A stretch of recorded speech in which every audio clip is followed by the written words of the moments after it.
be in the building. Hey, vibe with Uncle Bino, let's go. Now happy hour things, you know. Hang out with you, babe. It's our vibe tonight. Hey, laugh and learn, we shining bright. Oh yeah, you be stories, life lessons time. Hey, on the Uncle Beno show, everything feels right. From the streets to the world, we talk real talk. Vibes on the beat, make the whole place rock. Happy hour flow with smiles non-stop. Sip and chill with you, be the energy on top. You be stories, dropping them every day. Wisdom for life, the African way. From the grind to the glory, hear what we say. Tune in now, don't delay. Hang out with you, be it's a vibe tonight. Hey, laugh and learn, we shining bright. Oh yeah, you be stories, life lessons time. On the Uncle Beno show, everything feels right. Join the sister circle, oh what a scene. CC Inca, honey baby, and I'll be so clean. Talk love, talk life, talk dreams supreme. Empowerment vibes, like a royal queen team. Apollo Sunday school when the beat gets low. Yeah, a moment of reflection, let the spirit flow. Men of God speaking wisdom, you should know. Faith and vibes on the Uncle Beno show. Hang out with you, be come catch that light. Oh yeah, you be stories, keep your heart so bright. Yeah, join the sister circle, feel that fire. Oh yeah, Sunday school for your soul so right. You be nation, we rise together. Love and vibe forever. Uncle Beno show. Yeah, we outside.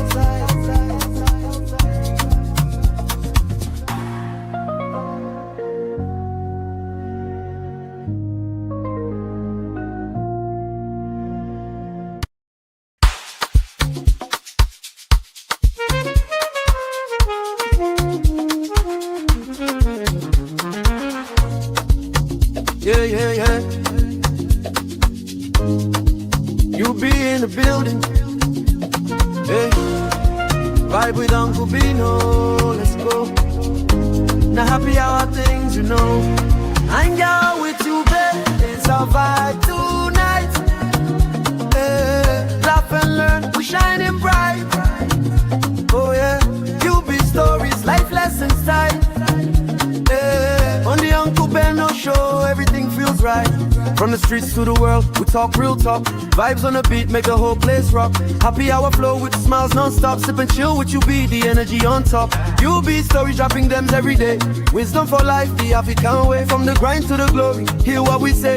Tune in now, don't delay. Hang out with you, be it's a vibe tonight. Hey, laugh and learn, we shining bright. Oh yeah, you be stories, life lessons time. Hey, on the Uncle Beno show, everything feels right.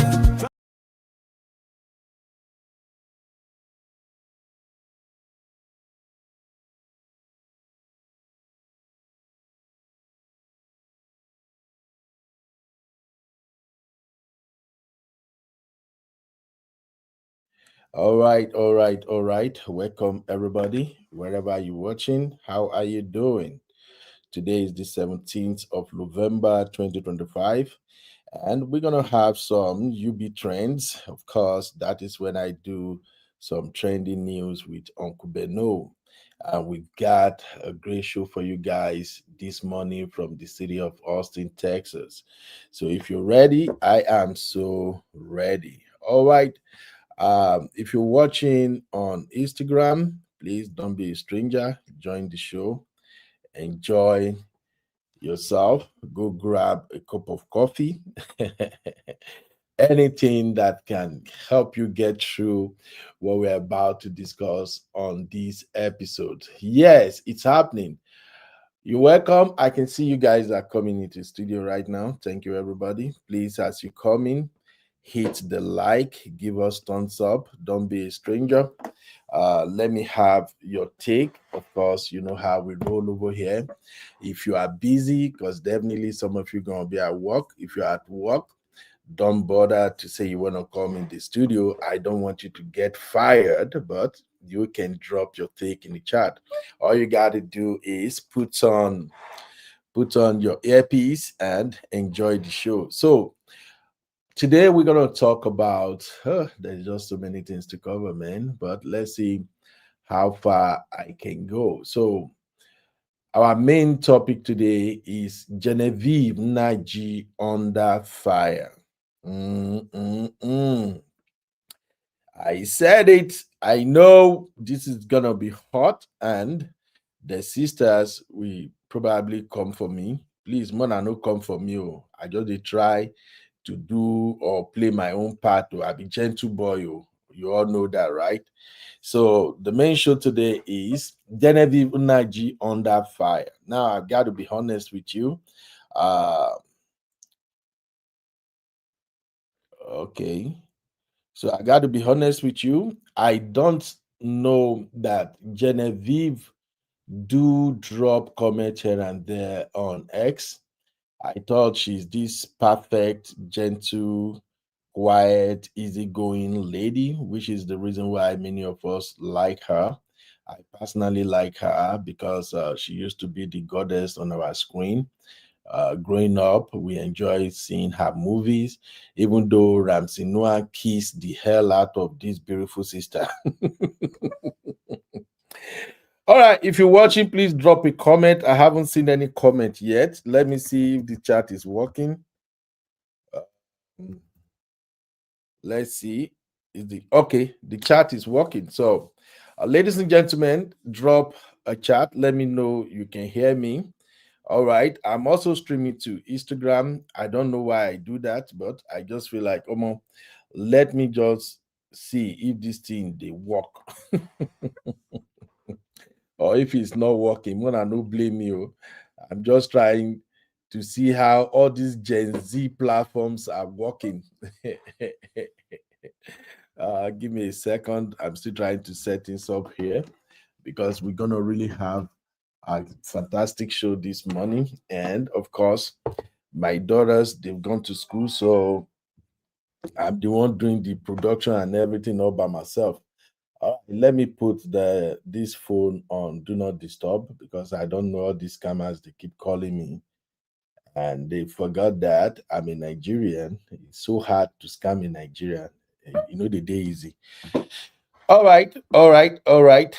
Welcome, welcome. So we're gonna talk about Genevieve Nnaji. Genevieve, our screen goddess, she do her thing. She's very quiet. She doesn't get into nobody's business, but out of the blues, she responded to a post on X, and people are dragging her. Some people supported her, some are dragging her, and I'm going to get to that shortly. And I also want to know what you think about the reason she came under fire. Then we're going to talk about Lieutenant Yerima versus Nigerian police and the trending news yesterday about assassination attempt on his life. I did my own research. So even though Trendy Tosin actually drop a clip about what's going, and I saw a lot of content creator also share the news that there was an assassination attack on his life. But as usual, I have to take my time. I have to ensure that okay, the news is real. It's not just a rumor before I bring it to you guys. So I did some digging, and frankly speaking, the assassination attempt is looking like mm, a controversy. But at the end of the day, we're going to know if we have to roll with that or if we can just keep it moving. Also, my boy, your favorite party for Niger, to the people who actually like him, your boy, very dark man, is in deep shit. Very dark man, my man, is in big trouble right now. Yoruba have a saying, umbo I won't land daddy, meaning say they come, they come, you go set trap for them. But it seems like very dark man do not understand what that simply means. So we're gonna talk about that, people.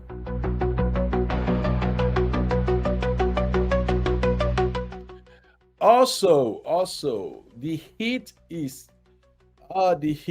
getting hotter on my President Tinubu, because right now, due to the aftermath of the gbas between Minister Wike and Lieutenant Yerima, some retired military generals are mounting pressure on President Tinubu to fire Wike. Yeah, they actually gave President the ultimatum that you either fire Wike or you reassign him. Guys, let me know if you are having issue trying to comment. I don't know what's going on. I don't see any comment. Can anybody try to drop a comment? Let me see what's happening. Let me check real fam. I think there is a problem with YouTube. I don't know why they can't comment. Let me ask. Can you leave a comment on YouTube? I want to check something. Yeah, this is strange. People usually drop comments. I don't know why I'm not seeing any comments. So let me know if the problem persists so that I can quickly go fix it. I even forgot how to turn on comments. Where do I have to go to fix this one now? I completely forgot how to do this one. No. Somebody please remind me. This is so strange. I forgot how to do this. I'll go to YouTube Studio and then turn up comment. I think that's how I used to do this thing. No.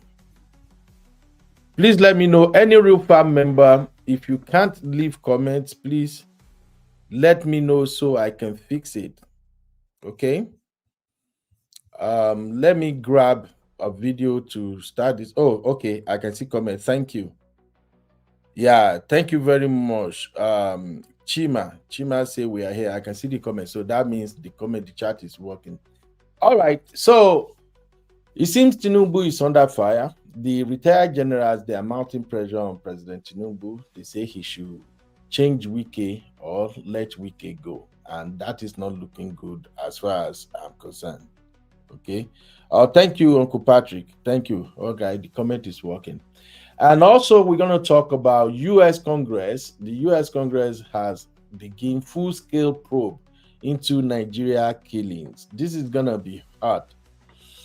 From the look of things, it's like U.S. will end up in Nigeria. The U.S. Army will end up in Nigeria, whether we like it or not. Because as soon as they have this hearing, from what I gathered, some Nigerian clergymen has been invited to present their case before the U.S. Congress. And if you remember, the Republican Party, they are the one in charge of the U.S. Congress, and many Republicans, they seems to tend towards evangelicals. So definitely, they may vote for the U.S. military to come and intervene in Nigeria situation.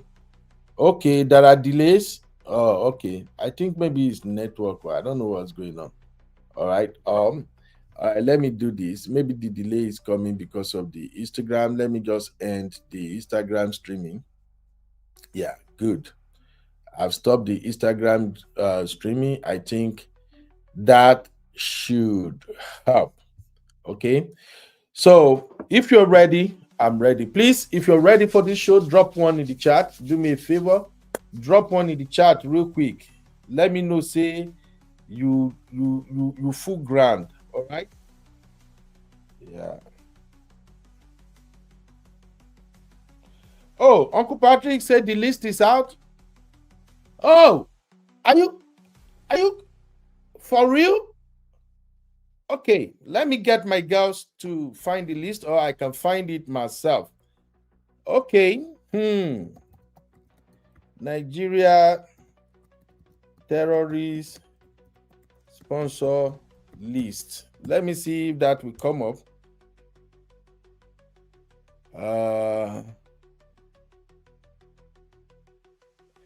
Uncle Patrick, I can't find anything yet to.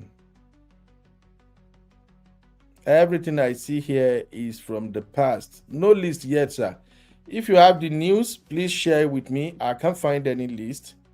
UB, the list is out. Tinubu, they play. US may intervene as soon as the House meets on Thursday. Okay, but I haven't seen any news regarding that. Thank you, Sister Rose, for dropping that one. Biba, thank you, Mama. You're welcome.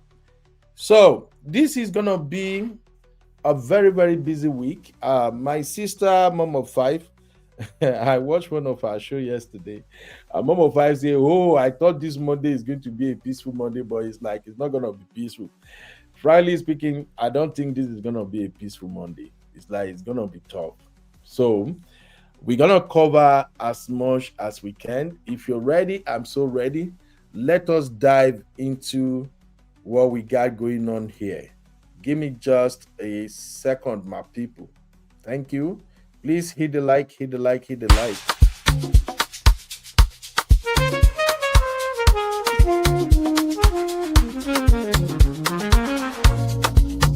Yeah, yeah, yeah. You be in the building. Hey, vibe with Uncle Bino. Let's go. Now happy hour things, you know. Hang out with you, babe. It's our vibe tonight. Hey, laugh and learn. We're shining bright. Oh yeah. You be stories, life lessons tight. Hey, on the Uncle Beno show, everything feels right. From the streets to the world, we talk real talk. Vibes on the beat make the whole place rock. Happy hour flow with smiles non-stop. Sip and chill with you, be the energy on top. You be stories, dropping them every day. Wisdom.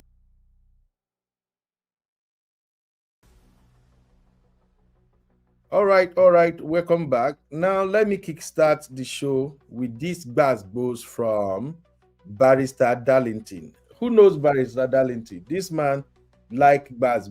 I think his second name is bass. So let's start things off with this. How can investors come with this kind of thing, Mr. Okoro?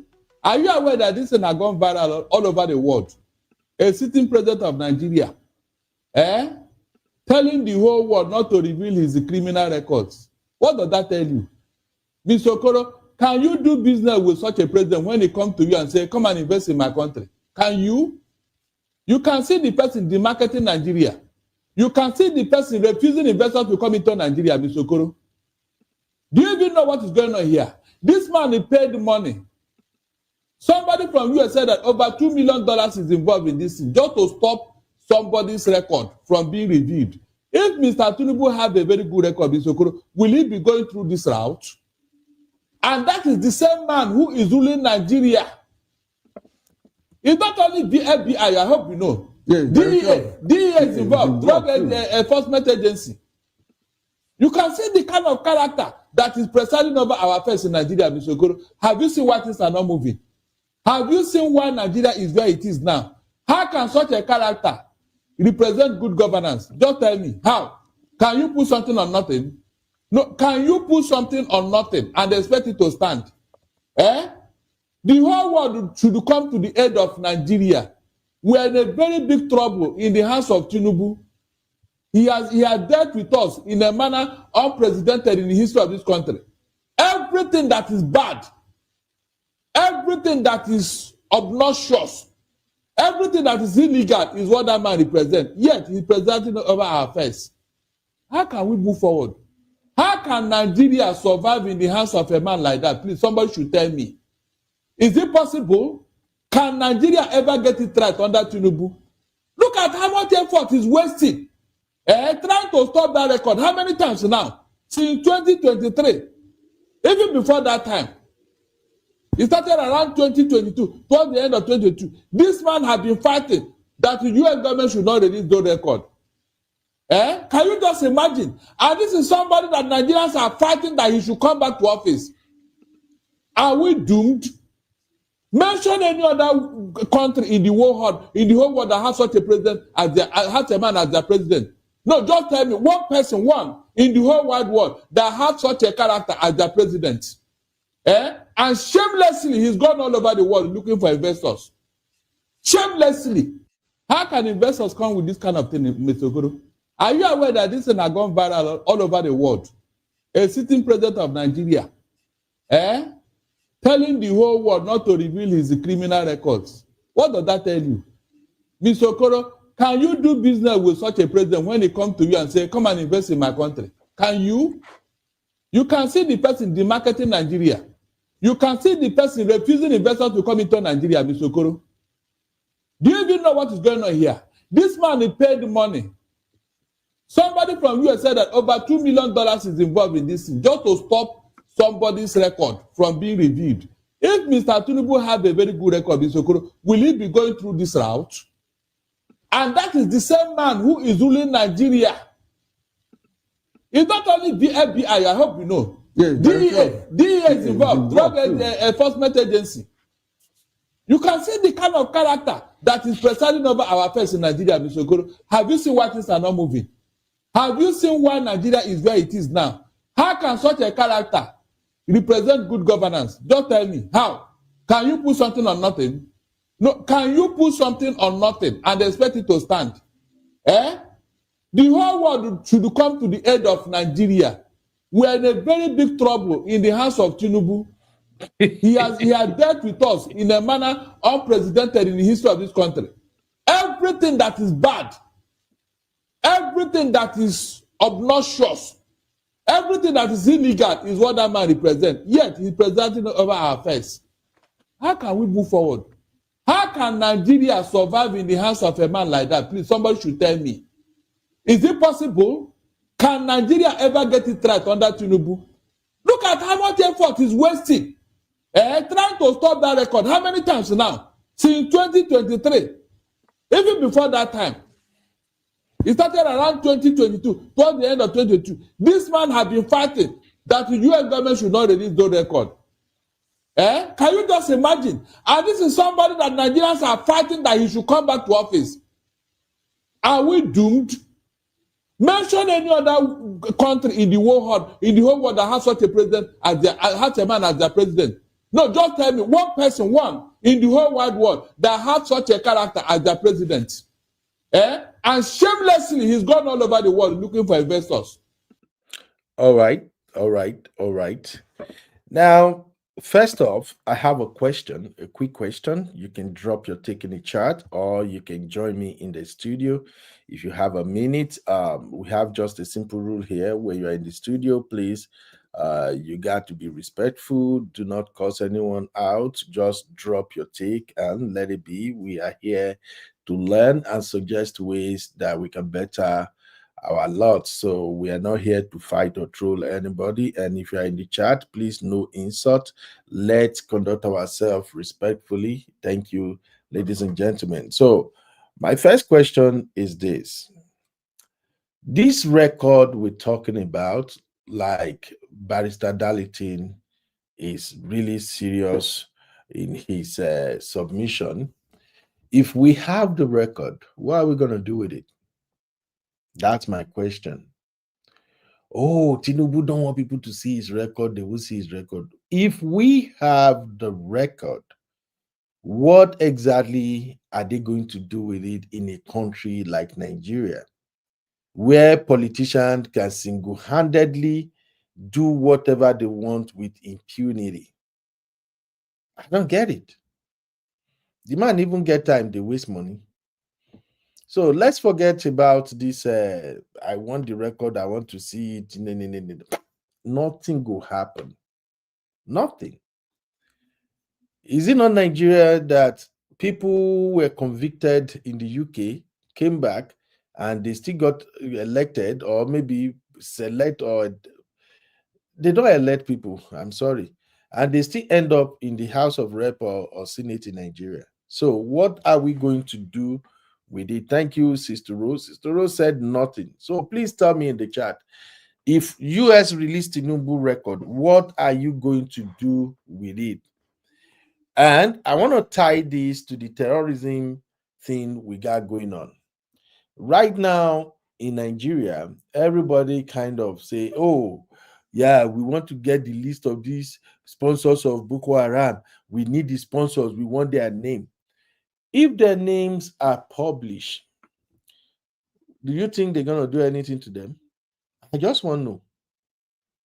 Do you think if we have the judiciary who can actually convict these folks, their name wouldn't have been published before now? We have a long way to go, my people. Let's call a spade a spade. I don't think publishing any record can help us in Nigeria. The entire judicial system need overhauling. Even our constitution need a review. It is what it is. All right. I just wanted to start today's show with that. Now, let's move on to the reason we are here. Sister Rose said, nope, they will even be celebrated. Absolutely. I agree with you, Sister Rose. When Yaya Bello allegedly, EFCC said he stole those billions of naira, paying tuition fee for all the way to fourth generation, what happened? Oh, Yaya Bello has finally gone to the EFCC. The EFCC have arrested him. Yeah. Is Yaya Bello not living his life now? May we go sit down. We are just joking. We are playing in Nigeria. Along with the play, like they will say, just the play. Now play with they. All right. So Prince Victor said Nigeria is a cross system. They will not do anything to them. Absolutely, my brother. Nothing will happen. Staro say we need the reincarnation of Jerry Rollins in Nigeria. I think we've gone past that now, my sister. I think we've gone past that. The only thing I can see right now is maybe if we should have a referendum, whether we go back to federalism, or we have is it what was this thing they were parading before? Resource allocation or what? A situation whereby every state manage their resources and federal government takes their hands off. They just collect maybe some returns from each state or something. I don't see anything working in that country. Tribalism has eaten deep into the fabrics of that nation, and you can see it in everything we do. So I'm going to tie this to what is happening to Officer Yerima.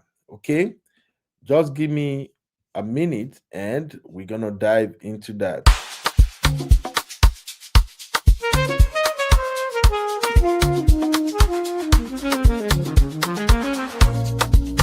Yeah. You be in the building. Hey, vibe with Uncle Bino. Let's go. Now happy hour things, you know.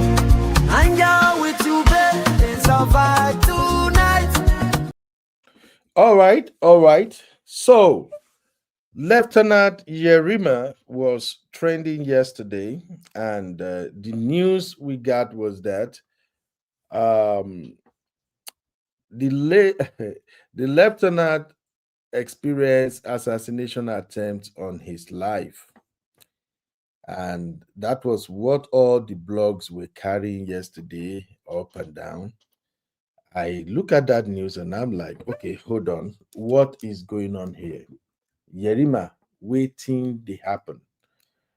The news had it that he was driving in Abuja, and then there are two black healers, and there are people, many black. The vehicles are unmarked vehicles, unidentified.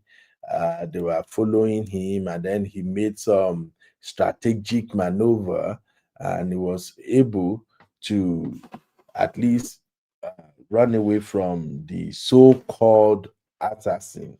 So the news was trending. Oh, assassination attempt, and I was kind of surprised that people on social media, they are insinuating that maybe the attempt on his life is as a result of the altercation he got into with Minister Wike. I like to know what you think, my people, because in my candid opinion, this is just me speaking as Uncle Ben now.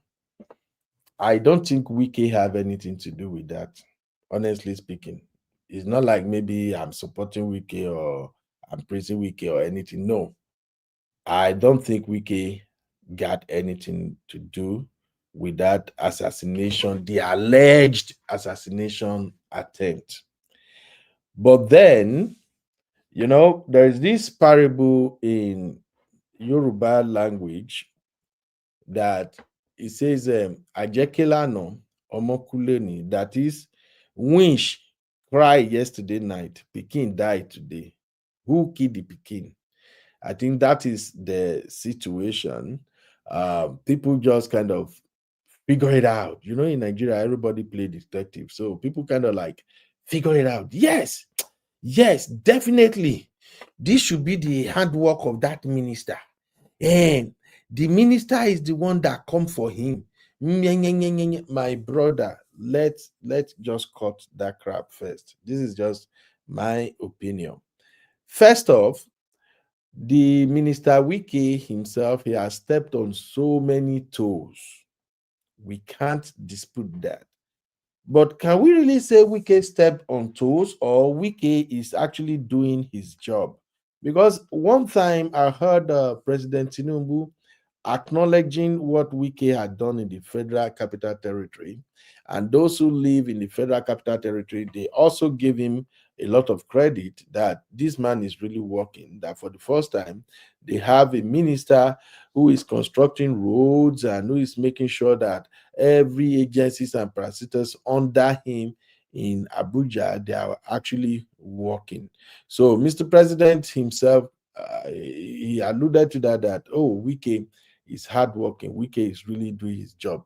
Now, we all know the nature of Nigeria, that in Nigeria, corruption has eaten deep into the vein of the society. In Nigeria, anything goes. It's almost as if once you are connected, you have money, you got power and influence, you can get away with anything. Many of those lands that it was alleged that the minister is grabbing in Abuja, the truth of the matter is that not all those land documents were regularized. Let's call a spade a spade. Many of the people who own properties in Abuja, they do not regularize their document. Majority of them don't even have C of O. There is this payment that they say they used to make. They call it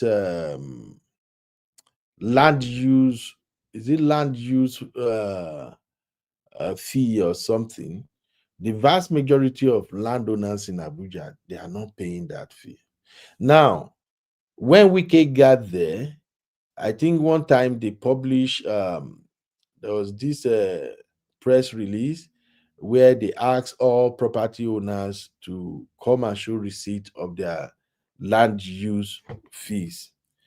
Many of them, some turned up, some paid, some did not pay. And because they are not paying, because in Nigeria, they just believe in all this party kind of approach to almost everything. Wike was not having it. You no pay, your land is gone. So that is where the demolition comes from. Now, some people were alleging that when Wike collected those land, he was awarding those lands to his friends.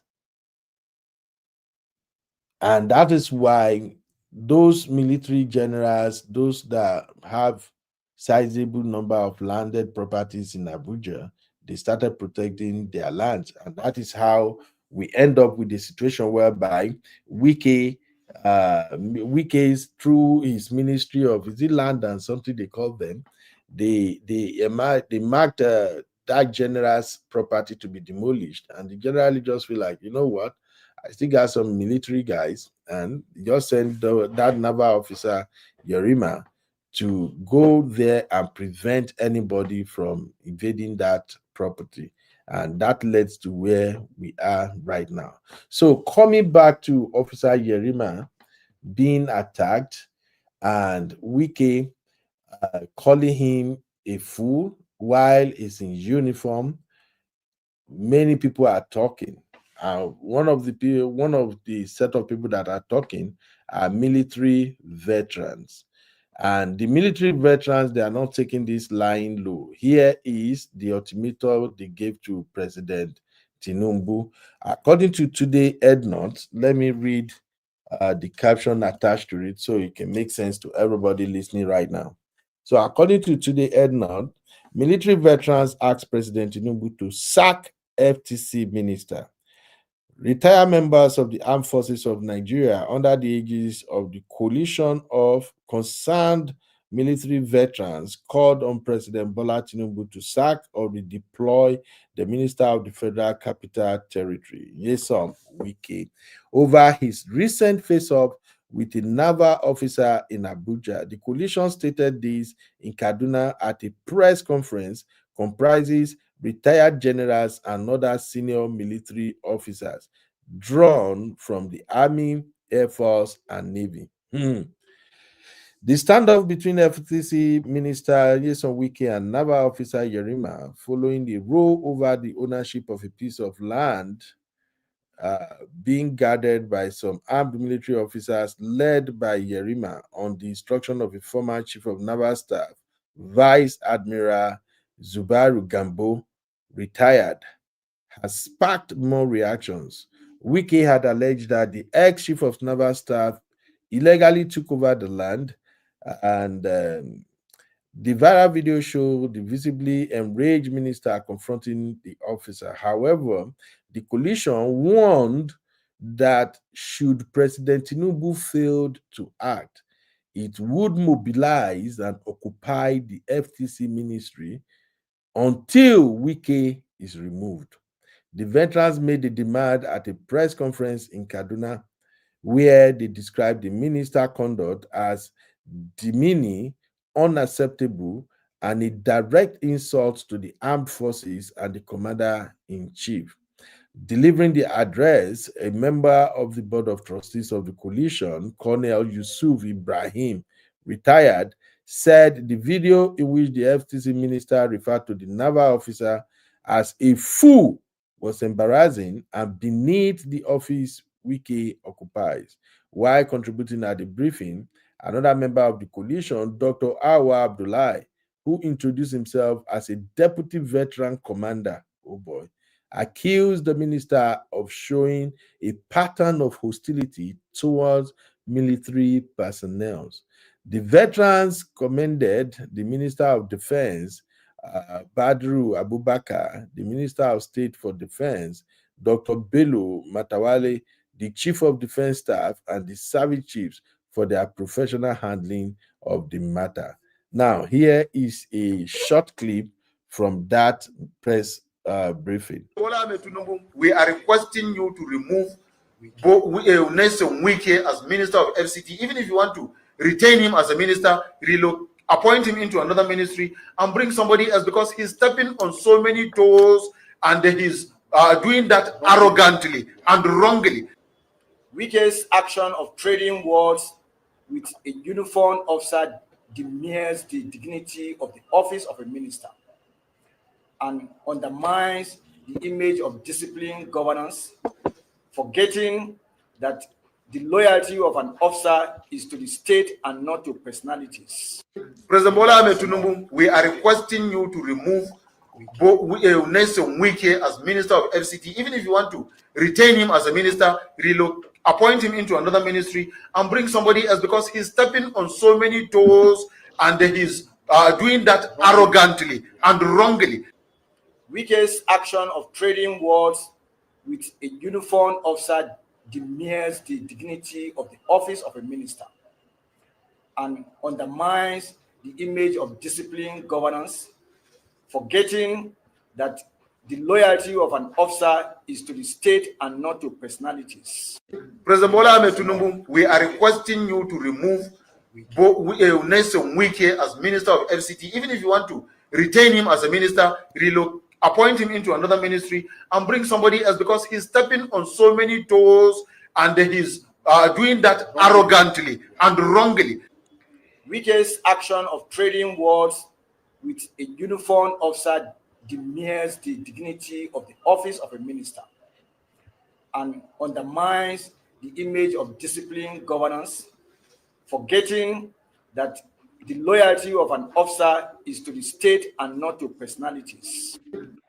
All right, there you heard it. So here is my question. What do you make of this, my people? Just help me make it make sense. What do you make of this situation where retired generals, colonels, and others are reading the Riot Act to the president of Nigeria? And the funniest part is these are all northern generals, majorly. Just tell me what you think briefly, please. What do you make of these threats? This ultimatum given to President Tinubu. All right.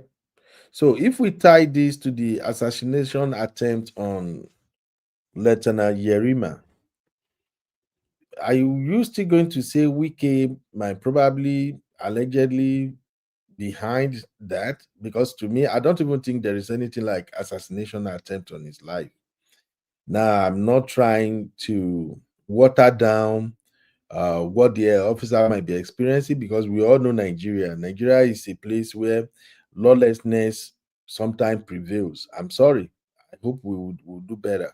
So just tell me what you think. I'll take some comment here real quick. Uh, Chima said it was not an assassination attempt. He was in the wrong on stop and check. Okay, thank you. Zero said they used that opportunity knowing Wike would be the likely suspect. Exactly, that's what I was thinking. Now, Wike have stepped on several toes, and of course, even the president himself is beginning to rack up a lot of enemies. And of course, you know where all that is coming from, politically speaking.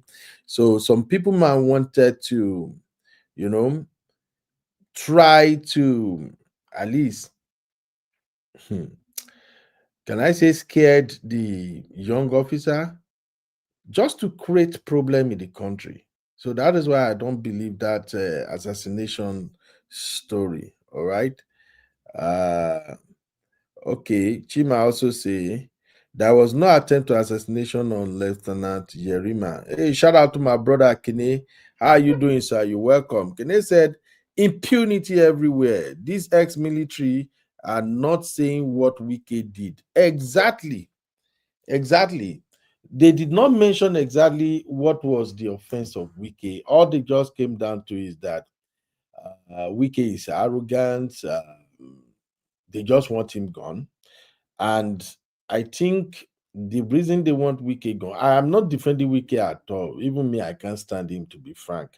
But I think the work Wike is doing in Abuja is disrupting the status quo. I think Wike is disrupting the status quo. So many things that those who are buying properties or land or something in Abuja, several things that they used to get away with, they can no longer do that under Wike. They don't like it. And I've told you guys before that President Tinubu is a very strategic man. Most time, President Tinubu don't go after people by himself. He will just hire somebody or appoint somebody who have the balls to do what the president wants done. You can't blame him. You can't blame him. So I agree with you, my brother Kenny. You get us a B. All right. Staro says supported. Kede said, we know military grabs land in FCC. Ah. My brother, can you no go grab your land? Oh? Hey, Comfort, you welcome, Mama. How you doing? Chima said, I prefer Wike to all this Fulani trying to push Wike from FCC as minister. Yeah, the game is on right now. We got huge political civil war going on in Nigeria now. I'm sorry to say that. As the Rose said, he's guilty even if he's not. Welcome, my brother Abdul. Abdul, how you doing? You welcome to the show. Abdul said, see where una con dey corner. The matter that is that it's not a thing. Yep. Okay. You have a point there, Baba. I just say let's try and be reasonable and look at it with intelligence. I agree with you, my brother.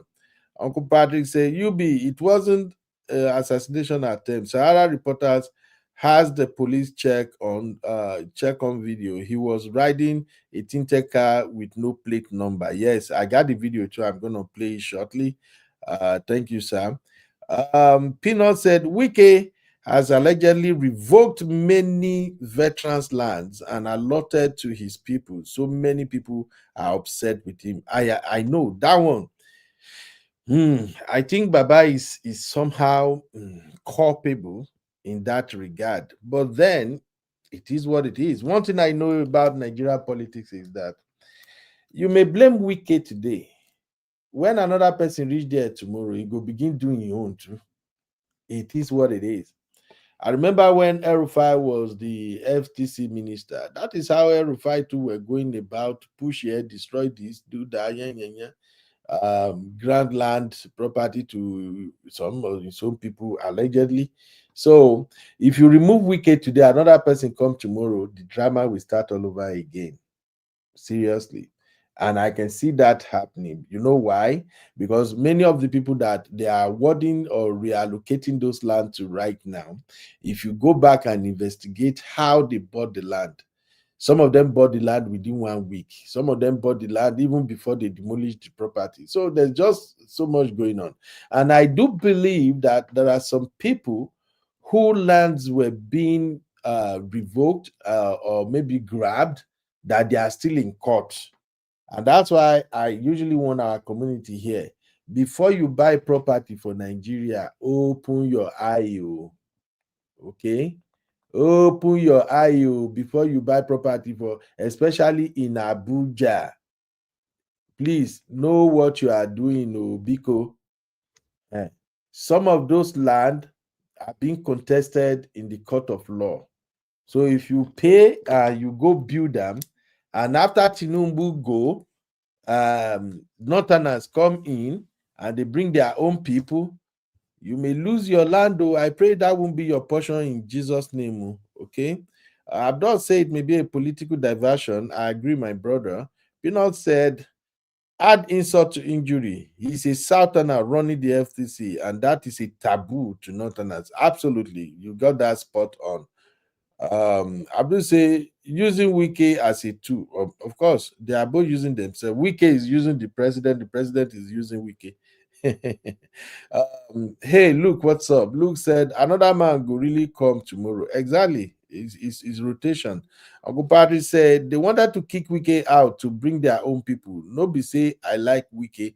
Absolutely, that's what they want to do. Because if you listen to that video, they say they don't care. If the president still want Wike in his ministerial or in his cabinet, he can give him another ministry. But they want someone else to be in charge of that Federal Capital Territory. So, which means they are probably looking for somebody they can manipulate, or somebody that they feel could be more reasonable than Wike. It's just my own thought anyway. And Wike know they send. We cannot descend. If you want to deal with these folks in Abuja, you need somebody who will wake up in the morning, take Hennessy, brush his teeth. I'm just kidding anyway. I would say you need to shine your eye. Exactly, my sister. And Luke said, even if I don't like Wike arrogance, I like his way. Yeah. Yeah, and Luke say President Tinubu needs Wike to win FTC. They can't win FTC this time around. I don't think they can do that. All right, let me now show you the video where it was debunked that Lieutenant Yerima was not under attack, or there was no assassination attempt on his life. So here, I need you to watch this video. I will discuss it briefly. Take a listen. You are the one that did wrong things. Go and report. You are the one doing wrong things because you said you are an officer, and we asked you to identify yourself, and you could not do. The best thing you could do is to telling people that everybody has nonsense. No, I didn't even see her. I didn't see. He has started making a video upon his wrong deed. He came with a car plate number covered, and we stop him. He says he's an officer. Yeah. Identify yourself, and he cannot identify himself. The best thing he could do is to start insulting everybody. Do you now accept that what you did is wrong? You are the one that did wrong things. Go and report. You are the one doing wrong things because you said you are an officer, and we asked you to identify yourself, and you could not do. The best thing you could do is to telling people that everybody has nonsense. No, I didn't even see him. I didn't see. He have started making a video upon his wrong deed. He came with a car plate number covered, and we stop him. He says he's an officer. Identify yourself, and he cannot identify himself. The best thing he could do is to start insulting everybody. Do you now accept that what you did is wrong? You are the one that did wrong things. Go and report. You are the one doing wrong things because you said you are an officer, and we asked you to identify yourself, and you could not do. The best thing you could do is to telling people that everybody are nonsense. No, I didn't even see him. I didn't see. He have started making a video upon his wrong deed. He came with a car plate number covered, and we stop him. He says he's an officer. Identify yourself, and he cannot identify himself. The best thing he could do is to start insulting everybody. Do you now accept that what you did is wrong? You are the one that did wrong things. Go and report. You are the one doing wrong things because you said you are an officer, and we asked you to identify yourself, and you could not do. The best thing you could do is to telling people that everybody are nonsense. No, I didn't even see him. I didn't see. He have started making a video upon his wrong deed. He came with a car plate number covered, and we stop him. He says he's an officer. Identify yourself, and he cannot identify himself. I wanted you guys to see something. All right, let's have this conversation real quick. There are several nuances to what's going on here. First of all, why is the police the one recording? Sorry, my people, I look at things differently. Why are the policemen being the one recording a suspect, if that's how we have to put it? This is the first time I'm seeing a video by Nigerian police officers while they are on duty. That's number one. Are they targeting him? Let's put this to a poll. Maybe it can make sense. All right. Are the Nigerian police targeting Yerima? All right. If you're watching for the first time, the way we do poll here, you drop 1 for yes if you agree with the question, you drop 2 for no if you disagree, and if you think okay you are neither here or there, you drop a 3. So let's have this poll real quick. Are the Nigerian police targeting Yerima? The reason I ask is because this is actually the first time I'm seeing Nigerian police recording them during a stop and search. Is my first time. I never see them before. So why this time around? Are these guys specifically targeting him? Are they coming for him? Why the recording? 2, I noticed something about this vehicle that I am not aware of before I left Nigeria. You can help me make it make sense. This vehicle has a covered plate number. Is that legal in Nigeria? Under what condition or what? I don't get it. I've never heard of this one before. So somebody make it make sense for me, please. On what basis will somebody cover their plate number? Because this vehicle, of course, the vehicle has a tinted glass, and now your plate number is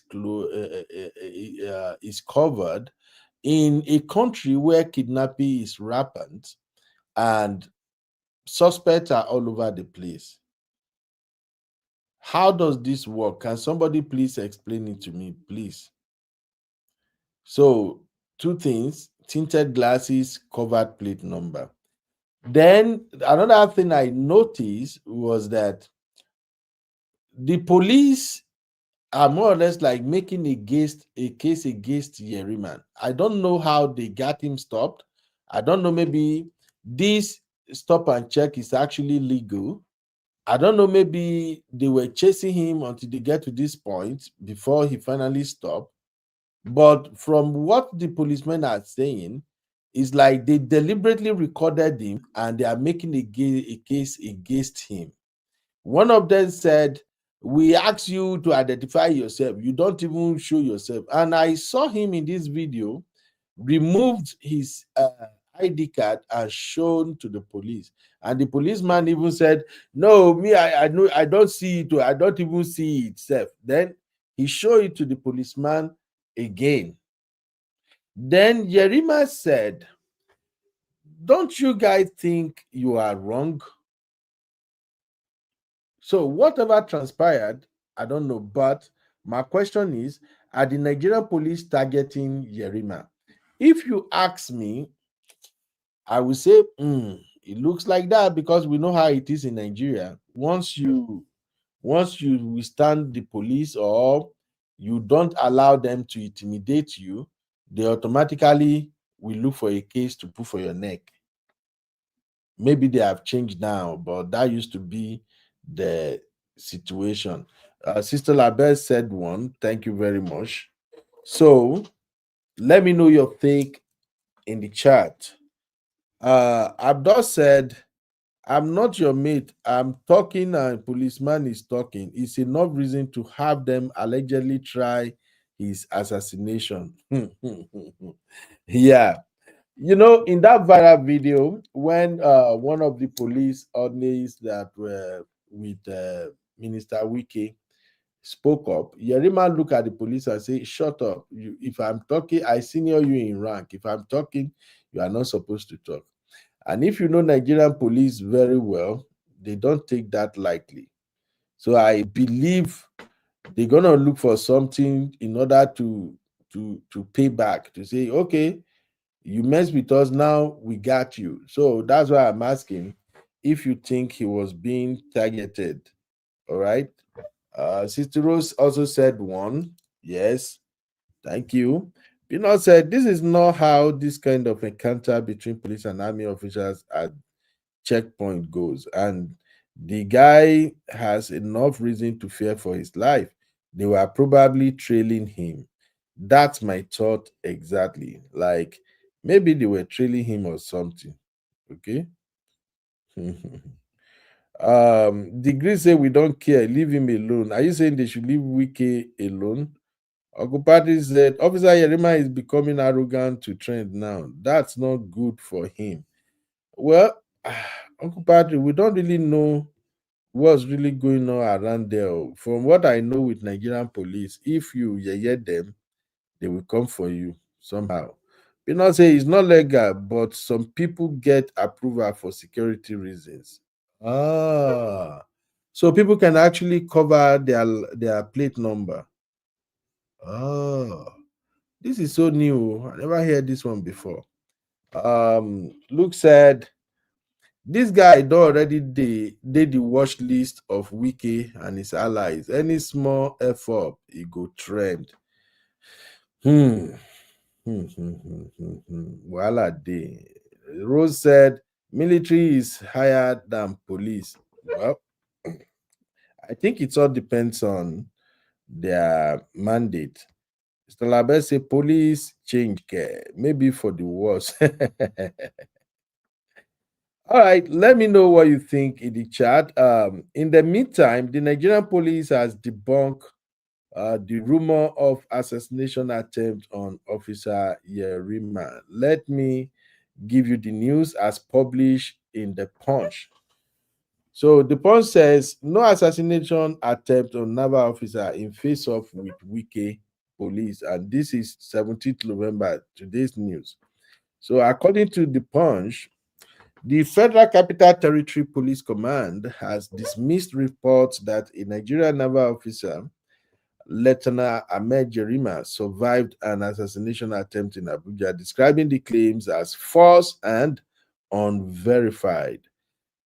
The denial comes after news outlet Punch, Not Inclusive, and social media posts circulated that Yerima was trailed by unidentified men dressed in black, traveling in two unmarked Hilux vans without number plates in Abuja.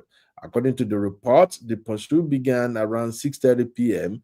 at the NIPCO filling station along the Kuba Expressway and continued to Gadonasco Way. Yerima reportedly evaded as nation through strategic. I've heard enough of that anyway. The report ignited speculation linking the alleged incident to the officer's recent confrontation with FTC Minister Nyesom Wike over a disputed land allocation in Abuja. In a statement issued on Sunday night, the command spokesperson, SP Josephine Ade, described the claim as entirely false, noting that no such incident was reported or recorded anywhere within the FCT. The attention of the FCT police command has been drawn to publications circulating on social media alleging an attempt assassination on Lieutenant Ahmed Yerima. Now, the police do not tell us exactly how they came up with this conclusion. That is another thing with Nigerian police. Always make it blank statements. The command wishes to categorically state that no such incident has been reported or recorded anywhere within the Federal Capital Territory. The public is advised to disregard this false information and desist from spreading unverified claims capable of causing unnecessary panic. The statement reads, the PPRO urge members of the public to remain vigilant and report any suspicious activity to the nearest police division. Okay, all right. The question still remains, how did you guys verify that there was no attempt on his life? That is the question. Now, if we want to explore some conspiracy theory about what's going on, some people may actually attempted to take his life just as a way of getting to Wike, because if anything should happen to this officer, it can actually lead to bigger problems in Nigeria. So we got to be careful. That's my point. As all these generals and everybody want Wike gone, they might be looking for an opportunity to do something and then just pin it on Wike. That's just like my suspicion. You are welcome. Let me know your thoughts in the comment. Kolakpo, welcome. How you doing? Vicky Andrew, you welcome. How you doing? Okay, Abdul say Yerima is a naval officer, but why not use an army officer? Well, my brother, the person who owned the land is also a naval officer, a retired naval officer. So I guess they use their own people. All right, let us move on. I still have more topics to cover. It's getting interesting. Thank you for the poll, people. Thank you very much. Yeah, we are getting to the juicy story shortly, and I am here for all of that.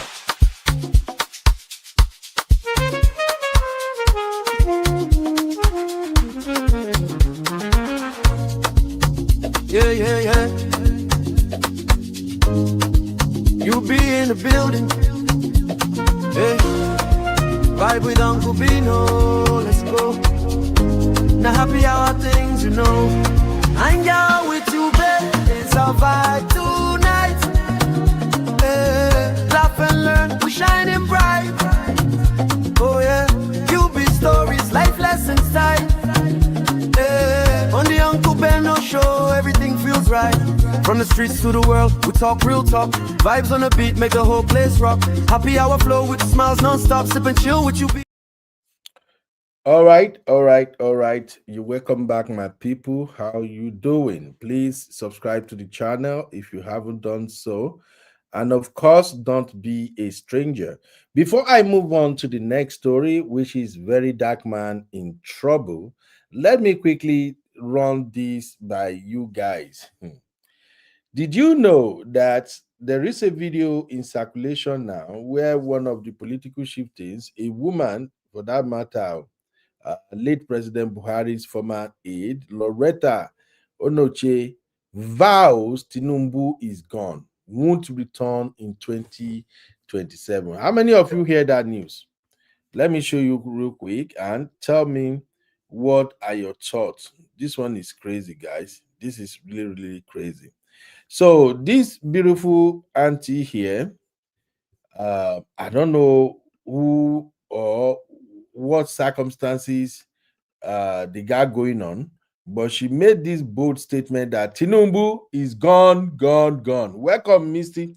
You see, Misty always showed up when it's about to become a juicy topic. So listen to this lady, please. To return in 2027.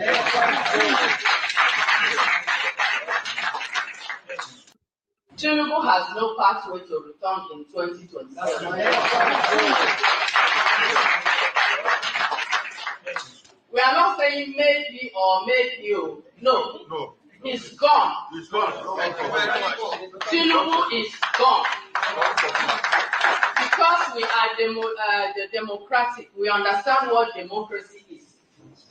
He was elected, chosen by the people, including me standing here, and shamefully too, and regrettably too.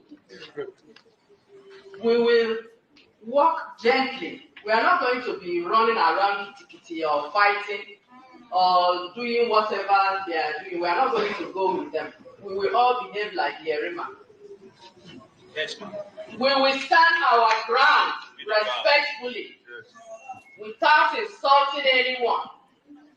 We will stand our ground, and we just march on in 2027.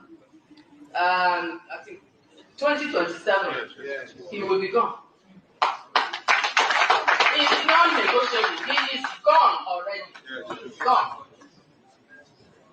So,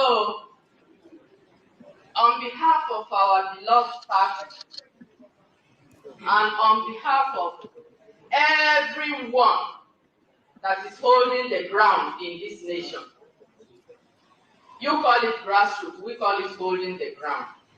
It's a language we all need to know. President Buhari taught us you hold the ground, hold where you are. So, on behalf of all of us, and I believe all these ones, everyone here joins in that this inauguration. We inaugurate this magazine. Where is the magazine? Okay. Okay. So do I need to do that? All right. Sister Rose, you are looking for trouble. I see Sister Rose said, don't listen to that woman. Okay, so this is trending right now. This woman said Tinubu has no pathway to return in 2027. And I look at that statement like, Auntie, what are you talking about? I don't even see any credible candidate challenging Tinubu for 2027. The only credible candidate that can actually challenge Tinubu and give him a run for his money is Mr. Peter Obi. And the Labour Party is gone. The Labour Party has been dismantled, blown to oblivion. The Labour Party has no grasp, it has no base, nothing to run on. I think the party is as dead as it could be, frankly speaking. So, Peter Obi, they tried to lure him into the other new party, ADC, or what they call that new party they just founded with Atiku. Apparently, if they make Peter Obi their presidential candidate, that will really give Tinubu sleepless night. But I think we say no. I will continue to run for the presidency until I am 98 years old. It's my birthright. I am not giving room for anybody. So, ADC is also dead. Maybe in governorship elections, as well as those other minor, small elections, like in the grassroots and the like, maybe councillorship chairman, maybe House of Reps or something. Maybe ADC if we do small thing. But when it comes to the presidency, in my opinion, ADC is dead. So what is this woman talking about? What? The only way Tinubu may lose the 2027 election is if there is no election at all in the first place. But as far as there's going to be election, Auntie, I'm sorry. That is my opinion as UB. Let me see what you guys are saying in the comment. All right. Real quick. Thank you, Misty. Misty is our chief moderator today. Welcome, Misty. Thank you very much. Luke said, unless Pibat does not campaign or God stop him, nothing will happen. Absolutely. Tinubu will win. Madam is brave to make such a statement. Is she safe? No, see, this is what I'm saying, Misty. Tinubu is kind of different from all the presidents we used to have in Nigeria. Tinubu don't play all this kind of stupid, dumb politics they are playing. All these politics of intimidation, uh, go and go and kidnap somebody or bully them. Tinubu don't play all of that. Tinubu is a strategy. He play games. If you bring your game, he look at your strategy, your plan, he comes up with his own plan and knock you off. That's how he operates. So nothing will happen to the woman. The woman will continue to run her mouth or something. Probably she is expecting somebody maybe from APC camp to come and drop some millions of naira in her bank account. Allegedly, I'm just saying. So I don't think the woman has any basis for making that statement at all. Who should be? I'm saying that for the first time. All these women that cannot talk, where women are being oppressed and intimidated, where women are being harassed and being subjected to all kind of nonsensical practices in Nigeria, they can't talk. But when it comes to politics, they carry mic and start talking. I'm sorry, with sisters, it is what it is. Many women in Nigeria, they don't get out. The only time they get out is when it comes to politics like this, or maybe if they find one man when they want drag, like Ned, then they get out. But when it comes to them really fighting for what really matters, what concerns women, don't even bother them. They would rather try to go and grab their own money. All right. Let's go. Okay, she's just a toothless dog. Corruption, I agree with you, Gucci. You have a good point.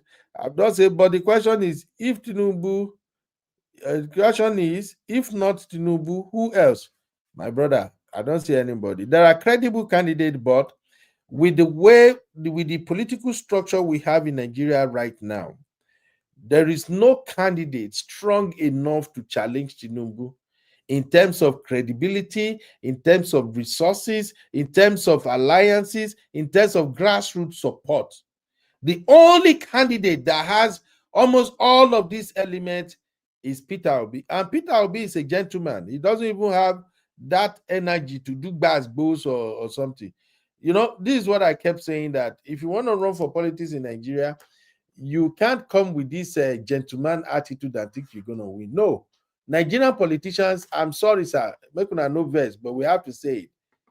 The vast majority of Nigerian politicians, they are agberos. Touts. Forget them wearing agbada or wearing suit. They are thugs. So if you're going to get into that political arena in Nigeria, oh, bro, you got to be as mad as you can get before people can even hear you. All right. Started say don't listen to that woman. Okay. Abdul said, I don't like him at all, but when you are in power, it's hard to get it off from you. Absolutely, my brother. See, thank you, Abdul. I like people who are realistic. You know, I don't like to deceive myself. Come tomorrow, I will still support Peter Obi. But if anybody come out to run and it's not Peter Obi, I would rather not support anybody, or I will support Tinubu, because I don't see what they're going to offer that is different from what we are dealing with already. I mean to say the system will not permit PO to be elected in 2027. I think PO self don't tire, Gary. Say take her seriously at your own peril. She's likely a mole to me. Even sisterhood is not supporting this sister. Thank you, Sister Labe. Hey, Abby in the building. Luke say P.O. gentle abeg. Now the only person where Nigeria depend on, but he no be talk. That's the problem. P.O. don't have what it takes to to challenge somebody like Tinubu, and not with all this massive defection we are having now in the Nigerian political space, with all these governors defecting to APC, senators, rep. No. And even though that comes with its own risk, but so far so good. When it comes to presidency, we might end up with a situation that we look like a replica of what they had in the Tanzania. All right. Okay, that's all I can take on this. Tinubu will not become president. BS. Let's move on to the next one.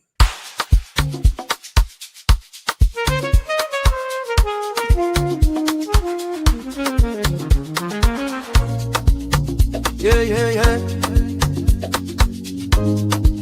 You be in the building.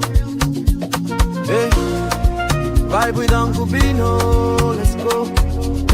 Now happy hour things, you know. Hang out with you, babe. It's our vibe tonight. Hey, laugh and learn. We shining bright. Oh yeah. You be stories, life lessons time.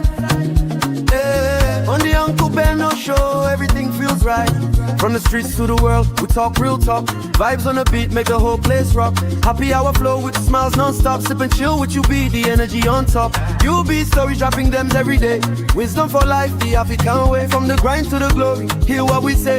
Tune in now, don't hang out with you, be. It's a vibe tonight. Hey, laugh and learn.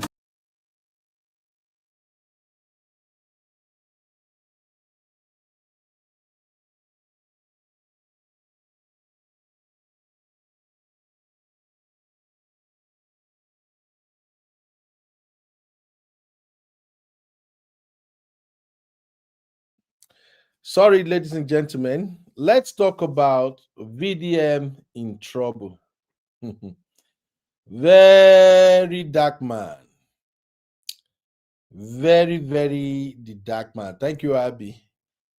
Very dark man. You all got the news already. I think there is no much to paint. I don't have to like paint a picture or tell you long story. So what happened? Very dark man and his nemesis, Mr. Jollof, they ended up in the same flight. I don't know where they are going, but I think that is a local flight. Very dark man and Mr. Jollof, they end up in the same flight. From the video I saw and from the accounts people put out there, Very Dark Man was wrong. Now, for Team Very Dark Man that may be listening to this, I know how you feel. Okay, I know you're gonna be like, "Oh, why is Okube talking like this? Yeah, Very Dark Man." Yeah. Let me tell you, I'm a fan of Very Dark Man. For people who have listened to our channel for a very long time, they know I support Very Dark Man when he do good thing, and when he do bad thing, I call it out. On this particular scuffle between Very Dark Man and Jollof, Very Dark Man is so damn wrong. Why? Very Dark Man saw Jollof in the same flight. I think Very Dark Man was in, is he seat number 6 or what? And Jollof is in maybe seat number 4. Jollof is on seat number 7 or something. And Very Dark Man left his seat and moved over closer to Mr. Jollof and said, "You say whenever you see me, you are going to slap me. Now slap me." I think you say you go slap. Even it was so close to Jollof. I don't know where Jollof is from, but I think Jollof is from Delta region or something, either from Delta or Igbo or something. But this is one thing I know and that I can tell you as a Nigeria guy myself. We hate intimidation and we hate people being in our space.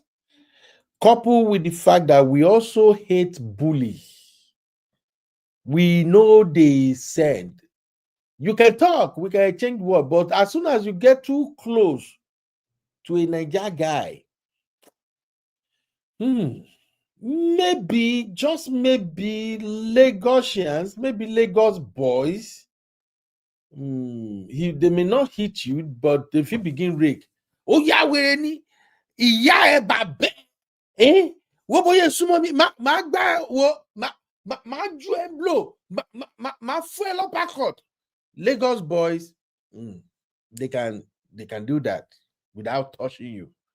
But you, okay, Bini, yes, yeah, my Edo people making a come close. Edo people can do the same thing. Edo people and Lagos, they get almost the same character. Edo people do can say this one, oh, you dey near me, I go wele you, I go sakpa you. They can do that. Frankly speaking, they can do that. But you see, boys from Delta, boys from the East, and boys from Ondo, I beg you, even if they are wrong, don't get in their personal space. It doesn't matter whether you are a giant, they will swing at you. And I'm telling you, for those of you who might get there in the future, it's the same advice I give to people, couples in relationship. I tell women all the time. If you are married from this region and you and your husband are having an argument or something and is becoming heated, do not get into their personal space, because some women beat me. If you marry Delta, you marry Igbo man, you marry a man from Ondo, which people they behave like that again? Una fit put them in the chat, but I know of these people very well. East men, Delta men, Ihobo, Ijo, Ondo men, no get in their personal space. If you they one man land, they go slap you, they go beat you. So bring that back to what happened between VDM and Mr. Jollof. So VDM stood up and he was telling Mr. Jollof, oh, you say when you see me, you go slap me. I need you to slap me. Oh. Mr. Jollof was still remaining on his seat. Then VDM move over, closer to him. He said, then Mr. Jollof released VDM one. Then VDM was ooh. Then Mr. Jollof, he not even mind say VDM big. He grabbed VDM one time. He don't push VDM, before people begin separate them. All I had was VDM. VDM. Then when they were holding VDM, I think that gave Jollof some chance to swing one, just land like two. Papa. You know, now boys fight. So I'm not here to talk about who win, who lost. Now so real men fight they be. You know, that is why when you want to fight as a man, you want to try to land as many punches as you can before they go separate to now. You know, ooh, you know, jabs, uppercut, everything. Land them as fast as you can. Our fight no be like women fight. Now women go fight when they go grab each other hair. You know, that's how they fight anyway. They go grab each other hair. Then they go say, men no, you do that. So to the brothers out there, listen. When you want to scare up with your fellow man, don't look at the size or anything. Try to land as many as possible. You know, case closed. Because what Very Dark Man did, as soon as they came out of that flight, he quickly carried camera and look at it. He says, see, he bite me. I just gonna say, Very Dark Man, bro, just such it. That is not how men fight. He bite you, but we shouldn't be he bite you. Talk about how many punches you landed. Men say talk how many way in land. Now so it be in a guy thing. Now that is by the way. Let's come to the main issue here. Very Dark Man on this one was so wrong. Wrong. Anybody that cannot call it out, you are just being biased. That is it. Very Dark Man triggered the situation. And that is why it's so disappointing for me that somebody like Very Dark Man, when we had the situation when Kwam1 was trying to do Superman to stop a plane, Very Dark Man called it out. When we have that situation when the airline, is it Ibom Air, when they rough handled that young lady in the flight, Very Dark Man also turned his ring light and called it out. You know how he analyzed. And that is why I tell people that some of the people that give you advice on this social media space is because you have not really seen them when the same situation is confronting them. I know, say I feel sound harsh right now, but you know me, I'm Uncle Beno. This is just the way I see it. It's my own reality. I'm sharing my link. Anybody who have the time to call me, you can call me. If you can't, just drop your take in the chat. Okay. So Very Dark Man is wrong. Let's call it what it is. So we're gonna have a poll. I'm gonna play the video for you to see, and then we will have this poll. On this particular one, Very Dark Man is wrong. Now, on the other hand, I blame Jollof. Yes, I blame Mr. Jollof. Please hear me out. Why do I blame Mr. Jollof? I'm simply going by my American mentality now. What is obtainable here in America is what I'm going with. Okay, please pardon me. In America, you don't swing first. Look, you may have to mute, please. All right. In America, you don't swing first. Okay. No matter how good is your case, no matter how decent you have a very good case against whoever you have issues with, you don't swing first. As soon as you are the first one to swing, whatever the opponent did, it will be taken under self-defense. Let me know if you agree with my take. First off, Very Dark Man triggered the whole situation, which is wrong. But for Mr. Jollof to swing first at Very Dark Man, that is so wrong. So I think he's wrong. But now, looking at the picture generally, Very Dark Man and Mr. Jollof are both influencers. They have followers. And this is one behavior we are trying to get rid of in Nigeria. That's why people will say, even we, the Nigerian citizens, we are our own worst, past the politicians that we are complaining about. This year alone, I've lost count of how many videos of fighting inside an aircraft in Nigeria that I've seen. What is wrong with us? So both Very Dark Man and Mr. Jollof, they made terrible example. And I think both of them are cowards. I'm sorry, that's my take. I think both of them are cowards. Why do I say they are cowards? As a man, if you really want to fight, you will leave that plane. Shebi, if una not see each other before una enter that plane, una not go see each other when una begin get out on board from that plane, or when una begin come out from that plane. Can't you do this fighting right there in the arrival lounge? Una even do a man-to-man square up. Why fight inside an airplane? Why? Inside aircraft, why that fighting? Knowing fully well now that people are recording. This is bad. And I think Very Dark Man should be ashamed of himself. Mr. Jollof should be ashamed of himself. Both of them owe Nigerians apology. They have to. I don't think Very Dark Man will apologize. And if Very Dark Man don't apologize, I will stop supporting him. I will support people who will begin dragging themselves. This is shameful. So Very Dark Man better come out and tell us Nigerians that, I'm sorry, Nigerians, I shouldn't supposed to do that. We are trying to rebrand our image. I should not have been one of the people who should be fighting. It's like, because I remember during Ibom Air saga, Very Dark Man was traveling on a flight one time and he recorded himself. I can still go and find that video and play it. I'm not saying Ben, where did you see that? And he was advising people in the flight, please, if anything wrong, we can settle it. Let's respect the authority. Now you where you get international follower. Now you can fight inside plane. So that's my take. I think they're both wrong, and I think they should apologize. So here is my poll. Should VDM and Jollof apologize to Nigerians? So if you think so, drop a 1. If you think no, they're not supposed to apologize, they are within their right, drop a 2. Now, before I go to either Abi and Luke, I also wanted to add this, please. Hey, shout out to Mom of Five. You're welcome. Well, my sister. I wanted to add this. I think Very Dark Man and Mr. Jollof, both of them should be banned. Even if not 6 months. Honestly, we have to start showing example.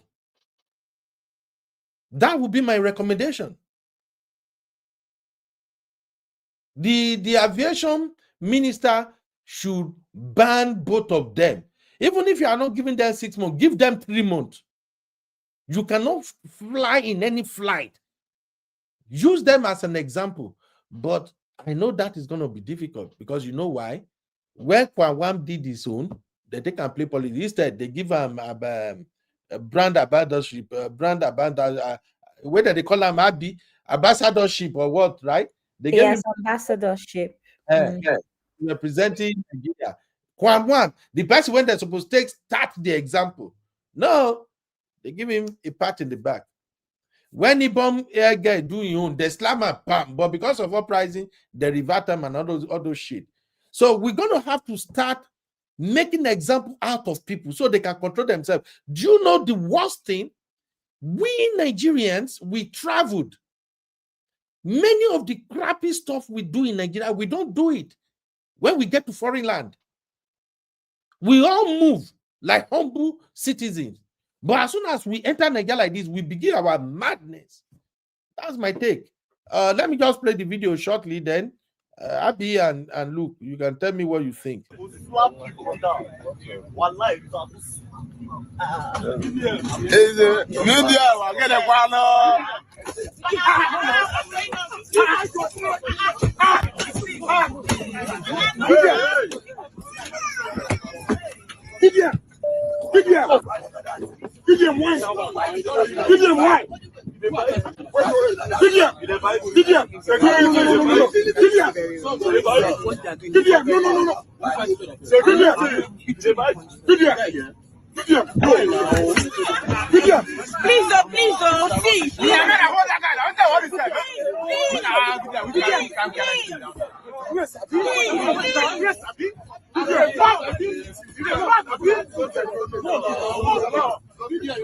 I don't understand you.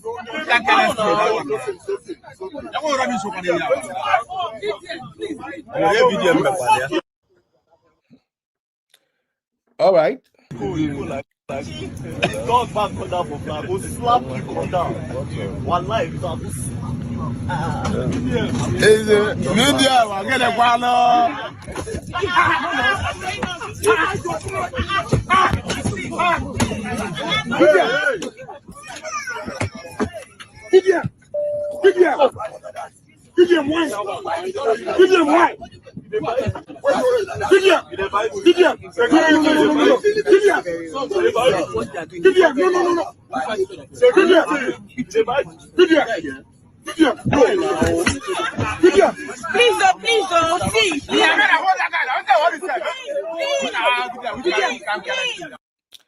Abby, your take. Yes, Uncle Mama. Ben.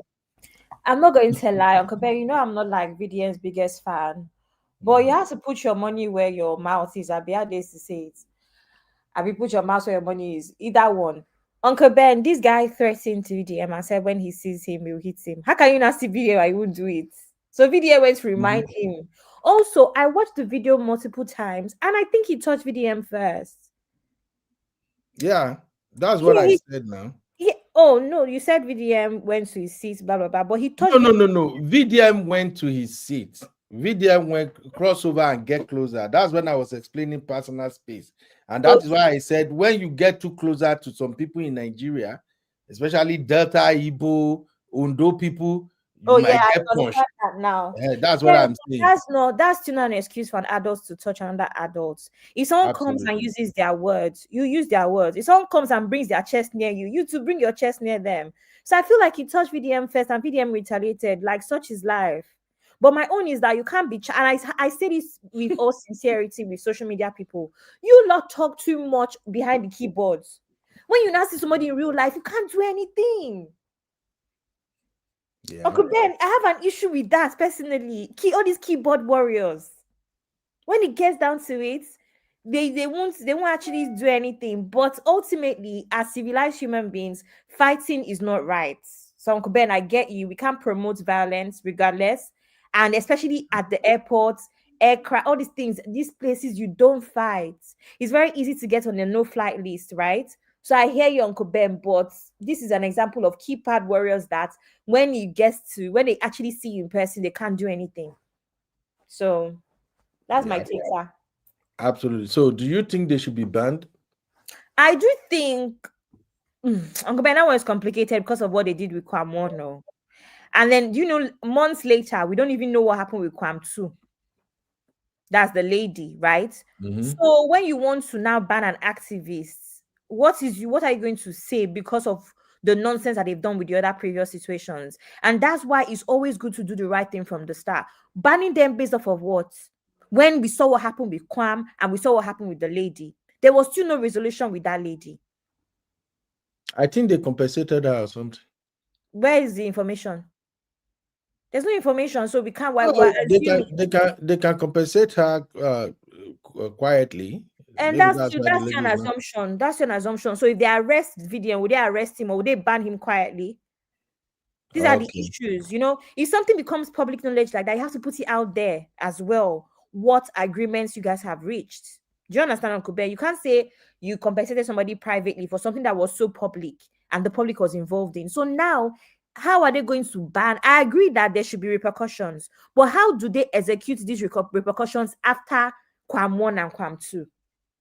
Absolutely. These All are the right. You're issues. right. All right. Let me take some comment real quick. Hey, shout out to Sister Yinka. How you doing, ma? You're welcome. Sister Yinka say that's why they always said keep your hands to yourself. Mm-hmm. Sister Rose said, sidebar, why are we black people so aggressive?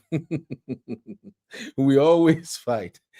Because we were not taught to be to be stupid and dumb, Sister Rose.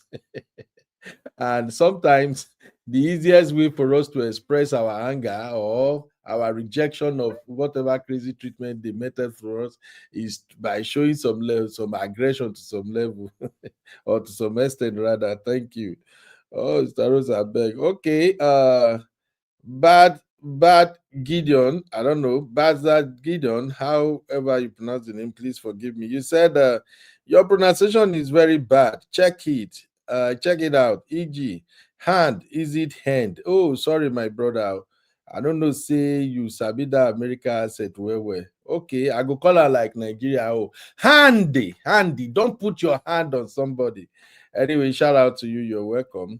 As Taro said, I like VDM, but he's uncut. Oh, how many people vote one? Okay, Uncle Patrick said one. Sister Lavelle said one. Thank you very much. Luke said one. Look, it's like on a network for Nigeria get as a bit these days. All right. Sister Lavelle said correct. They should be banned. Yeah, I think so. Let them use them as an example. So after their own ban, any other person that tried it, the person go collect. Uncle Ben, I disagree with you. They should make VDM ambassador. After all, VDM has more numbers than Kwamon these days. They should make him ambassador. Because that's what they try to. They try to make it seem like, oh, Kwam is a celebrity. Let's make him ambassador. VDM, I'm sure if we go and check analytics on social media, VDM is more popular. They should make VDM ambassador for aviation. Yeah. Anyway, we heard that after the altercation, VDM and Mr. Jollof, they landed in the police Delta State police station. So that's the video there where both of them they shalaye, but I don't think anything will come out of that anyway. Sister Yinku said they need to start using these people as examples to stop this nonsense, but we know that wasn't happening. Yeah, absolutely. Policy consultant said, you are not familiar with American accent. His pronunciation is okay. Oh, thank you, my brother or sister. We Nigerians, we know everything than people that live in it. And my brother, the person will comment I won't make I thought say handy, and I agree. Don't put your hand on anybody. But unfortunately, here in America, we say, can you keep your hands to yourself? keep your hands to yourself. So whichever with me, that's why I don't bother myself with accent or all this grammar. Not be my first language. If you know here within that they talk, just listen where you go here. Case closed. I move on. All right. Mama Five said he's a Malu integrity. Mama Five, don't come for my boy right now, please. Don't. Abi, tell Mama Five, may no come for my boy. The thing is that Mom of Five and I are always on the same side where VDM is concerned. But I just have a general idea with social media keypad warriors, because really Uncle Ben, Oh my you God. always say, we even had a chat about this, Uncle Ben, where we say they will not, when they don't have the, what's the word? I don't want to use the wrong word. They don't have the confidence to even speak to you if they met you in real life. So there's no Absolutely possible to them responding to them. How can you meet VDM and you're come on? Absolutely. Hey, Sisi, what's up, mommy? How you doing? Welcome, Musese. This is someone recover. You know, I won't tell you this particular story, Sisi, no verse. It has to do with my boy. Mama Five say, let him go use that mozu to look for trouble. Now, Papa, then go take answer him. Make una no throw my boy, but I leave my boy for me, I beg. Augustus say that one a small thing. That guy talk too much. I know. And Tosin say he brought his pettiness on social media to real life. Yeah. We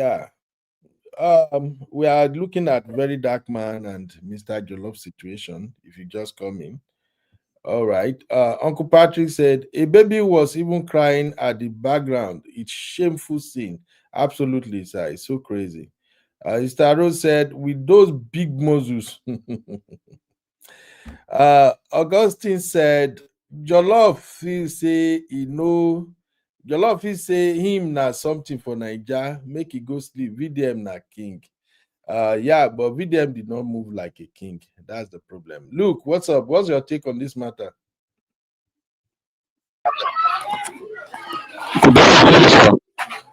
Look, you need to move back from your mic. When you talk, your mic they bring this muffled. Your mic is kind of muffled or something. So Uncle maybe you Ben, move it back a little bit. Eh? Uncle Ben, Cameroon look sounds like Nigeria Airline. This is how they announce. Hear them. All right, Luke, what's your take, Baba?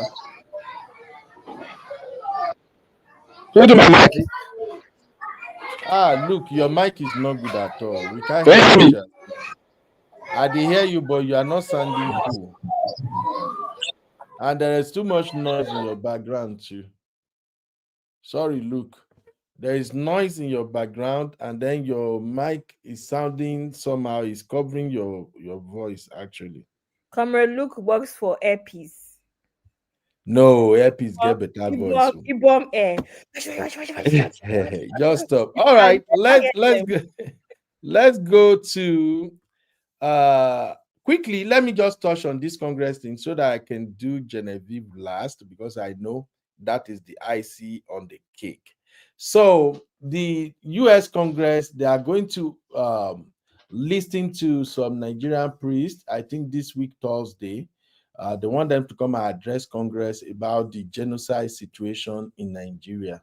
And if what I know about the way this Congress work, if I have to go by that, they might end up voting that American should intervene in Nigeria. And that may mark the beginning of the end. So the news is right there. You can see it in the Punch. And if you go to the uscongress.gov website, you're going to see the information there. So by Thursday, if you know you don't want America to come to Nigeria, start praying by now that something dramatic changes before Thursday. Because if by Thursday, the people that are going to make that presentation at the Congress, at the Capitol Hill, if those folks comes with enough proof of massive killing of Christians, that could just seal the fate of Nigeria. And it's scary because as soon as they vote, that the US military should go to Nigeria to chase out these Islamic terrorists. I know say many Nigerians like to deceive themselves. Me, I know I like to deceive myself. As soon as they vote that the military should go to Nigeria to intervene, that's it. All of now with they speak grammar, when they argue, you are just playing. Una they whine. The US will come, they will do whatever they want to do, and none of you can do jack. I'm so sorry. It's painful to me. In fact, I'll put Nigeria in prayer. I'll pray that the vote will not pass through. If it pass through, we might just be ready to say bye-bye to what we used to know as Nigeria. Abi, are you saying why am I scaring people? I'm not scaring people. It is what it is. Look, you want to add anything? I think you adjusted now. I mean, no verse. I beg. They are doing one children party in my compound. Okay. So, what do you want to contribute real quick? Okay, it's just about this VDM stuff. Yeah. You know, VDM did my area yesterday. Actually, they invited them for one tournament, one football tournament. And that was the first time I saw VDM actually. When this, Eriga came to, and when Eriga came, people were coming. But when VDM entered the show, I was shocked. Even with Papa, my mother, they holla VDM, small picking. So actually, this Jollof case, I heard, not I saw it online. I heard that Jollof is a data man, the data guy. He told VDM that anytime VDM come to Delta State, you go see what they go do. So when I saw that video, I just know that now waiting normal person go would do self. Say you Gama see you, you already do me something before. You already raise my morale. If I tell your state, you go call boys, they go do me some kind of things. So when I saw that video, I was like, so VDM still put that kind of thing for mind. What they did actually was very, very bad. Two of them in the plane was very, very, very, very bad. It was very, very bad. Both of them fighting in the plane. I for life, me they don't like portable style. Me they call for boxing competition. They are two to go and box. Who win? There was no strong pass. So VDM saw this guy and said, Jollof, I did your state since yesterday. You don't do anything. No, the thing just start fight. Blow. So to me, as you said before, two of them they did wrong, and we demand an apology from both of them. I know say VDM will come do kind of posts again, say you could try connect people, say don't apologize, but that's his way. But the right thing to do is just to apologize to everybody. They did wrong. Thank you, sir. Yeah, thank you, my brother. All right, thank you. Let's talk about this US evasion briefly. I beg, we just have to I just want to feel the pulse of our people.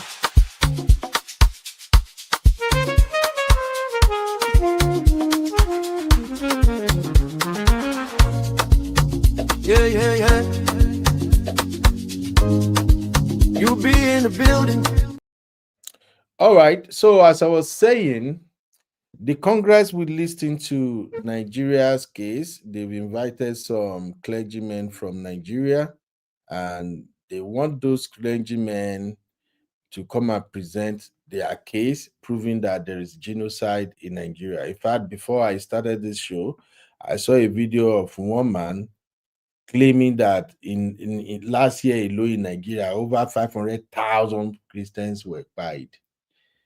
And I'm like, yes, we have massive Christian attacks in Nigeria, but that number is exaggerated. Now, there are people who truly want the US to come to Nigeria, and I can't blame them because it seems like Trump intervention is their last hope. If you watch Reverend Ezekiel videos and you see all those other videos circulating on social media, and you see everything that is happening in Nigeria right now. I saw a video this morning of people traveling from Lagos to, is it between Lagos to Ore? Or is it from Ore to Onitsha? Somehow I saw the video. One motor, one is it Hias motor, or what they call those traveling buses? They kidnap all the people inside the motor. And the other passenger that were recording, they even saw some of the bandits up front. So a lot of people want the US to come. Me, I don't want the US to come. I want them to partner with Nigerian military, and let's see if we can put an end to this. But what perhaps seems to have sealed the fate of Nigeria now is what Okupatrick just mentioned here, because I saw the two and I'm like, oh God, it's on now.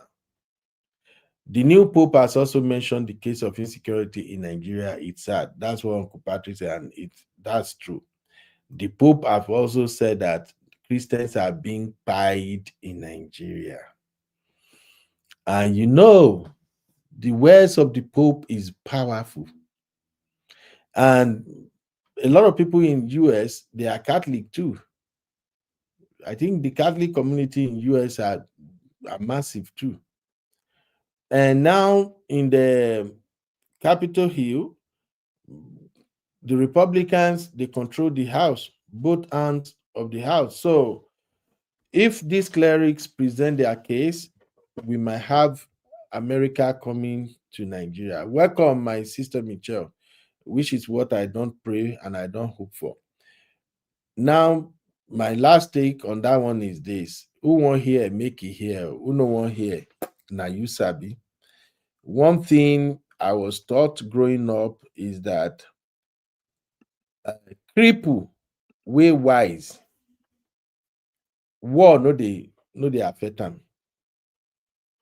You can interpret it whichever way it will make sense to you. But that adage is applicable now. Cripple way they wise. Before war come, it don't find a way. We are talking about this thing like play. And Nigerians, in our usual characteristics, we are joking with it. They play.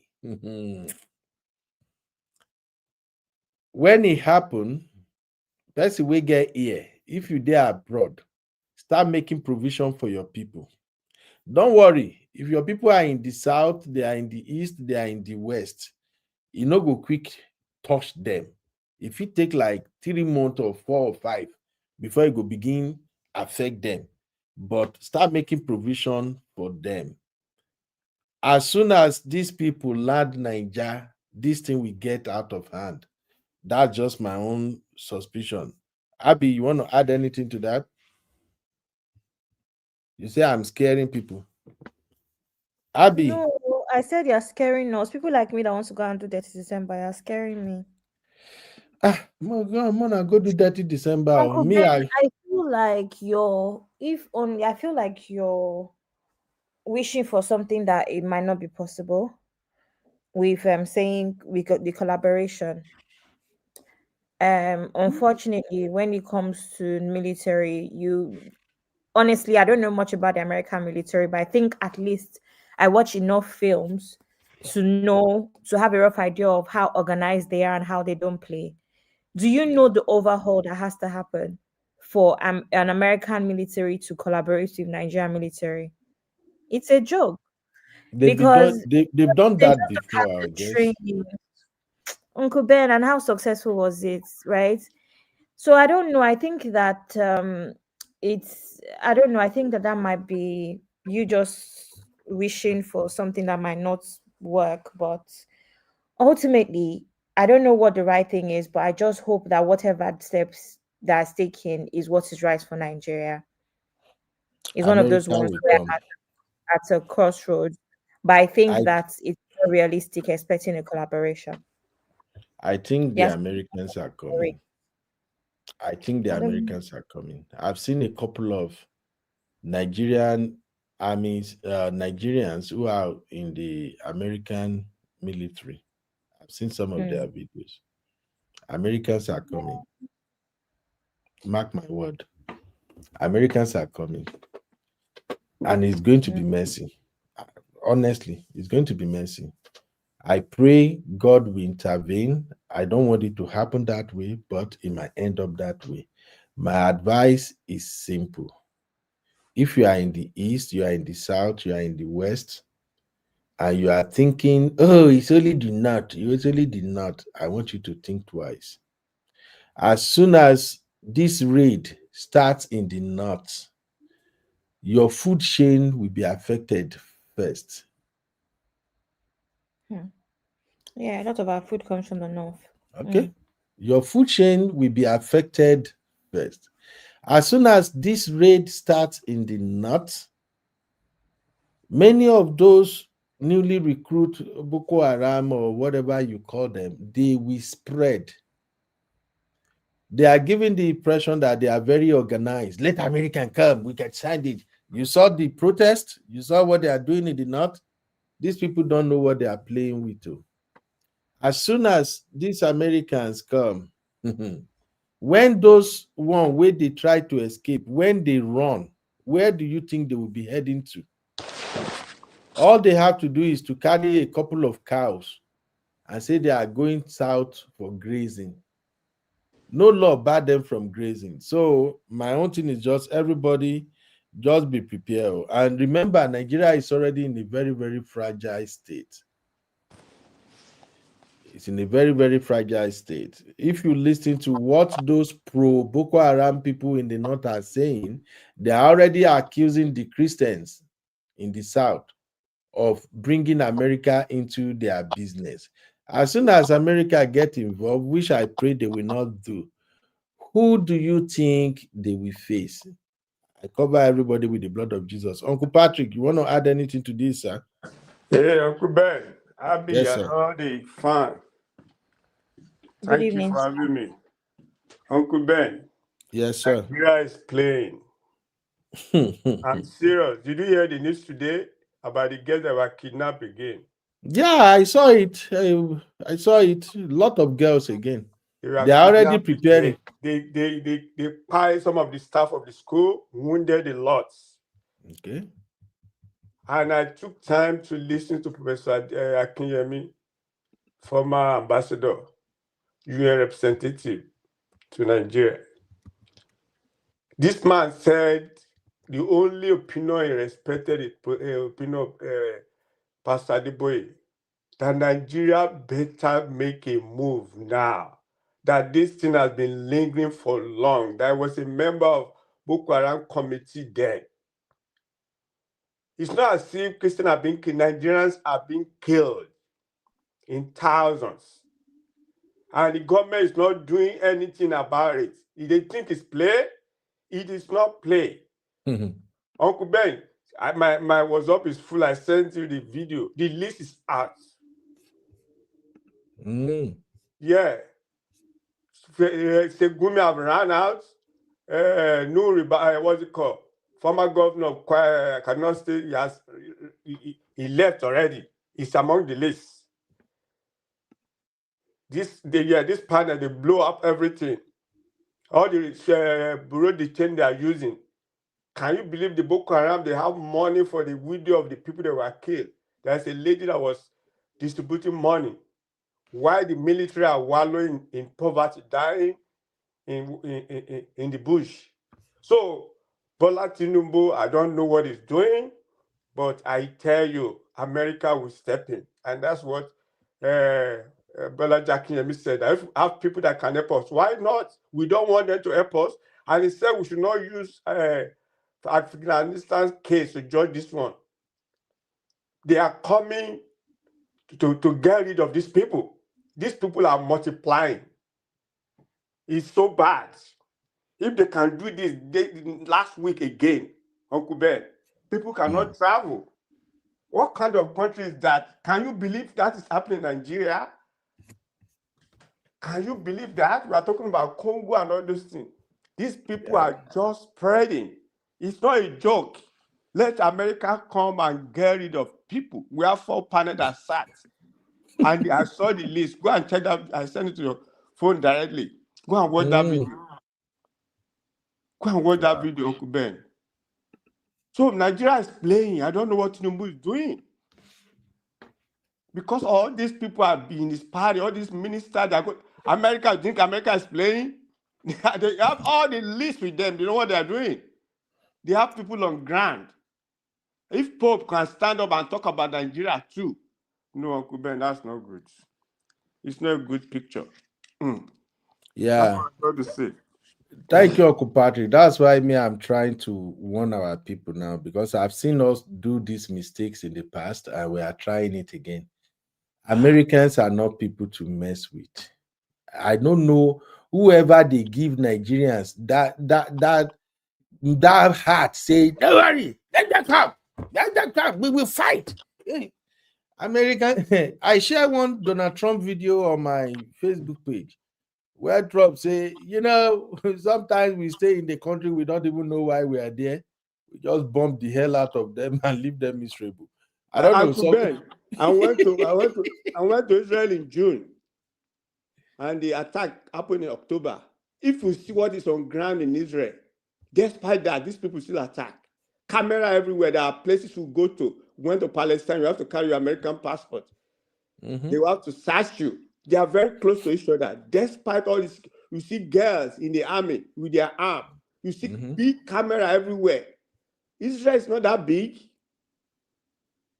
I went to Tel Aviv, I went to Palestine. But what are we talking about? Nigeria doesn't even, they are playing. People are joking with America. And I feel so sorry for our people. Look, don't be saying they overhype America or something. Yeah, we're not overhyping America. I've seen what happened in places that America go to intervene. And usually America comes with good heart. They actually wanted to help. But as soon as the people start fighting back and all those dead heroes' coffin are being sent back home, una don't buy market with that. I don't want to talk for how they will take understand that. As soon as the American soldier land, that's why I'm even saying, may they even use kinetics, may they not put boot on ground. I know what I'm saying. As soon as I have to go. Thank you. Thank you, sir. As soon as the parents of those military men begin receive that flag when they give them purple medal, una country don't buy market with that. And your president is not even making, I don't even see, let it go. Because I don't understand. What are you people playing with? When they take fire, they play. Hey. Ooh.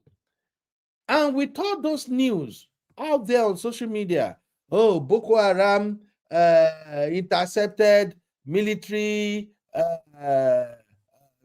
troop, they all alive everybody, Boko Haram, they kidnapped 2 army, Boko Haram attack this thing. You think America know they follow? Okay, I be like say una want see real life movie, war film now. Una want see, una want witness real life war film. It's better your president beg America more than tell America say, please, we are going to sort this thing out ourselves. After Thursday, if Congress venture votes that President Trump should carry on, it's been a while since American government has done something that makes their people, their base happy, and they are looking for something to offer their base. I watched an interview yesterday. Let me see if I can see that interview and play it real quick for you. It was the interview by this is it more the House member? Yeah, I found it. The House member in charge of this American intervention. And the impression I got is that these people, they have already perfected their plans on what they are going to do. Now these same we Nigerians, now they believe, say, hey, nothing will happen. And those in the north, their mouth, they sharp. Let them come, America. We fight them.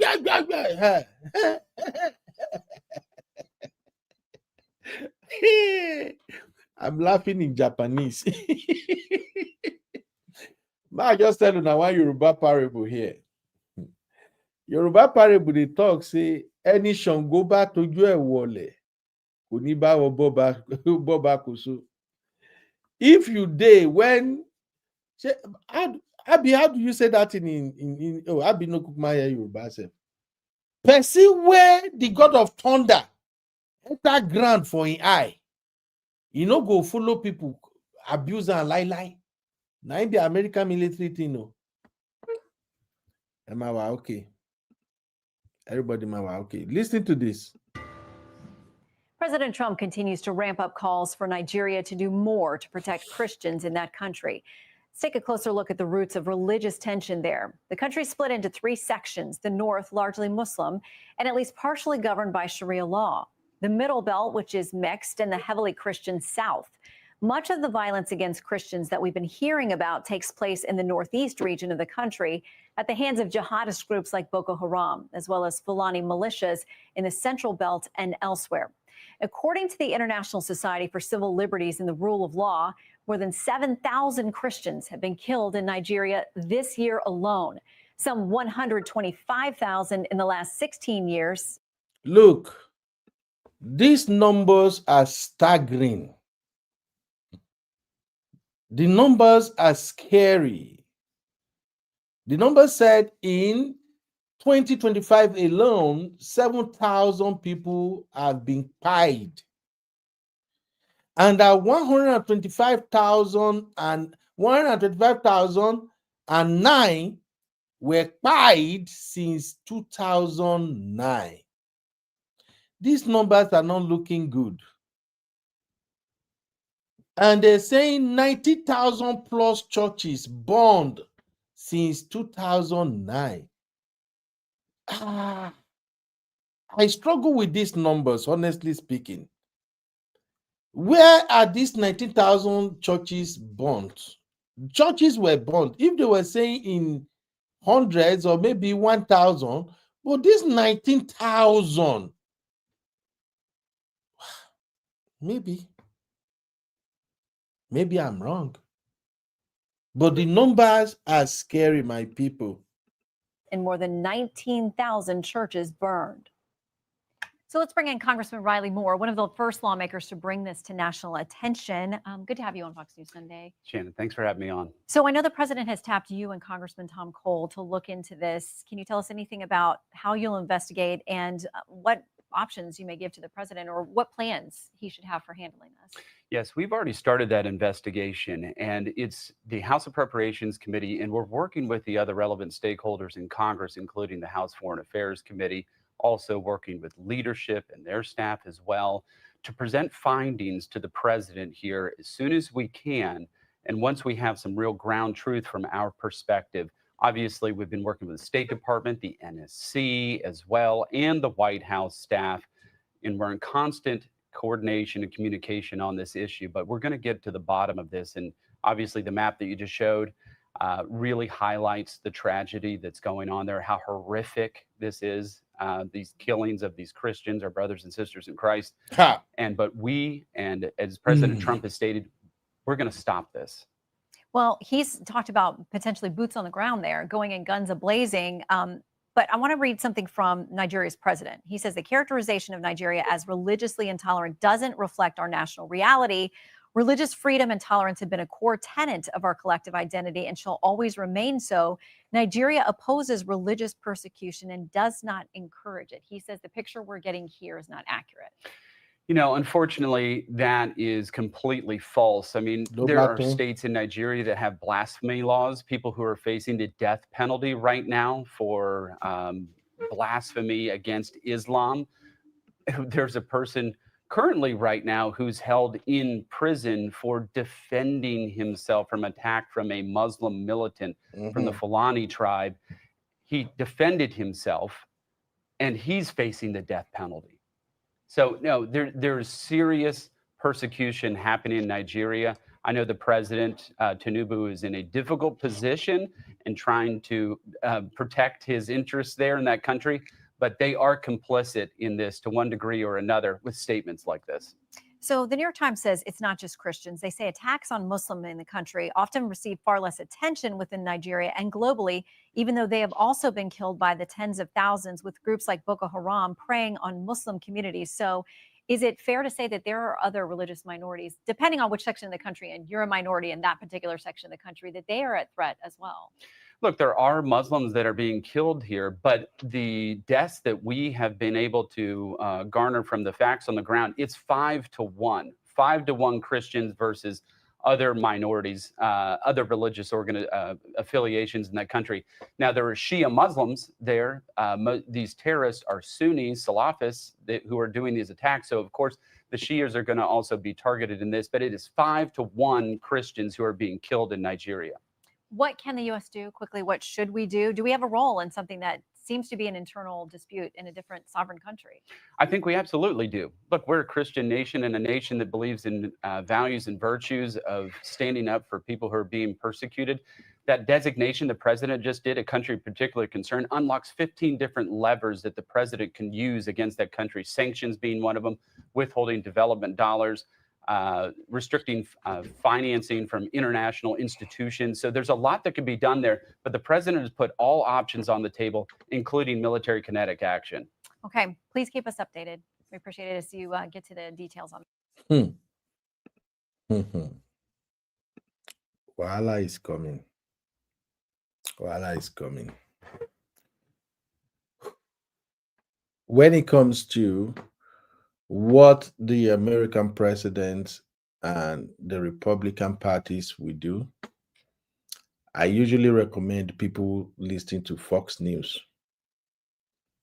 Fox News is the avenue they mostly use to tell their followers the direction they are going. The body language is there already. Because America is my country, I can't say some things, but this is what I can tell people in my fatherland.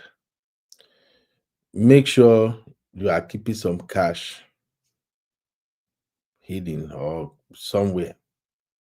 Make sure you have raw cash at home.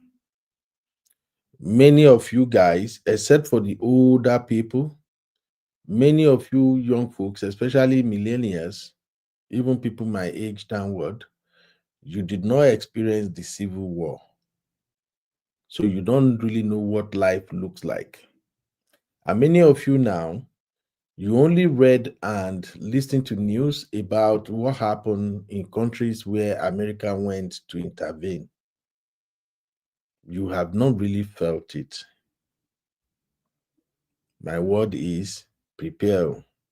A word they said is enough for the wise. America are not coming to take your resources. They are not coming to take over or something, but somehow I don't see this. I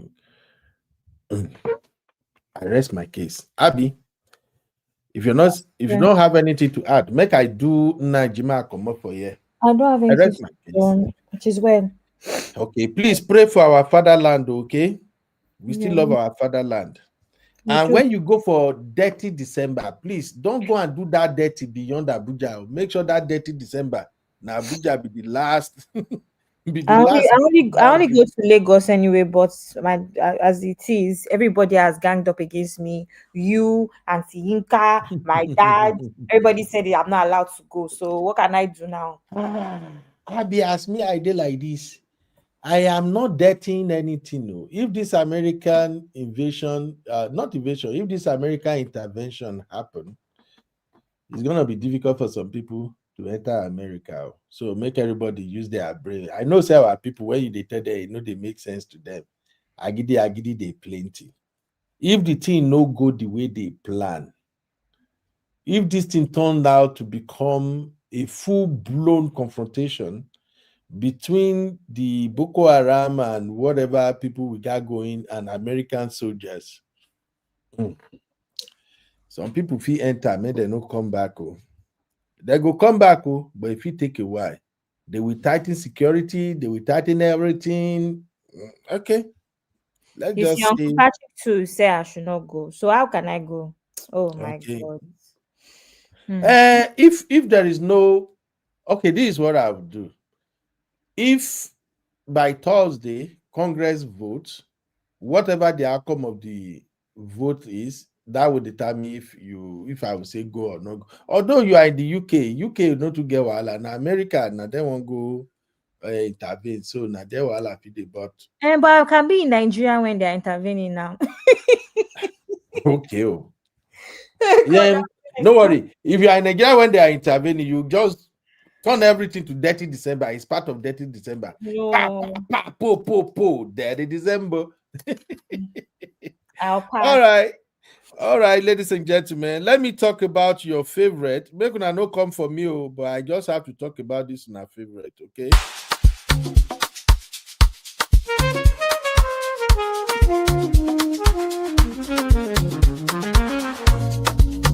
Yeah, yeah, yeah.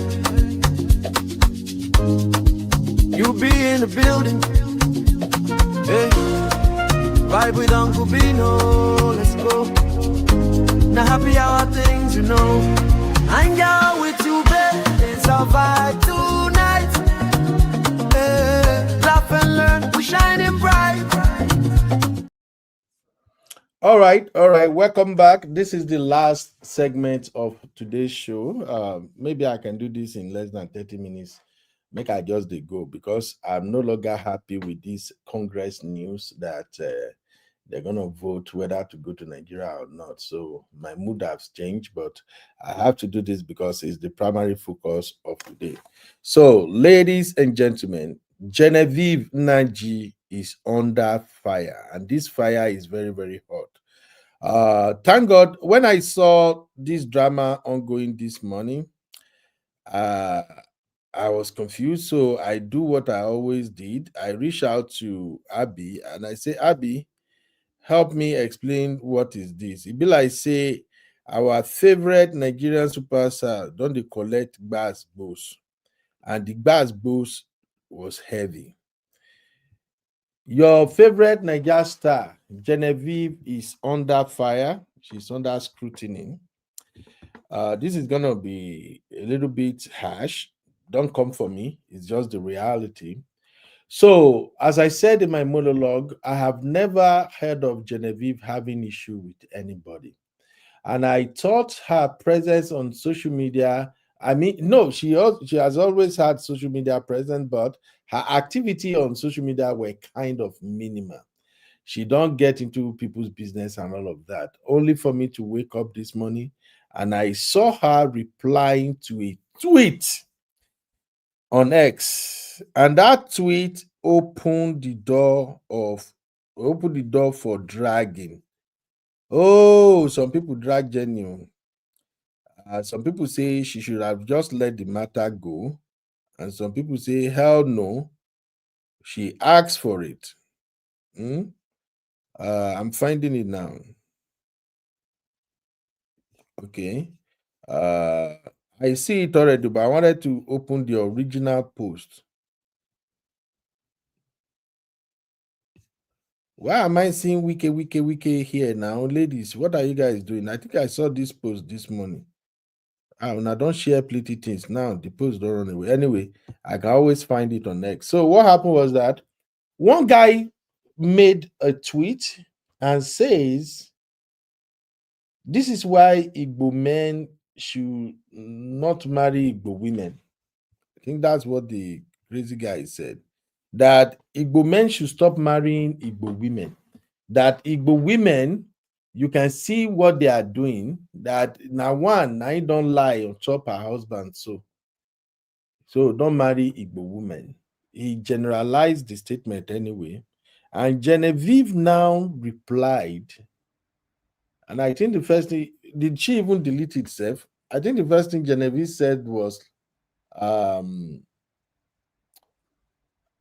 make I find them. I can't remember. Let me help you, Uncle Ben. Do you have it? Okay, I see a random lady, a random person rather, posted that she's from Rwanda. Her name is Annette. Annette from Rwanda, turning Anambra man's wife soon. Okay. This Oyeka man decides to reply and says, this is what I'm talking about. Dear Igbo men, instead of marrying Igbo woman, thou falsely accuse you of raping your daughter. Better look outside for wife. Go to East Africa, especially this Rwanda, and pick a damsel. They are all over social media and you can link up with them. Yep, that is it. Genevieve now replied, in other words, instead of checking yourself and taking accountability, go for the unsuspecting and carry on with your evil. Got it? Thumbs up. Okay, thank you very much. That's So, it. first of all, I think this is what triggers Genevieve. This is the tweet. Now, here are people, Igbo Menu, replying. Sam said, if Igbo women don't correct course, they will end up losing more Igbo men. This is exactly why I couldn't marry an Igbo woman. The ones I met when single wanted to be the men and always to be worshipped. As a core Igbo man that my father raised well, that wouldn't happen. Oyenka replied and said, you made the best decision for yourself, bro. Non-Stark said, I really couldn't deal with Igbo women and their toxic nature. I married Yoruba. Oyeka replied, LOL. So this lady came and said, that's why Igbo women marry Yoruba men and guys will still be crying. I will marry a Yoruba or a Edo man, sha. Ladies and gentlemen, this has been ongoing for a while now. I've seen Igbo men and women drag themselves on this space a lot. We Yoruba, we just stay one corner, they look because we don't want to collect bullets. Oyenka replies, say, story for the gods. Igbo men want y'all to marry out like we need space. We don't even want to see y'all with your degenerate, perverted, and toxic lifestyle. Go Shiloh or Ebuka Obi prayer house and pray harder so one tribe can pick you. That's one evil clown. Okay, that's one evil down. Another lady say, jokes on you, thinking Igbo women care about you. Oyeka still reply, then why are your kind crying in the comments and quote, come harder, we've left here behind and so shall it be. Patrick Ede say, Oyenka, stop this. Who should we be leaving our Nwadas for? Nwada, is that an Igbo language, right? Who should we be leaving our Nwadas for? Abi they shouldn't marry. Oyeka reply, Igbo men and modern Igbo women are incompatible. Don't even know if they are compatible with anyone at all. They should just go wherever we no do again. Wow. Oh, it's really tough, my dear. You see? Problematic said, I am very sure I'm not marrying a Nigerian. I don't even want to date one. Oyeka say, bro, run for your life. Said, that's the plan, boss. Make our parents still they think we will marry one Igbo girl. Then Oyeka say, we've gone past that time. It's not what it one bit. Then Okafor said, na Ethiopia or Seychelles at the enter. Brado Oyancho say, bro, no cast my update. Told my friend this yesterday. Instead of going to Europe, when the bag gets heavy, I'd rather go to East Africa and get me a horn with darkest of skin and slim, thick bunda. I don't know whatever that is. Engineer Meskana. That is booty. Booty, right? Engineer Meskana said, listen, bro, a woman is a woman, irrespective of her tongue and tribe. Ensure you are first, ensure you are first a good man and learn how to pick a good and kind woman for yourself. You will enjoy your marriage afterward. Then Cynthia said, when the other tribe says we do not stand for our own, it will be like saying na lie. You can never see a Yoruba or an Hausa person make this statement. Why attribute a deed to all? This is not the Igbo we envisioned. Then Cassandra said, if you want to marry outside Igbo, just shut up and go ahead. You don't need to find recruit. Allow people to do them. Your mama na Rwanda woman. If you don't born girl, last na Yoruba or Fulani she go later settle for, as no Igbo man go want marry her. The thread goes on and on and on. Kelechi PhD say, Mban, I do not support this. It is wrong for you to generalize the wrong of a few as the standard of all Igbo women. Okay, but why are you saying it like that? Our culture is under attack. There are millions of good Igbo women raised right by their parents and their community. Marry from there. All right. So that comment runs deep. It goes on and on and on and on. Why do I choose to read those comments? Because I guess this actually trigger our screen goddess, Genevieve. So Genevieve now showed up, and is this retweet or what do you call this, or quote? Genevieve now quote the guy, and then she dropped this. She said, in other words, instead of checking yourself and taking accountability, go for the unsuspecting and carry on with your evil. Got it? Is it? Can you read that, please? Maybe I'm not getting that English right. In other words, instead of checking yourself and taking accountability, go for the unsuspecting and carry on with your evil. Got it? All right. And that tweet has got 4.3 million views. Now, let's now look at the reply. Banter King said, Queen Mother, you just gave this account a boost with your reply. The guy should be grateful you engage him. Always love you. Aquaman said, many of you are misunderstanding this tweet. All she's saying is Igbo men should address the root cause why most of their women are wicked and lack accountability instead of running to marry outside. Marrying outside doesn't change anything. It won't solve the problem within. Kevin Akpoko say, it's better to be quiet and thought of as a fool than to open your mouth and confirm it. Then Godson said, so your quiet and reserved attitude was just to cover up for the emptiness up there. This is what he's telling Genevieve.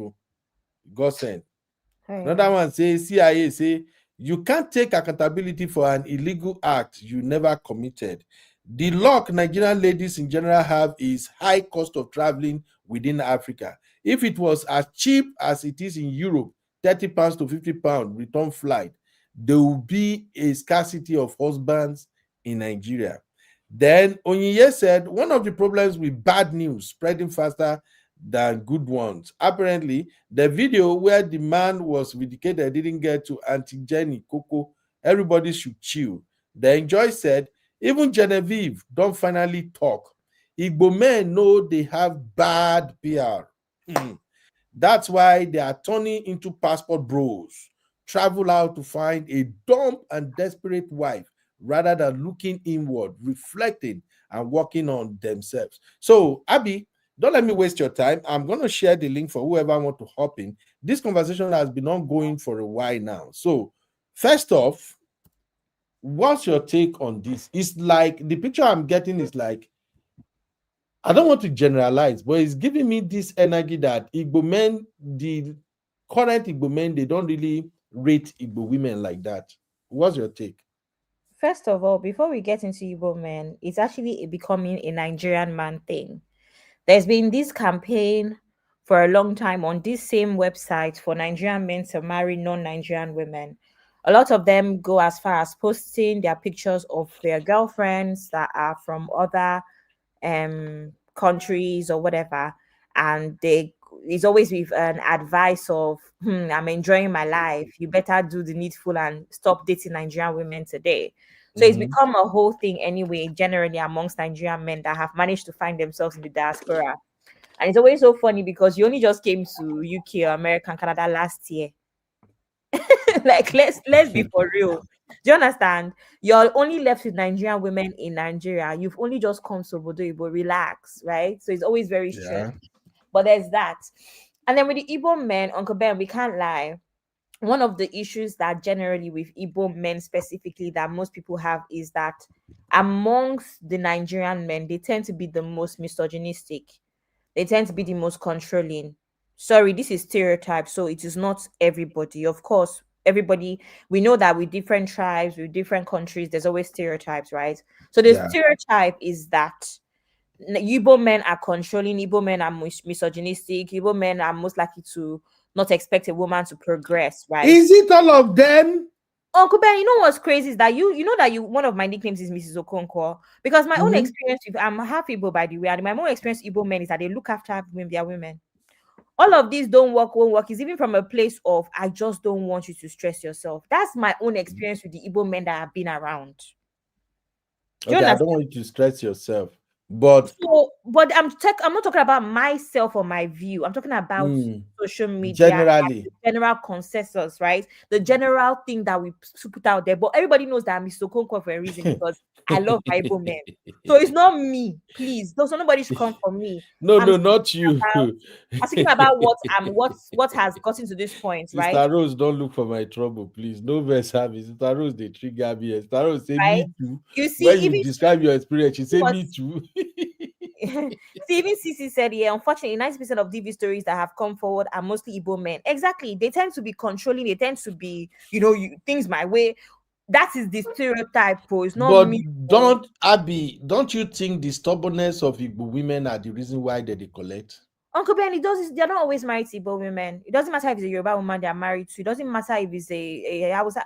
They just have that thing of misogyny. No, many of the Igbo that I know that are married to Yoruba or other tribe, they treat them right too. And Uncle Ben, forget even the marriage for a sec. Think about the structure of the Igbo, whatever. It makes sense that stereotype exists. The structure of the men are seen as the most important in the household. The girls don't have to do much. If you're from a household, in an average Igbo household where there's limited amount of resources or money, it's the men that are made priorities. It is ingrained in the culture for women to be seen less than. So it's not exactly surprising when we hear that Igbo men are misogynistic. Let's even be honest, Uncle Ben. You said you've lived in the East before. Men are carried as very, very sacred and very important in comparison to the girls in the because family. of what they provide. Even you, Uncle Ben, please let's not start, because even you the other day. It's no matter of start now. It is what it is because of what they bring to the table, because of what the men provide. Don't start, Uncle Ben. Please let's not start this conversation. Uncle Ben, you said we want to leave here quickly. Let's not do another 2 hours of arguing, please, Uncle Ben. We are because not arguing. When we were talking about Ned and Regina, you were still saying that letter. Why was it signed by a woman? Why should it be signed by a woman? But that is misogyny. Why can't it be signed by a woman? No, that is the problem. Uncle Ben. Wait. It is misogyny. Abby, that is the problem.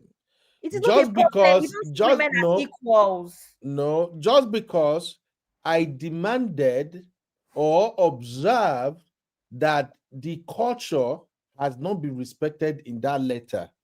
Because it was signed by a woman, that means it's disrespectful. Are women smelly? It's not supposed to be like everybody has their rules. Why is it not supposed to be like that? Because women are not seen as equals. Abby, let me ask you this. If you're married and let's say you don't have domestic staff and your husband choose to say, you know what, I'm gonna be the one to go to the market and buy food stuff and everything, just as if you really don't know how to buy stuff, how would you feel? I won't feel anyhow. If that's his department that he's good at, then that is it. Uncle Ben, are you really asking that question? See, Uncle Ben, this is 2025. If a man is better at shopping for the household, let him shop. If I'm better at cleaning the house, let me clean. If no worry, let him cook. Let's come to what we are saying here, Abby. Uncle Ben, I can't believe you asked me that question as if you thought you really thought that question would land well with me. No, it's not like maybe it will land well with you. I know you will fight. You will say something else. Marriage is about strength, Uncle Ben. It's not.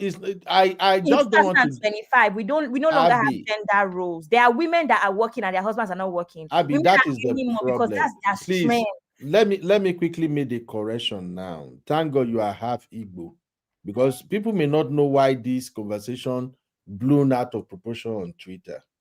You just made the statement now. You say this is 2025. There are no more gender roles. That is a very, very wrong statement to make. If you are saying there are no more gender roles, will you go and change the tire of your vehicle when your husband is at home? Uncle Ben. Will you do the landscaping when your husband is at home? Uncle Ben, you are taking it too far because with my husband breastfeed. I'm not taking it too No, far. you're taking it too far because will my husband breastfeed? Then why? It just requires. Then why are you saying there are no gender roles? There are gender roles. See, the bottom line is this. If I'm in this living room now, I want to lift the couch. Why would I lift the couch if my husband is around? Because that is heavy. But you said there are no gender roles. No, you said there are no gender roles, right? God. No Uncle gender Ben, roles. That's what you're saying. And it's not fair. Don't worry. Let's come back to Genevieve that we're talking about. One thing about Genevieve, this is part of my own reservation and why I think this triggers her. Like somebody said, oh, thank you, Anthony. Or Chukudi, thank God. Now your brother be this. Chukudi said Nigerian women don't pour water like the Uganda women or Kenya ladies. Now another level, this guy, they go so Uganda. What is wrong with Nigerian people with Uganda and Rwanda women? What is wrong with you people? Chukudi. Hey. Chukudi, why? Uncle Ben, let me tell you my issue with this marrying out of Nigeria and all. I've rarely ever seen it for actual good reasons. That's the problem. Every time Nigerian men talking about marrying outside of Nigeria, it is really for good reasons. The ones on the internet, it is never a case of I've connected with this person from whatever country and I love them. It's always in an attempt to either they think they can control them more because they don't talk back. It's always something that actually seems more negative to the woman than not. Abby. Always. There's never been anything positive to the actual woman that is not from Nigeria. Okay, so make I defend my brotherhood. The reason my Igbo brothers, they are saying, you know what, I'm done with this, my Igbo sisters, is because you guys are always doing too much. This feminism thing, now Igbo women, now some Igbo women, now then carry this feminist thing and then put her for head pass. Uncle Ben, let's why? call it spade a spade. Uncle Ben, why? It's not why, it's what people are saying. You remember one time? No, I'm asking you, why is it Igbo women that are known as mostly feminists? Because actually, you're not wrong. All of the popular feminists on social media are Igbo. Why? Thank God. No, why? Because you guys simply want to unseat the men in their God-given role. Uncle Ben, why? Not all of you. Uncle those Ben, with why? that Uncle Ben, I don't character like and attitude. Question. Uncle Ben, why is it that it's mostly Igbo women that are in the forefront of feminism? Because they are the one who don't want to respect the culture. No, Uncle they Ben, don't want to respect culture and tradition. Uncle Ben, you're not understanding over sabi. Uncle Ben, no, you're not understanding my question. What is the root cause of Igbo women being in the forefront of this? What is the root cause? Okay, Abby.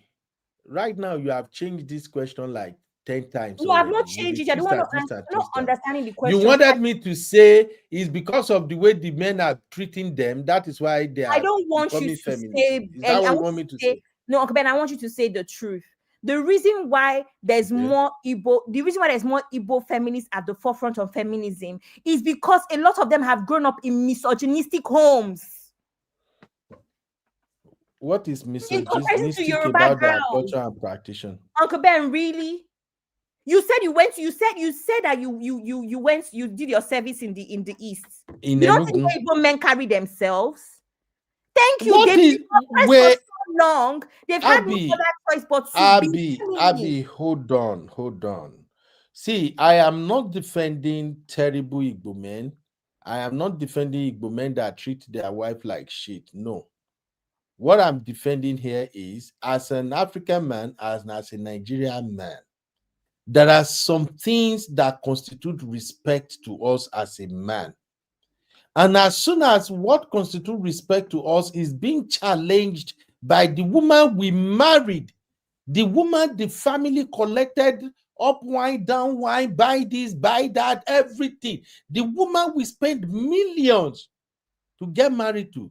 As soon as the woman got into the house and began to contest what we regarded as respect, as our ego booster, as soon as you are challenging that authority with us, all games are off.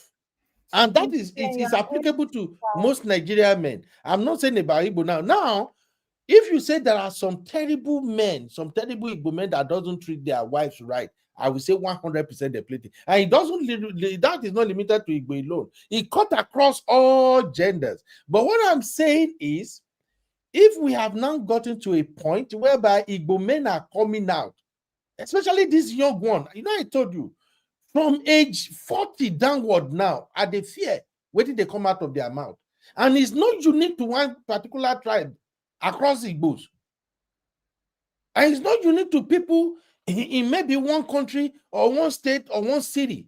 It's almost like what you hear across everywhere. They are all having the same experiences, the same feelings now. So that is why I think it is worrisome. And it is because of these families on social media that are always yapping. Now, almost all girls, now even girls in Nigeria, those will be say they can't even buy the hair when they put for their head. They think come I cannot do this to the man. Uncle Ben, so basically you're saying that it is a problem that women have evolved and don't want to take nonsense from men anymore. Because this is what has caused this problem. See, when you say women have evolved, because I understand toxic feminism. And I understand when women take things too far. Because even the question you just asked me, if my husband wants to go to the market, Uncle Ben, what kind of question is that? If my husband is better at going to the market, let him go to the market. Okay. It doesn't take away from anything. What do you mean? What do you mean? What do you, Abby, hold on. What do you mean if your husband is better at going to market, let him go to the market? That is the insult we are talking about. That right there is one of the things you are supposed to correct. No, let me tell you. Look, listen. Let me tell you. It's okay. A man can go to the store, buy food stuff for the house and all that. There's nothing wrong with it. If he wants to do that, or maybe he just brushed, he did it. But where it becomes a problem is when it becomes something of joy to you. That, hey, you want to go to the market, let him go. That is where the problem is. Because you know what? Let me tell you some of the things that happen in our own world as men. You see that your man, where they go, where they convenient, where you are happy. Hey, my dogu don't go buy meat for market too. My dogu now they buy fish. My dogu now they go buy gari. I love my husband so much. When it comes to the circle of men, that man and woman, I ain't be. That's the way they will treat Uncle Ben, this is Uncle Ben. When I tell you you're stuck in 1999 now, I am telling you Uncle what Ben, is happening in men's world. You are not listening. What kind of archaic? I've sat down. I have a lot of male friends. It's not happening in male world of nowadays. Men are proud to do nice things around the house. Men are proud to go to ballet classes with their girls. Men are wearing tutu now with their girls to dance with their girls, Uncle Ben. It's okay. We do all of that. You are Uncle Ben. Abby, we don't pass that level. Abby, hold on. You are not getting my point. Uncle Ben, I'm getting your point, and I'm telling you that that's masculinity. Why are you sitting with men? Are you angry about going to the market? Abby, we are not coming up. No, Abby, we are not angry. I'm just explaining to you why a lot of and then you take a man who is helpful to his family as a woman. That's toxic masculinity, because what is there to go to the store? What is there to go to the market? If it's more convenient for you, if you're the one that is better, like Sisi said, some men are better at haggling prices. Maybe your mother was a market woman or had stores in the market. It could be many things that shape us to be. Even this tire thing you're talking about, there are women that know how to change tire because their father insisted on those kind of skills. I have a father that insists on those kind of skills. So there's skills that a lot of women don't have that I have. You know why I like you new generation of women. Una know they hear many people give una their own perspective. Una always they say now that una perspective is progressive. That's what how you guys describe it now. Oh, people are progressive. What I'm saying is simple, Abby. Nothing is wrong with a man going to the market, buy food stuff and all of that and bring it home. Nothing is wrong. I do that myself. I go to the store, buy. Willingly. Now me go carry my children, carry trolley, go buy come. But how often do I do that? Maybe once in 3 months, maybe 4 months. I mean, how often do I leave my house, enter motor, say I dey drive go store, I won't go buy food stuff for house? Maybe once in 4 months. Maybe I just feel like, the way these children are eating, this the way this woman don't buy, they don't do, let me just go restock it. But here's the thing. My wife no dare feel tell me, say, babe, will you go to the store tomorrow? I'm gonna need oil. I think we need some rice. Oh, I trust who I marry. She not go even dare even sample her for my ear. That's the point I'm making. So if your husband is going to do grocery for you, buy food stuff, buy oil, buy fufu, buy gari, everything come house, and it's becoming frequent, and you are being comfortable with it, what I'm telling you is it is wrong. Don't allow it. Appreciate the fact that he wants to do it, but don't allow it. That's what I'm telling you. Not you, Abby, just many other ladies out there that have that mindset. If you are married to an African man, no, not African self. If you are married to an Igbo man or a Yoruba man that have an issue with that, you don't make it an issue against him. He is just not comfortable with it. I cannot so you will have peace. Uncle Ben, I cannot believe we're having this conversation. Yes, we are having the conversation because that is the reason. In a world where a lot of men, the things that a lot of men do, women can do. And a lot of things that women do, men can never do. No matter how hard they try. Example, men can never get pregnant and push out a baby. No matter what they do. Baby in you. No, Uncle Ben, like you won't, since you won't go. A lot of women can provide. A lot of women can cook. A lot of women can clean. A lot of women can change their tires. And quite frankly, a lot of women can provide for themselves where if you don't change the tire, we will take the car back to whoever the brand is and they will change it. So these comparisons are not fair when you know that there's so many things that women do that men can never do. Nobody is saying that. At the end of the day, Uncle Ben, we talk on this channel all the time. And the whole idea is communication. Yeah. Some people, their households work the way that they work because it just works. It doesn't mean that the man is less of a man or the woman is a silly woman. Sometimes it works that way. So using examples like this thing, my dear, is not fair. Uncle Ben, toxic masculinity, and that is misogyny. That's all I'm saying. My dear, you can call it how you want to call it.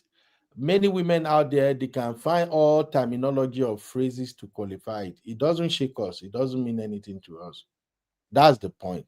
That is why these men actually still do not see women as equals. And that is problematic. You say what?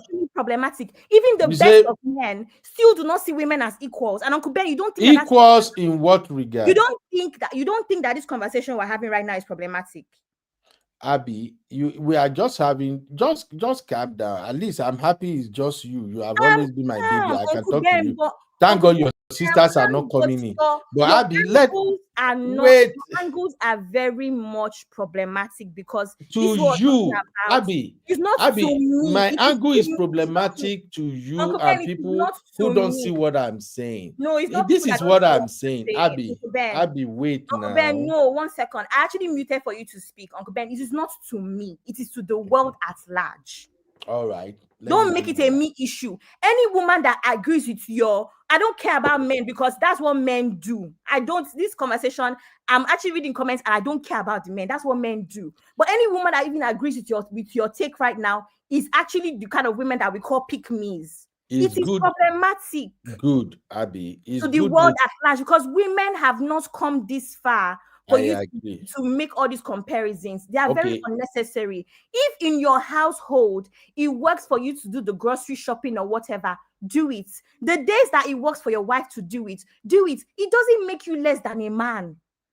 Even if you're the one doing it 80% of the time. I don't hear you, Abby. say make I talk my own now because I know say you ready to fight now. Here is my thing. If any woman that do not recognize that a man is a man, and there are some certain things that shouldn't be encouraged, even from your husband, even though your husband want to do it because he loves you, because he really see, oh, equity, nothing. There are certain things you shouldn't allow your husband to do. I don't know if the sisters that are listening, if they understand what I'm saying. There are some things you shouldn't allow your husband to do, even though your husband really don't care. If he does that, it makes him less of a man. In man kingdom, in man's word. That's the point. In man's word, if he does it, he makes him less of a man. He makes him less equal to his peers. That is the point. Uncle A Ben, lot that of is women know toxic this. Abby, just hold on. masculinity. Abby, That is wait toxic now. masculinity. And Abby, sorry, Tosin, feminism is not about equity. Feminism is about equality. Let's not start, please. No, feminism is equality, not equity. Equity in what? okay, Abby, This let's is not go animal back to why we kingdom. landed This is here. the real world. Let's go back to why we landed here. Do you agree with me that the number of single women are growing? Yes, Or because women not? know. What's the reason? But do you agree that the number of I single agree. women are I growing? agree. And what's the reason? Okay. One of the reasons is that men are not ready to go into this rabbit hole. A lot of men now, especially the men who are millennials and Gen Z, it's even concerning to me. They are not ready to go into that rabbit hole. And what they are doing now is, you know what? Let me go and find women in a place where they are not going to shove it down my throat. That no, you have to cook, you have to sweep, you have to carry water, you have to beg. So they just be like, you know what? Let me look for where I will find happiness. That is just what is happening now. And we are saying this for our women, especially this Igbo men, Igbo women conversation. We are saying this for adjustment to take place. It's good to listen to all these feminists all day long, but I tell you what, I swear to God, it is not good to look to feminists all day long, Uncle Ben. That one is it's wrong. good to listen to them all day long. Just let me finish. But here is what I will tell you, ladies, especially Nigerian ladies. Any feminist, anybody that is so strong about feminism, if they go back to back on social media, the voice is loud, especially female. And she has a husband who, from the look of the husband, you can tell that this is a bull. Not that that woman is preaching rubbish. Uncle Ben, I want She's to just not say, practicing what she preach. Uncle Ben, 1 second. Let me just explain to some idiots in the comment section. This vim that No, don't say that. Don't say that. Uncle Ben, Please, this Abby. vim, no, go and read the comments. This vim that I have here, if I enter you in the comment section, you will think about your life. You will not recover. Just understand that. His comments are very vile, Uncle Ben. Just delete extremely vile. On him. I've told you guys before that. Why can't you have a civil conversation and give your opinion about it? What is your problem? Even Abby, if I can't see the person. Abby, wait, I can't see the person. If you feel like he's insulting and this thing, you don't even need to announce it. Just ban him, delete all the comment. Case closed. I've said it before. Here on this platform, we have difficult conversation. And when we have the conversation, it's not because we want to dominate, it's because we want some people to have a rethink. That's why we are having the conversation. Okay? I can come here and do feminism thing and just say, yes, it is wrong for these men to say this. Oh, these men, they are misogynistic. These men, they don't have game. These are foolish men. These men, no, don't even listen to them. It's okay. I'm a content creator. I can actually say that. And you will see everywhere will be bossing now. It will be, yes, talk. But that is not how you make constructive criticism in a way that people can actually see lessons. These men are out here complaining. And if I'm sitting here, if I can't express their angle, and thank God I have a very energetic sister in the studio with me, as well as many strong sisters in the chat too. So if they can't present and kick against what I'm saying, we can't learn. So you don't have to come because you had the conversation and you just say, oh, this is a terrible woman or something. That is not how it works. Uncle Ben, a lot of men, this is what we're saying, and this is the reason why Genevieve came for everybody. You lot are not, you have taken misogynist, you have taken being misogynist, you have taken being misogynist as an insult. And that's what Genevieve is saying. Genevieve literally said, instead of correcting your ways and wonder why women are turning this way, you are running to other countries or claiming to run to other countries. That is what is going on. Half the time, what do these men have to offer? Absolutely nothing anyway. Every time you talk about a Nigerian man offering any, whether it's from East Africa or whatever, it's always money. Oh, we like that. Now, let me ask a question. In fact, I need to raise my table because you really want me to go there now, Abby. You want me to go there now. And I don't want to go there, but you want me to go there. Like I go there. Me of having a balanced conversation, but you're not having a balanced conversation either. Me? Yes, because we're talking about things that we know of. We have a root cause issue. The major reason why a lot of women are in front of feminism are Igbo women right now is because of how they grew up. Men were seen as more important than women in a lot of Igbo households. The women are now pushing back now that they are independent. Uncle Ben, you don't even want to admit that. It has not come out of nowhere. It has not come out of nowhere. Abby, I agree with pushing back, but how are you? It has not come out from any. Okay, now let's turn this conversation around briefly to come back to Genevieve. Let me ask you this: do you think Genevieve is in the right position to defend that statement by that guy? Yes, of course she is. Why wouldn't she? What makes you think she's in the right position to defend it? She's an older woman that has lived life. Is she married? Uncle Ben, no. Is she no. We have to go there. Uncle Ben. Is she married to an Igbo man so that she can use her own experience with Igbo man to tell that guy you are wrong? I agree with Genevieve about the generalization. That guy is stupid. Uncle Ben, yes, Uncle Ben. But don't tell me she's in the right spot. Do you know somebody who would have replied that guy, and I will be beating her drum? Chimamanda Adichie, that's how they call her. If Chimamanda had been the one who replied that guy, I would be beating her drum. Not Genevieve. Genevieve is a terrible example. Uncle Ben, this conversation is not going well. Okay, how do you want it to go? Uncle Ben, do you know what you are doing? What am I doing, man? This thing is because even you need to also follow your comment section. When you have this kind of conversations, it is rage baiting.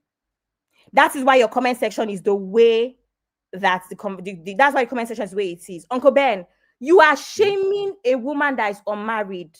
We say this all the time, Uncle Ben. That is not shaming. No, it is shaming. That is not shaming. Uncle Ben, it is shaming. What I'm doing having a conversation, Uncle Ben. You talk to me all the time. You have a feeling about me. You consider me intelligent. There's so many things that I can speak on that I have not experienced. I can speak on love in a marriage because I have parents that loved each other and brought me up in love, not because I've been married. That's why I have had points about things that I know nothing about. I can speak about, do you know, even my friends that have children, I can speak about parenting because I often babysit my nephews. It doesn't mean I'm a parent, Uncle Ben. Genevieve is over 40 years old. No, Uncle it doesn't matter. Genevieve is don't even go there. Don't go there. I won't buy that. She's a great woman, excellent woman. I respect her. But when it comes to this thing we're talking about now, no. Somebody put in the comment earlier, And the person said, what triggered her today? I saw it, a lot of comments like that under that X this thing. What triggered her? Can you tell me what triggered her? I've always known Genevieve to be, she do her thing. Even when people drag her, she doesn't send them or anything. So what triggered her? How come now that Ezra is trending and all the Igbo feminists around Ezra, they are the one collecting the basketballs, and this guy now made this post, and then she came out and pick it up. Where is my Abby? Abby, you don't run. You don't leave me. I don't even hear Abby again. Uncle Ben, I don't know what else you want me to say. You are insisting. I don't know what you want me to say. You don't want to listen to me. You are saying that because a woman is not married, she's not qualified to talk about what the man said got that what that man said had nothing to even do with marriage. He had a lot more to do with putting down. The man said, Ben, don't marry Igbo woman. Uncle Ben, said, I waited for you. Let me explain. That tweet had nothing to do with marriage. He had a lot more to do with a category of women, of which Genevieve falls under that category. She's an Igbo woman. She can speak for younger Igbo girls. Now you have turned it to marriage. Why? Because the conversation is about marriage. Uncle Ben, the conversation is not about marriage. Go and read that tweet again. Abby, not be this one where me and you they look for here. Make I share and make everybody see. Because you want to do lawyer now. You want to push me to a corner. It's not about marriage now. What do you mean it's not about marriage, Abby? Did she talk about marriage? She spoke about the category of women. Abby, look at this. This is the message. It's back on the screen. Oyenka said, this is what I'm talking about. Dear Igbo men, instead of marrying Igbo woman that will falsely accuse you of raping your daughter, better look outside for a wife. So, Uncle Ben, so you have comprehended that statement, and it is not about the category of women. It's not about putting Nigerian women down. It's about marriage, Uncle Ben. Please, let's be honest Abby. For 10 seconds. Let's just be honest for 10 seconds. You have looked at these statements now, and the only thing you saw is marriage, not putting down a category of women which Genevieve falls under. Uncle Ben, let's break it down. You lost me. I don't know what you want me to say now because I don't get it. I read the thread. I'm responding to the thread. Uncle Ben, you just don't want to be on the right side today. You have not lost anywhere. I lost what you're saying now. That's why I put this about. Dear Igbo men, instead of marrying Igbo women. That's what this man said, right? That will falsely accuse you of raping your daughter. Better look outside for wife. Uncle Ben, you are saying this is about marriage, not about an attack on Igbo women? No. I'm not saying it's not. Uncle Ben, do you understand how X? Do you understand how X works? Do you understand how Black boys work? Abby, we covered this at the beginning, and I said for this guy is way wrong for generalizing Igbo women. You heard me say that, right? But you are now saying that Genevieve is not qualified. On what basis is she not qualified? She's talking about her own. Genevieve is from Mbise. Genevieve is an Mbese woman. On what previous is she not in the right position to speak about Igbo women? Because she's not married. Abby, Uncle Ben, read this thing. I deal with experience. I've said this over and over and over again.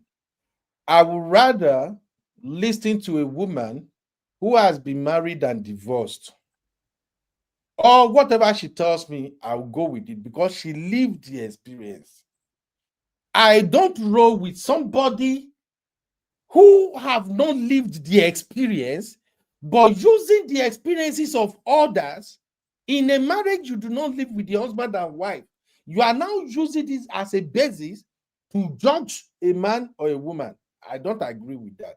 But when somebody have lived it, or this person has been in this long relationship, well known to everybody around them, and they see that, oh shit, this is not for me. This type of man, I collect shaggy. I'm listening. But Okay, Abby, who is Genevieve's boyfriend?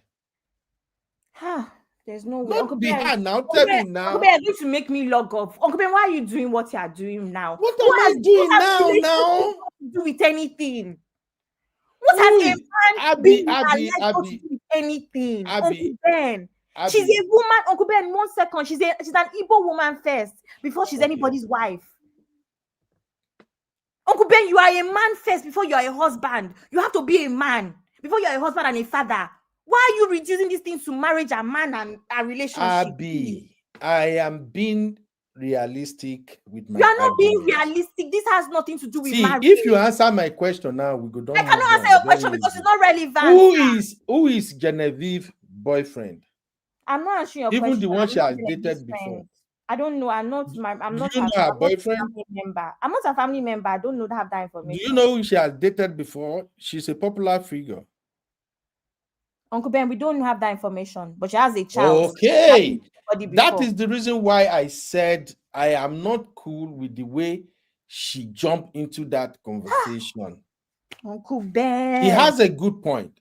And I'm telling you now, if somebody like Chimamanda was the one that took that guy on, case closed, deal done.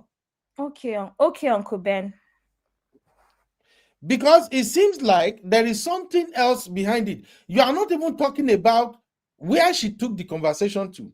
This guy says, dear Igbo men, instead of marrying Igbo woman that will falsely accuse you of raping your daughter, better look outside for wife. Your sister comes and said, in other words, instead of checking yourself and taking accountability.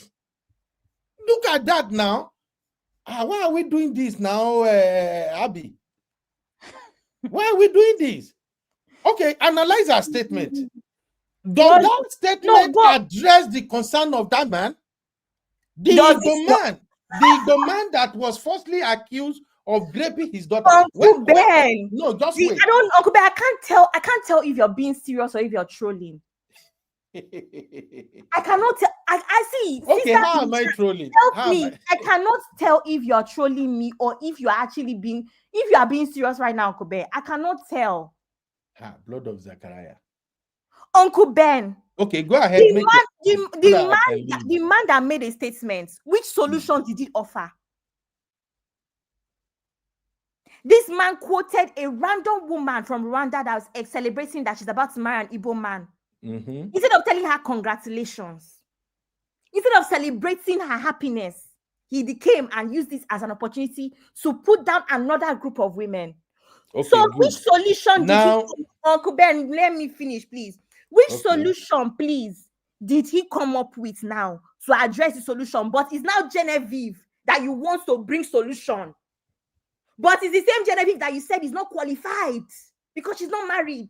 So an unqualified woman now should come and give you solution. But you cannot collect her solution because she's not qualified, right?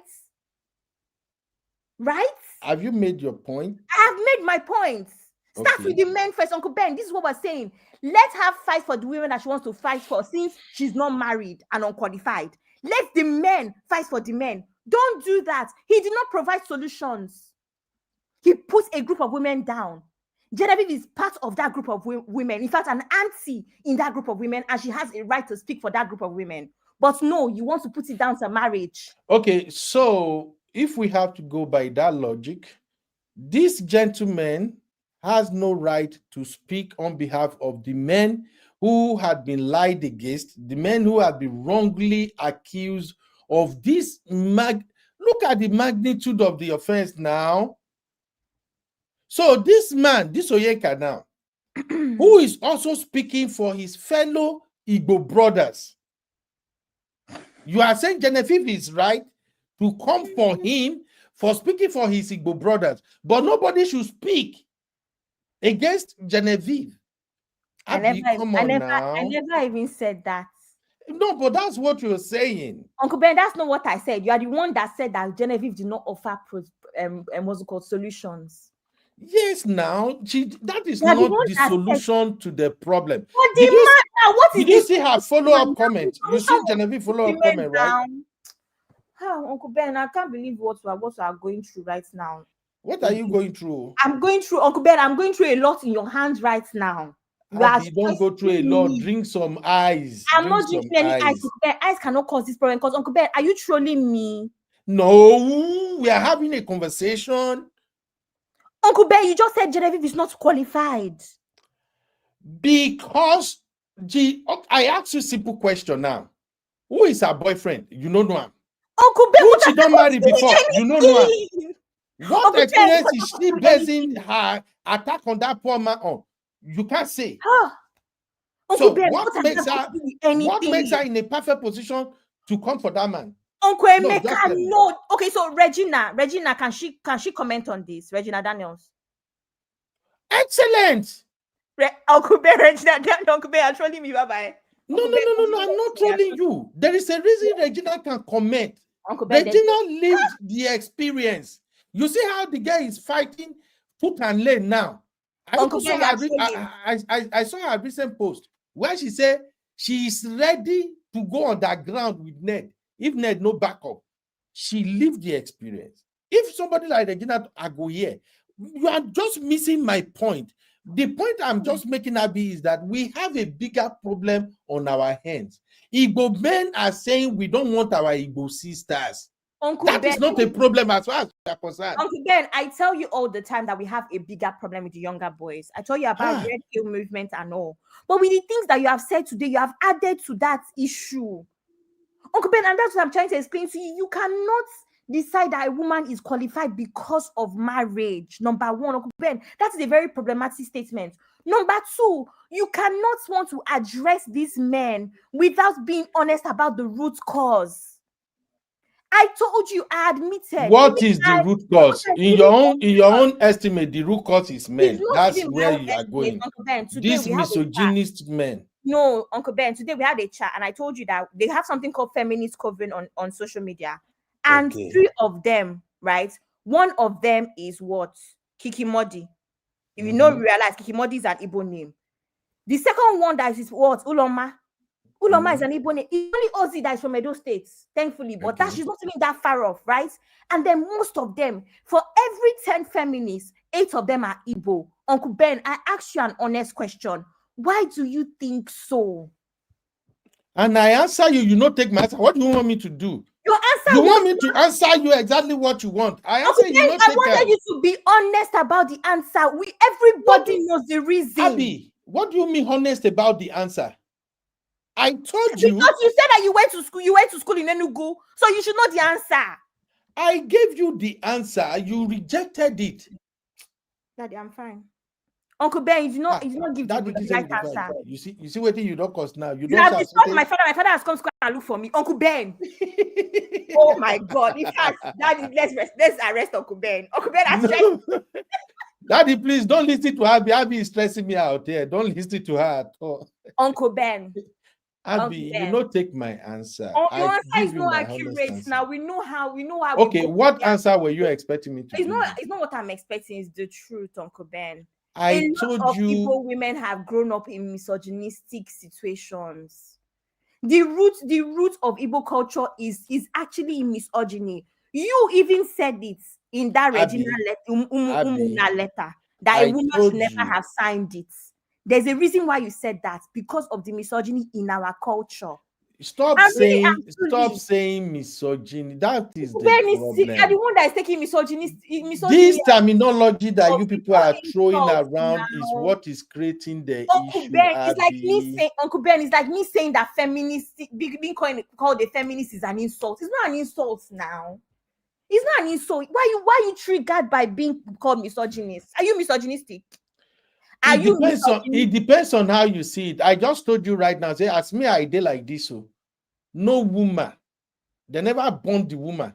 Where you go wake up in my house, you them say, hey, babe, go and do grocery. I need some gari, I need some rice, I need some. And I'm telling you, I never see the woman where go tell me that one. Ma, go. They never born her. So call me whatever you want to call me. Okay. Please help me understand, Uncle. So that makes me a misogynistic man, Abby. I'm not a misogynistic man, right?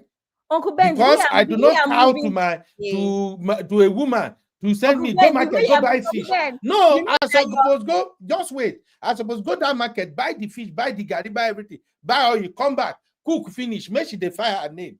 If I revoke, I'm misogynistic. Thank God, man. my sister Is that what you want to do? Uncle Ben, the way we are going now, I'm going to go live after this show to also react on you because you are a media personality. And I can react on you as a media personality, Uncle Ben. I put it to you that I am misogynistic. Which the other one? Call me chauvinistic. Add one more. Which one? I put it to you that you are misogynistic, Uncle Ben. I'm patriarchal. A lot of points you have made today have not landed well, Uncle Ben. They have been extremely misogynistic. I said this in the backstage before I come live. I said anytime where conversations surround Genevieve, person know they get to the bottom of it. So I agree whatever you said, but my point is this: if Igbo men are complaining, I even share some of my own personal struggle with even my friend with you guys once. I not just began to YouTube. If men are complaining, and they are beginning to find love, life, and peace of mind in women from other African countries and other nations, that is a referendum on your gender from that area. That's my point.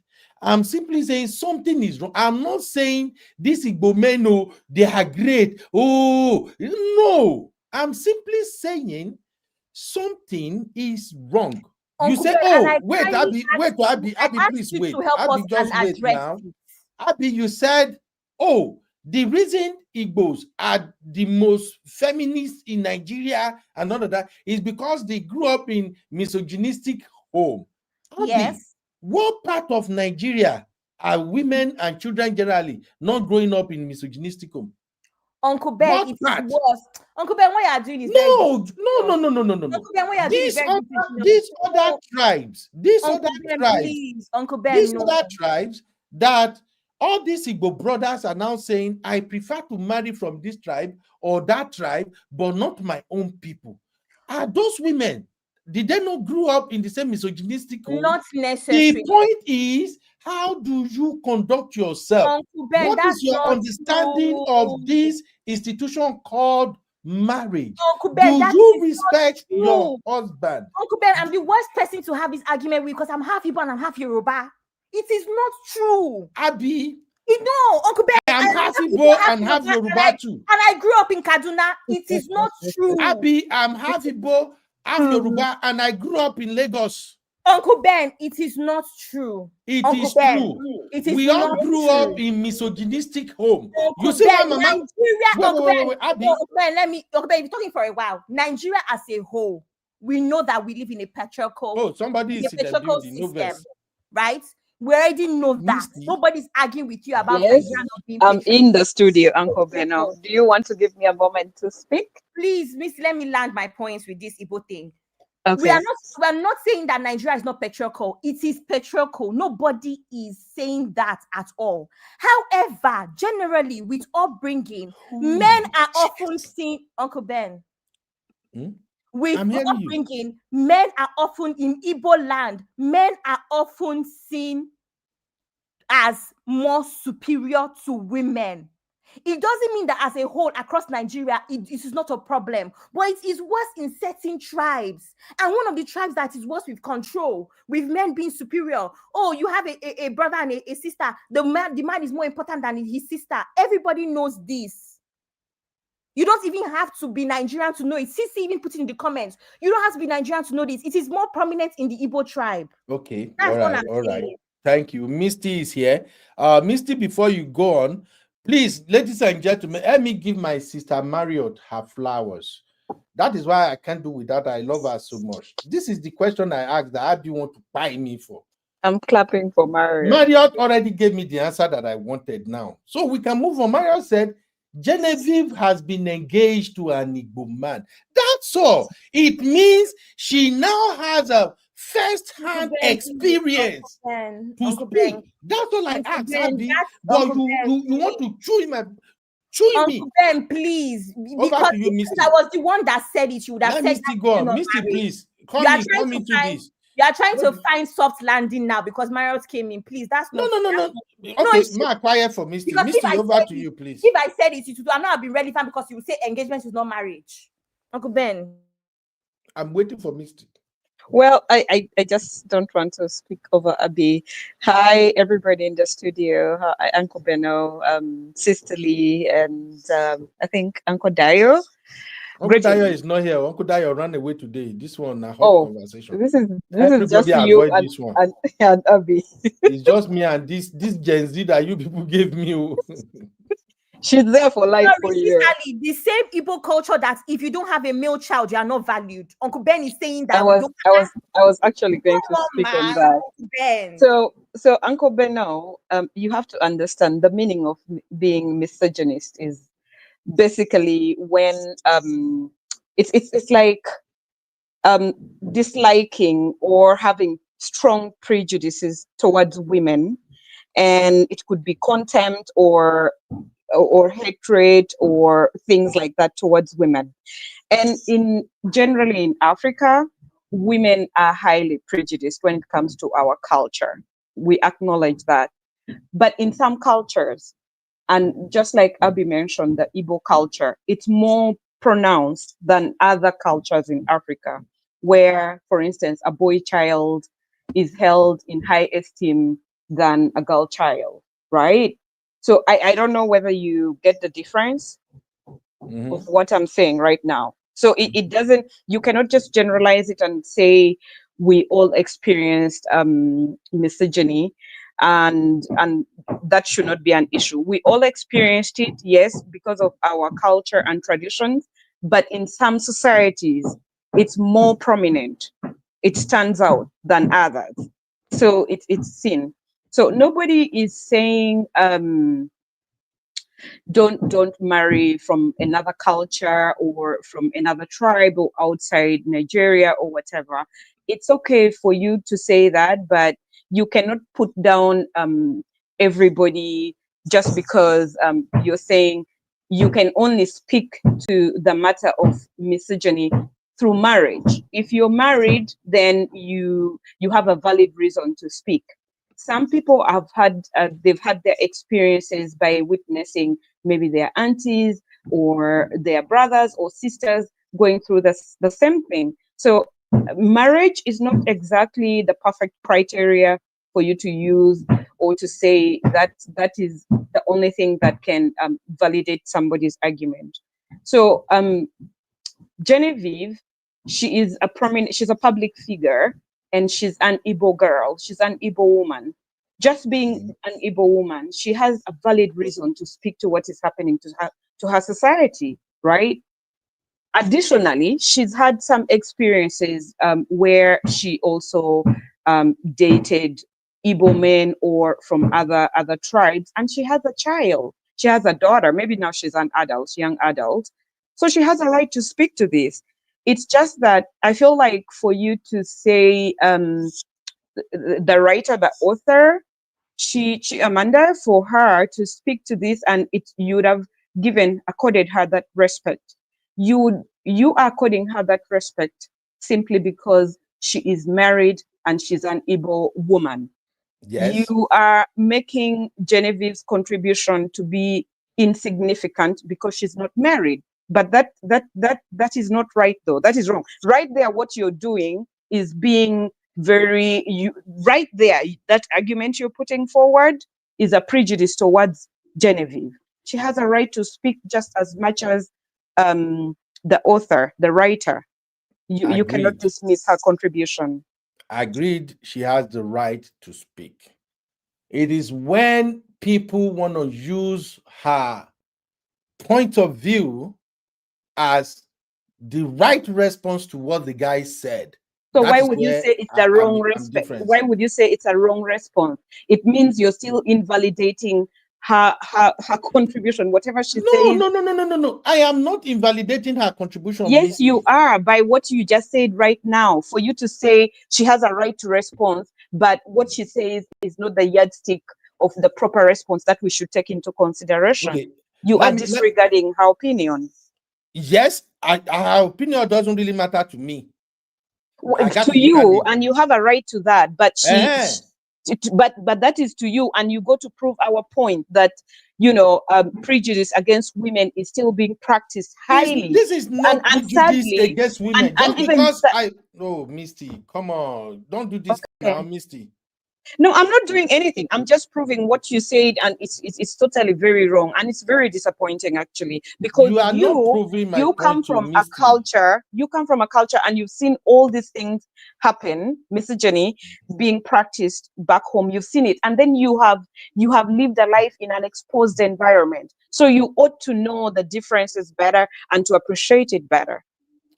Misty, what you are telling me now is, if somebody speak against women, accusing men falsely with an offense that is as deadly, as dangerous as raping his own daughter, and if another man comes out who is also from that culture, that same environment, and the man is saying, this is what is going on, no guys, wash out, I disagree with his generalization.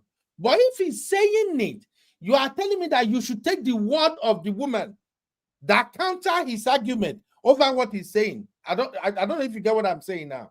If a crime has been committed, I cannot pretend and say it hasn't happened.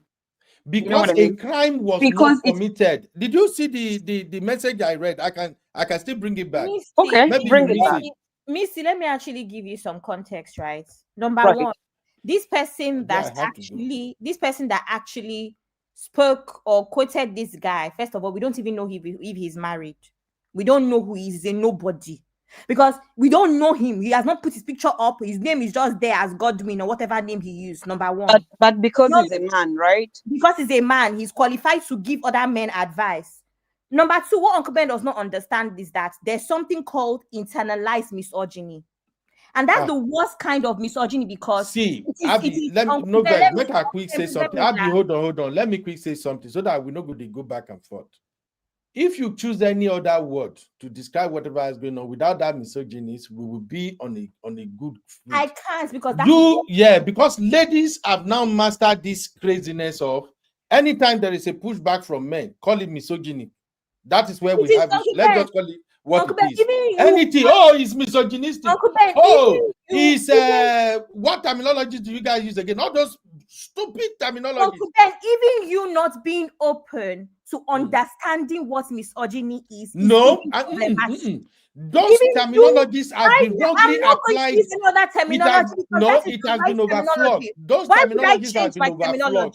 Anytime men don't agree with women now, he's a misogynist. It's becoming crazy. Let's be honest. I just have to be candid with you and my sisters. Uncle Beno, if I can ask you a very simple question, Uncle Beno. I'm going to start using anti-feminist. Missy, let's use anti-feminist. Let's use sexist. Let's use chauvinist. Would that be happy? Would you be happy with that? Or we should use, not be happy with any of those. Or we should use cynic. You know how I won't be happy with any of those? These are terminologies coined by Westerners that we Africans, we have misapplied it inappropriately to some situations. Just because I disagree, it's happening all the time. It's not just if a man should come online and make a statement that doesn't align with what women expect, don't mind him. He's a misogynist. Don't mind him. He's a this. No. I call women. We can't do that. Do you know why this conversation is? This conversation is not even. Uncle Ben, I call women misandrous all the time. I don't support it. A bunch of women as feminist coven. I don't support it. My own thing is, what is the issue of that? Let us address it. We are speaking English, and what I'm trying to explain to you is that what you actually have internalized misogyny because you don't even realize it is unconscious. Call me whatever it is, I agree. All me I know is that as an Ondo man, think that as an Genevieve is Ondo not man, qualified. no terminology can change what I see that this thing no reach. Call Uncle it Beno, you are terminology actually is okay. practicing unconscious bias without knowing it. Do you I know agree. that? I agree. Yeah. I agree. I'm human. I have to be biased if I have to defend my gender. Just the way you ladies are defending your gender. It's not just about defending. If something is wrong, we have to acknowledge it. It's not. This is not a war against women or men. If something is wrong, we have to acknowledge it and point it out and find a way to correct it. It's not about just defending something because I'm of the opposite sex. I think that is wrong. Let me quickly walk you through how we got here.Maybe you miss it, and any other person that has just joined, because it would just be like, say, oh, Uncle Ben is just going crazy today. No, this guy made this post on social media. I don't know if you can see my screen, Misty. Can you see the screen? Yes, I see it. Okay. Yes, I see it. This guy made this post. It has nothing to do with Genevieve at all. The guy saw this guy share this on her own handle and said, Annette from Rwanda turning Anambra man's wife soon. This guy saw it and now quoted it and said, this is what I'm talking about. Dear Igbo men, instead of marrying Igbo woman that we falsely accuse you of raping your own daughter, better look outside for wife. Okay. So he said, go to East Africa, especially this Rwanda, interestingly, I'm from East pick Africa. a damsel. They are all over social media and you can link up with them. The guy just made his own comment, JJ. Okay, when let I me saw respond. it, I just wanted to give you where I'm coming from, how we get here. So thank you for the context. So when I saw that writing alone affects Genevieve directly because she's an Igbo person. Agreed. When I saw it. Yes, but you're saying there was no mention of her name or anything, but the context is it's directed to the Igbo community. And she's part of the Igbo community. She may not be male, but she's a female of an Igbo person. And she has uncles, she has fathers, she has brothers who are Igbo men. So very directly, she's right. She's been attacked. Thank you. I agree. Because when I started, I said the generalization of Igbo women is what I don't like about this comment. That generalization put everybody in one basket. But here is where the wahala started. Genevieve now quotes the guy, and she now said, in other words, instead of checking yourself and taking accountability, go for the unsuspecting and carry on with your evil. Got it? And she is right to say that. She is actually suggesting that the root of the problem should be tackled. But you as a person, you have a right to marry from elsewhere. What is the root of the problem in this guy's statement? That men should avoid women that may accuse them of raping their own daughter. Is that the root of the problem? The fact that issue has come up and it's something hot that we're discussing, it means this is something that has been happening repeatedly in that community among the Igbo people. So it has to be addressed. So are you saying Genevieve is now indirectly saying that Igbo men are raping their daughter? What did you construe from that? No. I want to understand people. You said because you no, I'm just going by what you said now. Meaning from Genevieve's comment. Read it again, Uncle Beno. Read it again. Read it again, Uncle Beno. It doesn't even have to be from Genevieve's statement. From what that gentleman said He said, you are being accused of doing A, B, C, D in this community. Go elsewhere. That means these things have been happening and many people have been accused before. So why not investigate the statement that he has made to really confirm if it was happening or not? Mr. and Uncle Ben, I think that it is very unfair because we are getting out of context with what has happened on this social media space.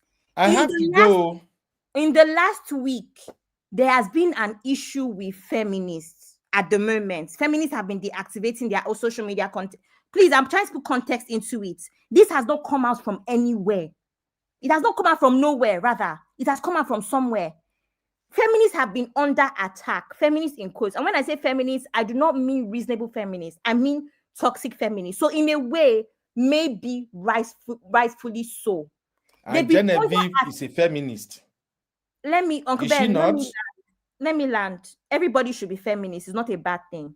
Uncle Beto, you are a feminist too, because feminism was fighting for the rights of women in different ways. Women's rights to voting, women's rights to being employed, and also earning the same amount of money for the same kind of job they're doing.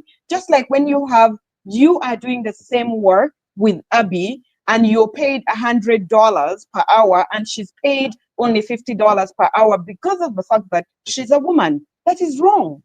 So that was the basis of feminism. Here's the thing. Let me explain the context. Feminists have been under fire for about a week and a half at the moment, right? So a lot of these men have started to come up with different statements. Uncle Ben, this is the one that you saw because Genevieve is involved, but there's been many other statements, right? Personally, in the last 5 years, I don't know, I'm only saying 5 years because I feel like most people, their memory can take them as far as 5 years. I've never seen that an Igbo woman came out to accuse her husband of raping their daughters, besides this one case. So you also have to ask yourself why this man used that as a case study. Because that is what will fetch him the kind of engagement that he needs. No, just putting things to context, because we're taking things out of context as if we do not know what happens on X. That is why he has used that as his tweet to now fetch engagement. That is what has happened here. She has now replied, but you're taking her reply to the exact tweet. Meanwhile, this is an ongoing conversation on X about feminism, about misogyny. It is ongoing. It did not start yesterday. It did not start last week. Uncle Ben, when we started this show, I explained to you that a lot of Nigerian men, a lot of Igbo men have been talking about getting married outside of the country. Nothing to do with violence, nothing to do with rape, more to do with our attitude. We like money too much. This, that. That is the reason. It is an ongoing conversation, Uncle Ben. It has nothing to do with anything. So when you have that context now, can you see that Genevieve can chime in? She can't chime in. She's chiming on the wrong post. After everything I said, now you still think she cannot chime in? She's chiming on the wrong post. If I have to go by what you were saying, what I heard you say is this. They have this ongoing conversation on X. Men are giving all kind of reasons why they want to avoid Igbo women and marry elsewhere. Is that not what you are saying? Uncle Ben, I think Wait, now you know they like to answer when they ask. That's the thing. Uncle Ben, if you want to misconstrue what I said, you now want me to answer. How do you want me to answer when you have already misconstrued? Wait now, Abby. You see, this is a very good learning point for all of us. When, as a man now, I'm telling you that everything you explain, this is what I heard. And I'm trying to explain it back to you just to see if what you say is what I heard. You know, let me land them. That is why people, they get back both. I just told you what you are saying right now is that. But Uncle Beno, the way you are trying to explain it back to her is not correct because of the way she said it. Like you explaining to her is putting your own it's like you are totally misconstruing what she had said. But you want me to have a direct answer for you, but that's not what I said. I can't answer your question when that's not what I said. Say what you say again. Make I tell you what I hear. This guy was baiting women. This is an Oyenka, right? Yes, this is an ongoing conversation. Only him or many other guys on many other guys. This is the one that when you say this guy was baiting, A lot It of be them like are only him. beating So women many at of the them are moment. doing it, right? So at Thank the you. moment Go on the ahead. internet, because of the Ezra issue, feminists are under fire because Ezra is part of their community.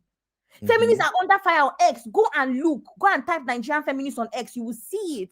So this man knows what he's doing. And like I said, Uncle Ben, can you tell me any other instances where any other Igbo woman has accused their husband of raping their children? No, it's happened once. It just happened now. That's what this man wants to use as an instance. And like I said, generally, this feminism talk, this Igbo man, Igbo woman, Nigerian men not wanting to marry Nigerian women anymore, has been ongoing for years at this point. This year has been very heavy.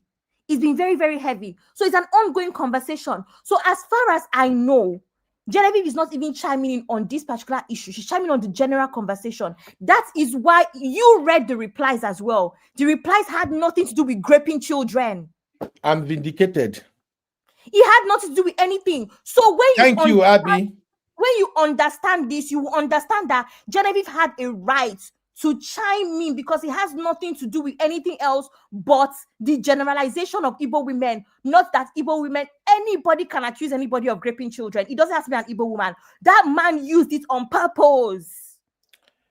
And please note, you cannot really say her contribution is significant only because she's married. No, she can speak because she's an Igbo girl. She's an Igbo woman. There is a trail of thought that And Uncle Beno, you are a feminist too. Actually, it's just that you refuse to say you're feminist, but you are. The way you treat the way you treat Blessings, the way you treat Isaac, the way you treat those kids, you're always trying to give them equal opportunities in everything they do. So you're feminist. I'm not the one that remove her. No, no talk. Say I don't go remove. Remove who? Is it my network? Somebody mute me. No, it's your. Why would anybody miss you? It's your network. You froze. Also, even his network is not happy with his presentation. That's why the network is muted. I actually want to explain this feminism thing before we go, right? You don't need to explain feminism. We all know what feminism is all about. Abby, what you guys don't want to accept is that you guys have overflowed many of the issues. Let me explain. I have to go, Abby. We'll be going. Bye-bye. Good night.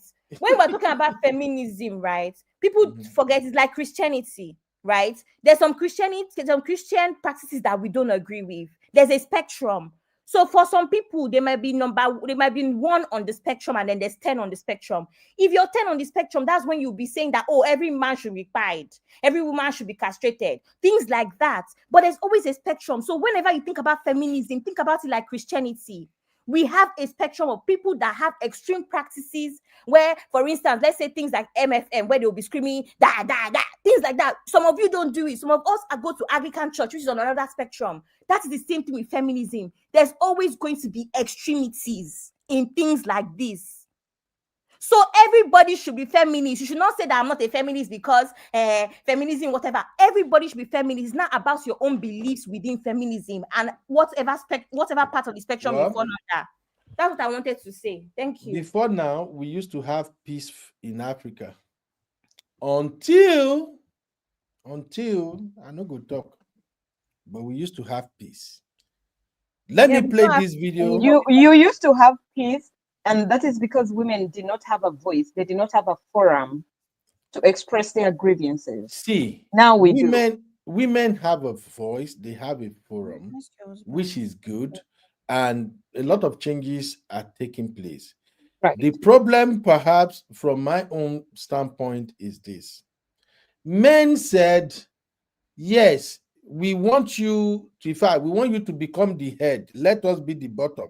But we would rather stay alone and allow you to be the head, the bottom, the middle. Still, na wahala. That is where problem dey.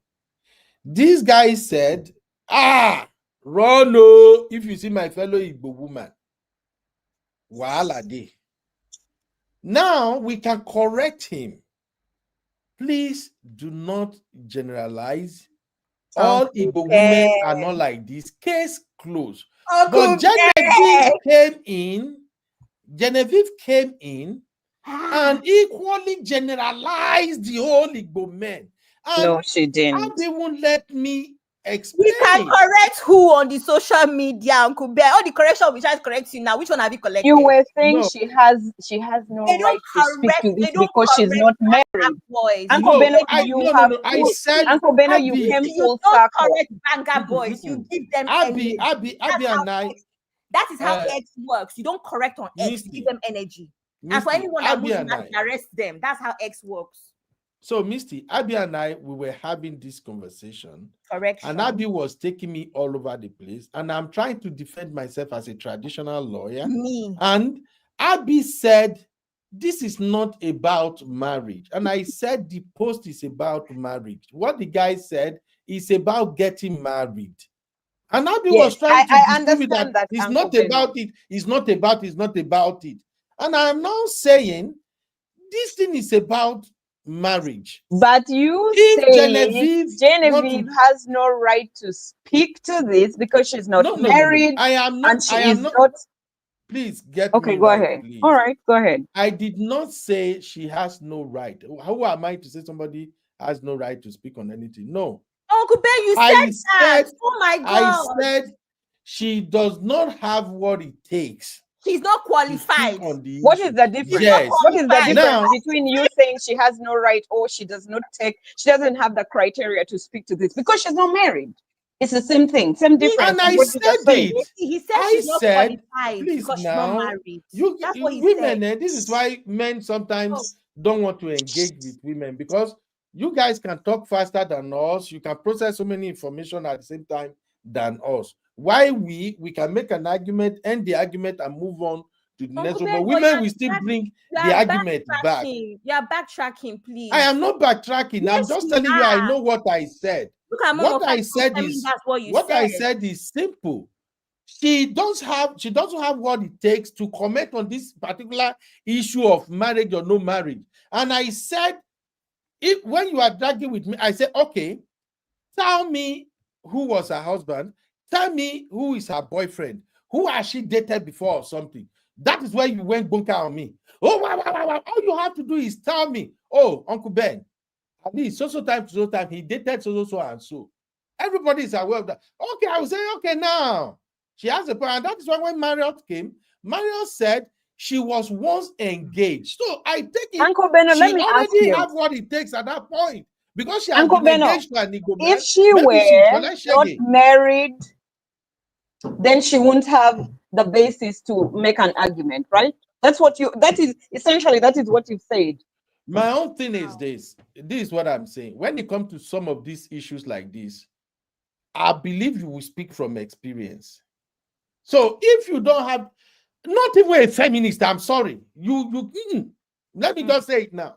Not a feminist of her age with no records of, say, okay, she passed through this. Tell me a story about her. Just tell me what one man did to her. I don't know why you guys like to do me like this.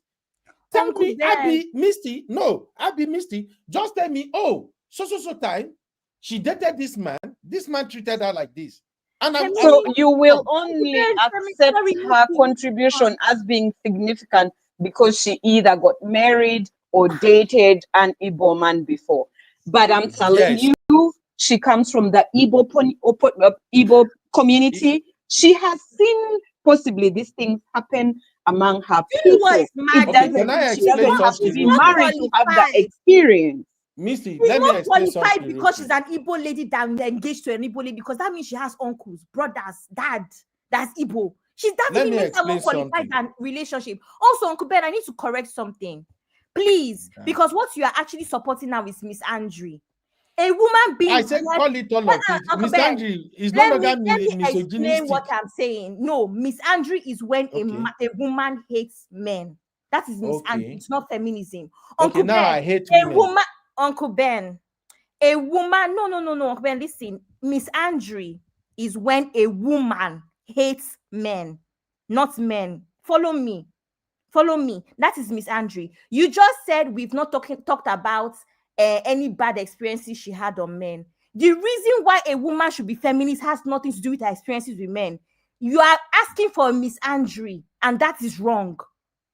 If a woman has had bad experiences with men, it has nothing to do with anything. That is not what should form you being feminist.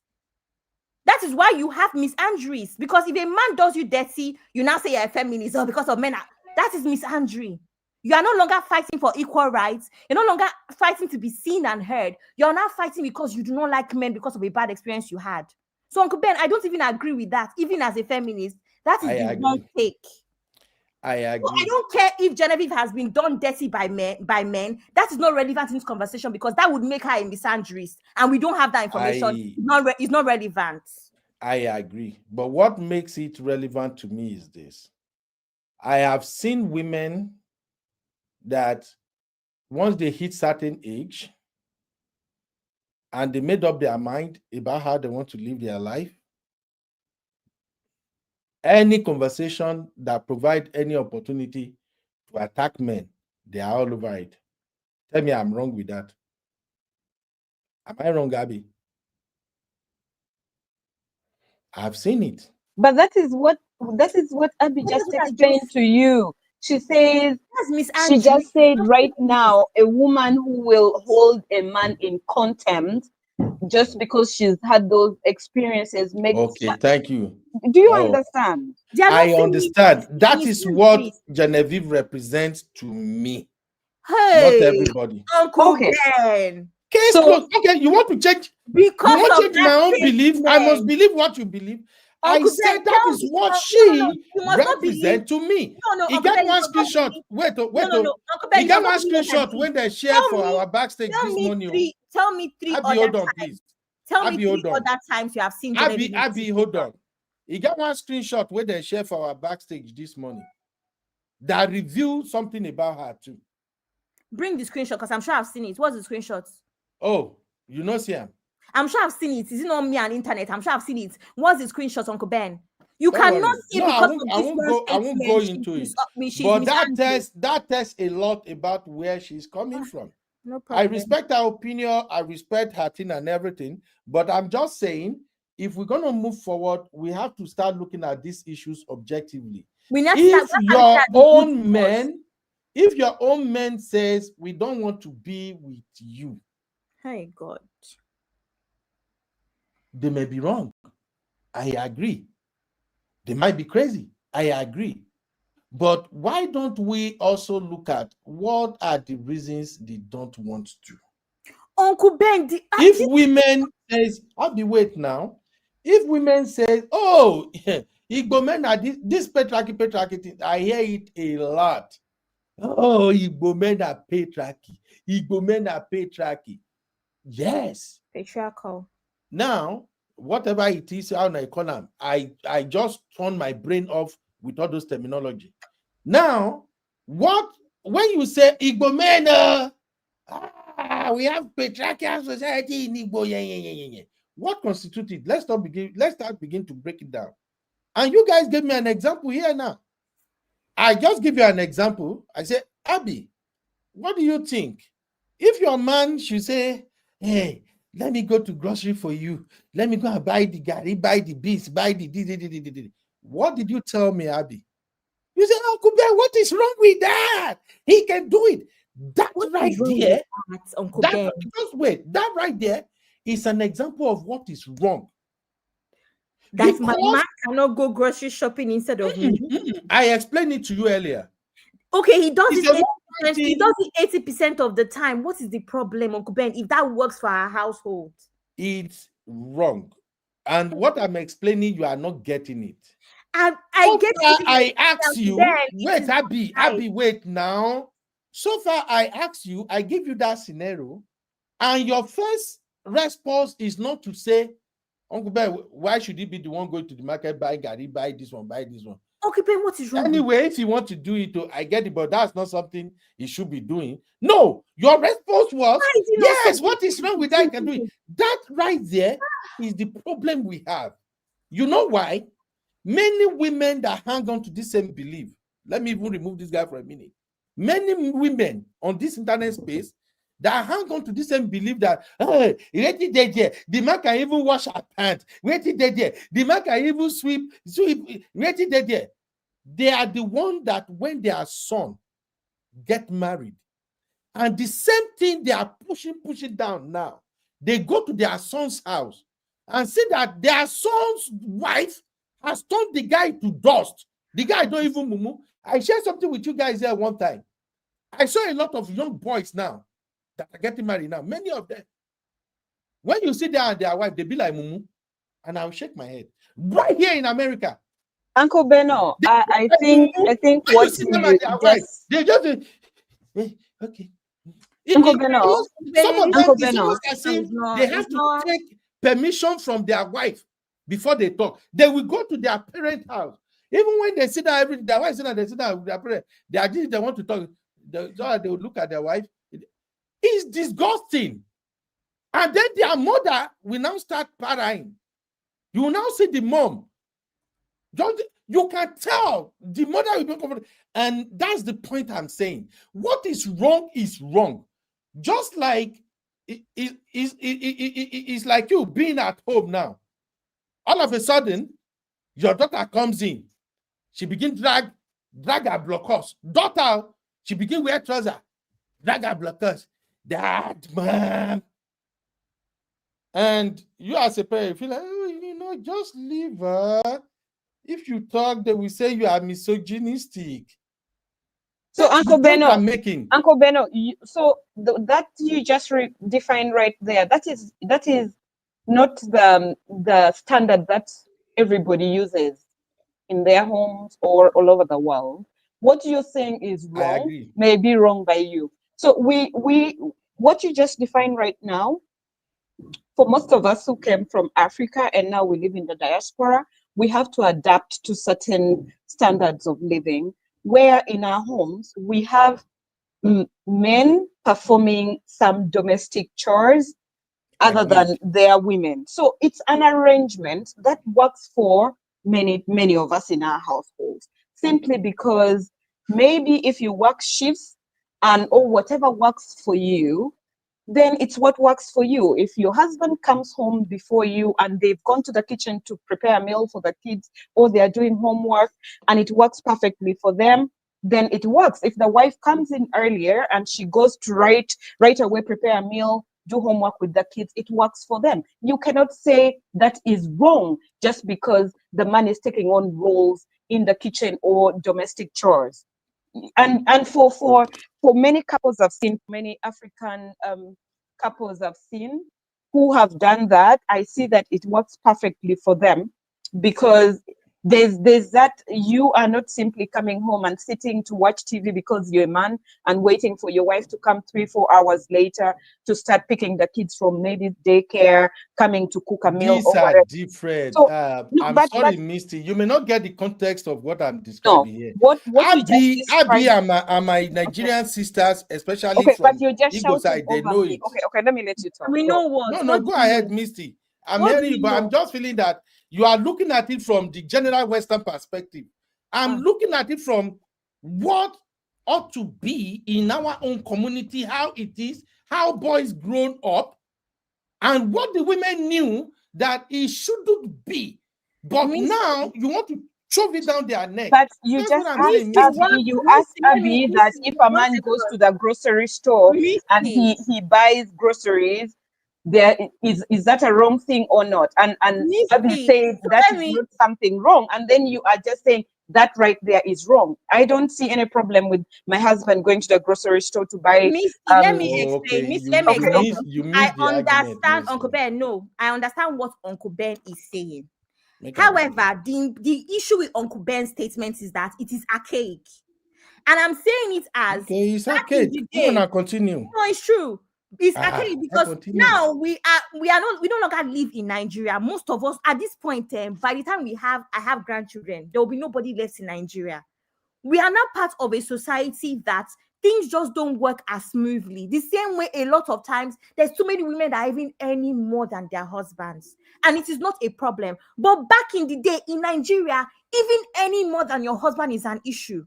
The problem don't let us go there. I don't like it when people No. I don't like it when people preach all this long sermon on something that is so simple. what I Uncle Ben, asked, it is not so even simple Misty did because not you're get. It's so picking and simple. choosing. It is No, not it's so simple. But simple, Uncle and you Ben, don't what want to you hear my are, point, my so I Picking and agree. choosing. In this part of the world, there are husbands that stay home and do childcare instead It's because it works okay. better. Uncle Beno, Yes, what you're it's okay. describing and my understanding, Nigeria. it to me it sounds like if the man is always shaking, he's always running to do this. It sounds like that is an abusive relationship to me. Not That's what it abusive. sounds like. Let me give you the backdrop. I know maybe you were in and out, you may not get where we're coming from. Yes, I was in and out. So yeah, you could Okay, give so me you may the not get perfect it. picture. Mhm. Misty, I don't know your culture very well, but I'm explaining this from Nigerian culture that I understand, especially with Igbo and Yoruba. In Igbo and Yoruba culture, it's not expected that a man will go and be doing grocery, go buy yam, go buy, except those stupid men that won't give their wife freedom to do, to handle their own role, that they want to prognosis and everything. Nobody, the way we were raised and brought up, nobody were brought up to do all that. You want to go and buy, your wife need oil, you go buy yam. Let me go. No, it's considered like you are not man enough. You are trying, maybe you don't trust your wife. That's why you want to do those BS. So I now ask Abby, as we that come from same community, I say, okay, Abby, if you are married to a man and your man, all of a sudden, he just say, oh, I'll go and buy the grocery. Let me buy this. Let me buy it. Today, he did it. Tomorrow, next week, he want to do it. He's becoming like a pattern. What would be your reaction? That's what I asked Abby.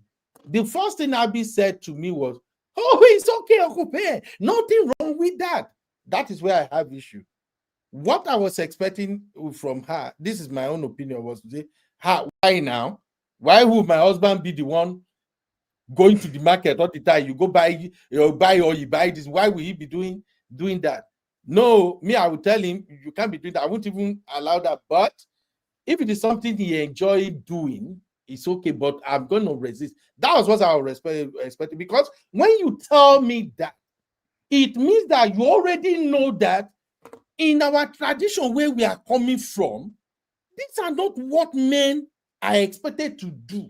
Whether we like it or not, whether we live in Canada, US, everywhere, there are still some expectations.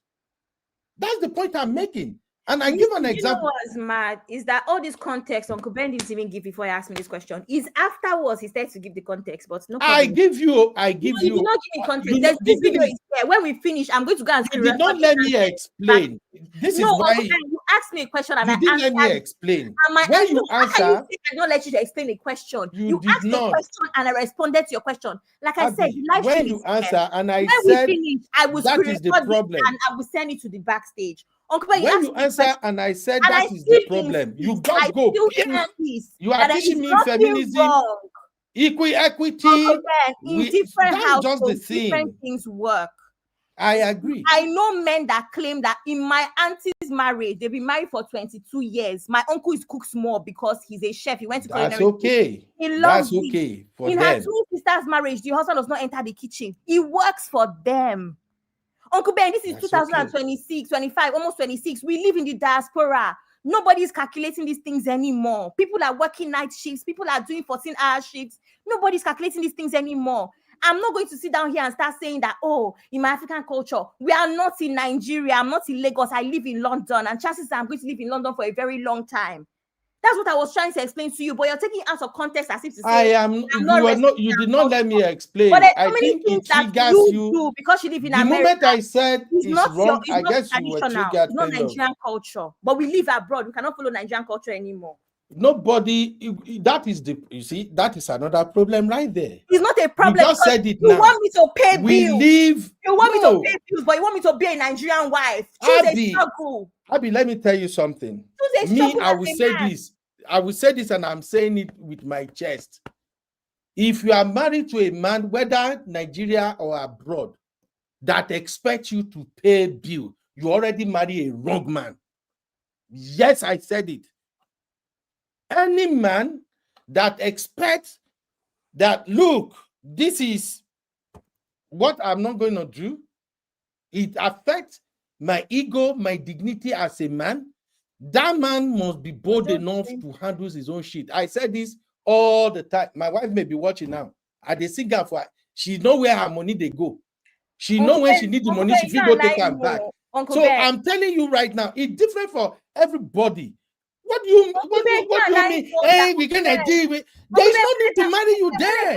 Uncle Ben, whenever you start this your pushbacks, and they are very funny because we have shows almost every day. And for different shows, we have different views. Someone that hears you today will not know that we've had previous shows. And I know you and your stance on certain things. We've spoken about women supporting their husbands. Today, now, we've spoken about, Uncle Ben, 1 second. We've spoken about men losing their jobs when women come in. We heard your stance, but today, because it suits you, women cannot pay bills again. If you marry a man that you have to assist, you have chosen wrong, Uncle Ben. Because do you know why I'm saying? I know that does not always work out. Nobody's saying pay the mortgage, but even if it's a lot of women will pay. Even if it's I agree. A lot of women will for pay. the men, it doesn't work out. Even if it's like grocery that. shopping, most women. Whatever your wife say, do go ahead and do it. You cannot complain. For the men who it doesn't work for like, because the argument is, I pay bill. I hear it a lot too. If you pay bill, I pay bill. You go to work, I go to work. We share this, we share this. Please, bros. If your wife have to go to work, arguments and it's not fair. Wait now. Oh, I won't go. You they hold me here. You don't let me go. Uncle Ben, you don't go. Agree. Tell us that we are right and you can go. You are right on what? Uncle Ben, this Uncle Ben, in fact, what are you after this conversation, I will still call you when you are free because this conversation cannot finish. I did go work. No coming. I will call you. You have to block me. I have to call because Uncle Ben, this conversation it has not landed well. So you really need to explain to us where this is coming from. I'm explaining to you where it's coming from now. You see that gas and both will I want now we they do now. I know say Genevieve go always end up here. That's why I always avoid that topic. You know they end well every time. It's not even about Genevieve. I'm not even a fan of Genevieve. It's not even about Genevieve. It's Genevieve that brought us to where we are right now. Uncle Ben, it's everything that you have said. It's not Genevieve. If you have said this for Regina than anybody else you have said this for, I would have felt the same way. Uncle Ben, you have given a very misogynistic standpoint throughout this show. Abby, how many times you don't call me misogyny today? And I don't know why you have done it. You have not put any balance. Misty, can you please tell Abby to stop calling me? Okay, no, Abby has the right to call you whatever she likes to call you. Because you have qualified to be called that. You have literally today, you did. Misty, don't do this to me now. You can do some brotherhood. You know what's mad? Uncle Ben, you need to watch this live stream again and see everything that you said. Very, very triggering and offensive. But Uncle Beno, I'm actually hoping. Uncle Ben, please help me and be honest about the root cause of this feminism. You refused. And you say you went to school in Enugu. You blatantly refused. You say it's because of what I want to hear. Uncle Ben, it's not what I want to hear. It is what Igbo men are known for. Okay, let me hear. And that is what exactly Misty Genevieve was trying to address. Igbo men are known for certain things, stereotypically. Okay. Misty, make I hear what Misty want to. I actually feel like, from hearing Uncle Beno today, I feel like he's just having fun with this argument. Because there's no way Uncle Beno is seriously taking this thing into to heart and actually, because some of his actions I'm fighting for my brother. Not at the expense of my headache. Yes, he just wants to to have this argument with you and probably speak for that very man who is hidden under the rock, who nobody could ever think could bring such an argument forward, and Uncle Beno has chosen to represent them. But otherwise, the Uncle Beno we know is really so different. So, Abby, don't stress yourself over him. Yes, just disregard him. Yeah, but don't run away. Don't go. Abby, no, run away, care. Someone after Uncle Ben, I'm going to ask call him immediately. This conversation. Abby, don't call me. Don't call me. I'm calling you when you are free, Uncle Ben, because you already why you have had misogynistic views throughout this show. What I have throughout and this Abby, show you can't believe it. Uncle Dayo is busy supporting what Uncle Beno said in the comment section. Can you believe it? I decided I'm not going to answer Uncle Dayo anymore because Uncle Dayo knows exactly what I'm talking about. See, you ladies just decided not to listen to what I'm saying. In all honesty, there is something I used to say. Please, let me just say, it could even be my last word. There's something I used to say when it comes to this conversation, we will never see the end of it. Men will never agree, women will never agree. Why some will make it work.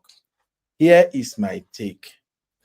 Don't go into marriage believing that this is what is expected every man should do. There is no manual for that. When you go into a marriage, you go into a marriage with a man. Take your time to figure out what will this man accept and what will he not accept. If you notice that, this man is not even going to let me move the way I want to move, don't marry him. Let him go forward and look for someone else. The same thing I tell men.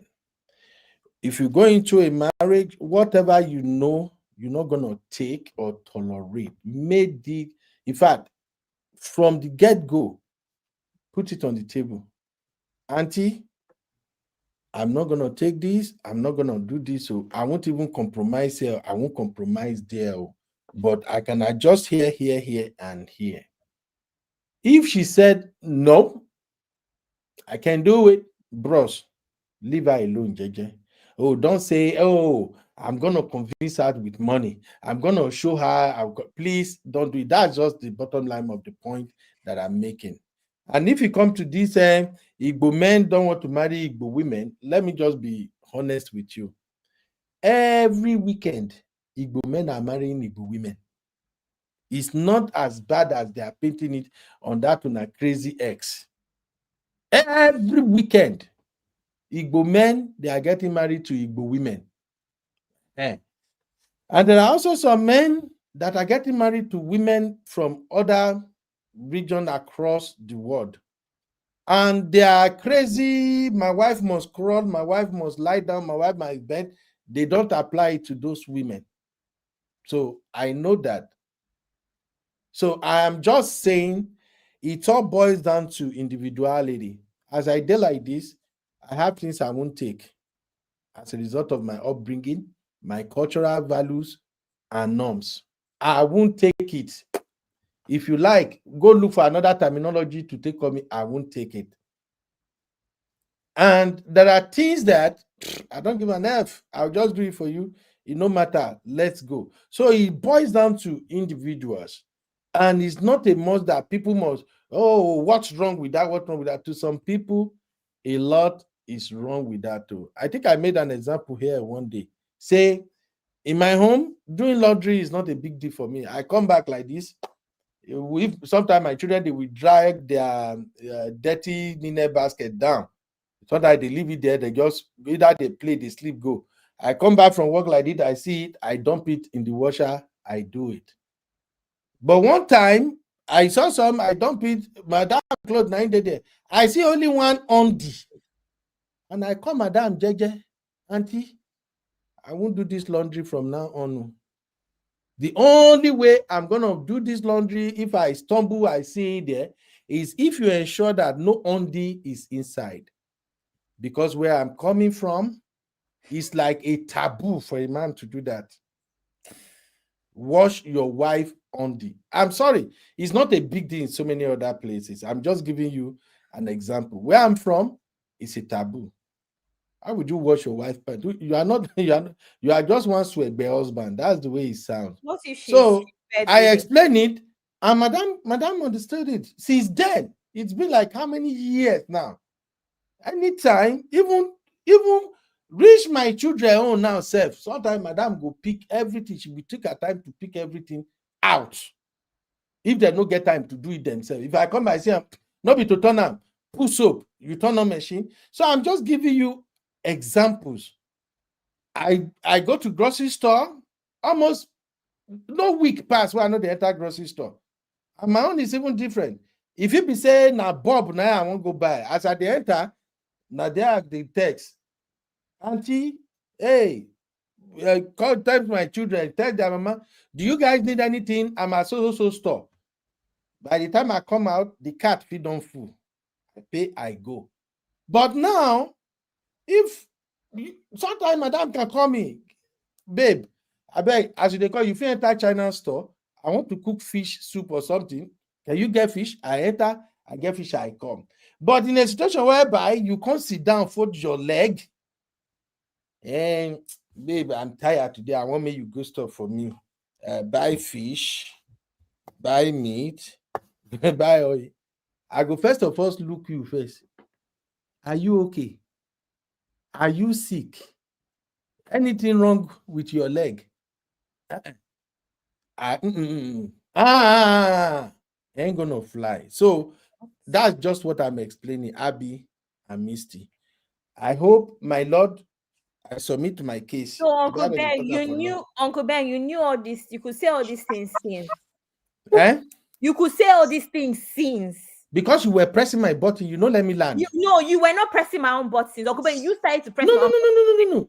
I don't have to press your button at all. I just have to say one thing, Abby.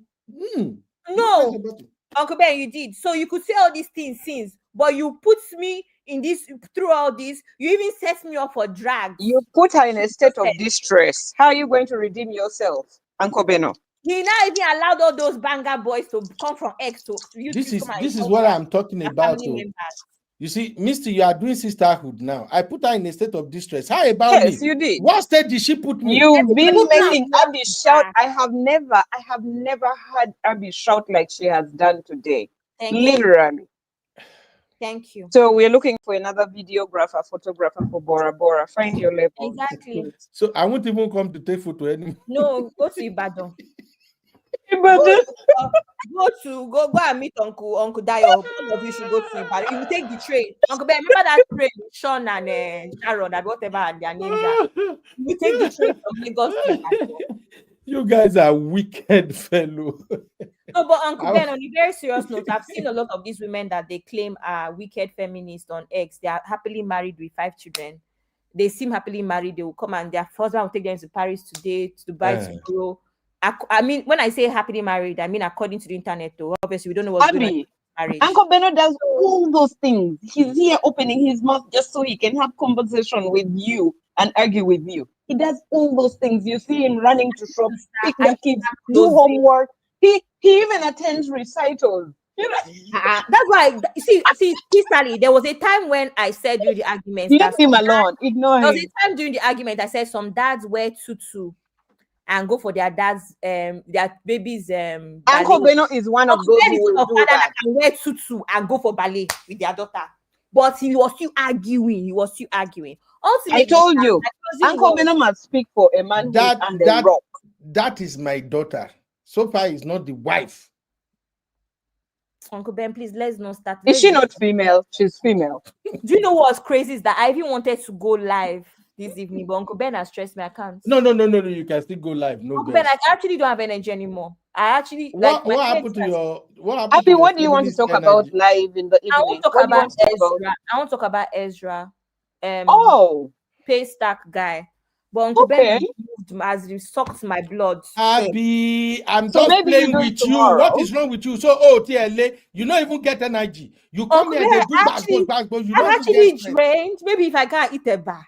You distressed her. Uncle Beno, make that order of Eba to her house. No, Abby is Instagram body. They don't eat Eba. No, why you call it Eba? His accent Eba. I'm following Misty. Misty say Eba. They don't eat Eba. Eba. What are you supposed to call it? Right. But that's what I heard. Well, let me go and maybe I can come live in an hour. But ultimately, please, feminists, there are feminists that are married to men that understand them. I just think that whatever works for your household, it works.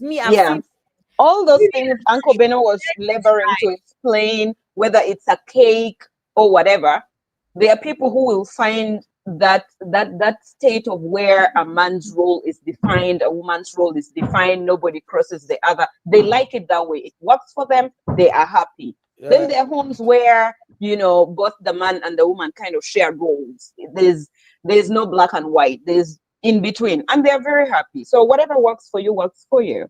And did you know what's crazy about these things? That Uncle Ben knows that I talk about this all the time, where I say I like cooking, I like cleaning. The only thing that I don't like to do is laundry. So for Uncle Ben's even asking that question of if your husband goes to the markets, blah blah blah. Someone that likes cooking, why would he go to the markets for me? Uncle Ben. I know hear you again, Abby.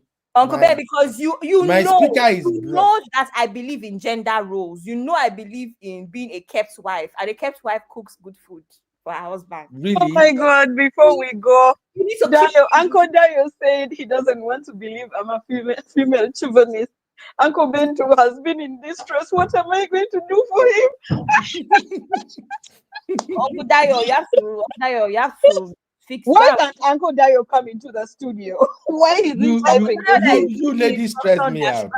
Anyway, as I'm leaving, listen to what this my brother got to say.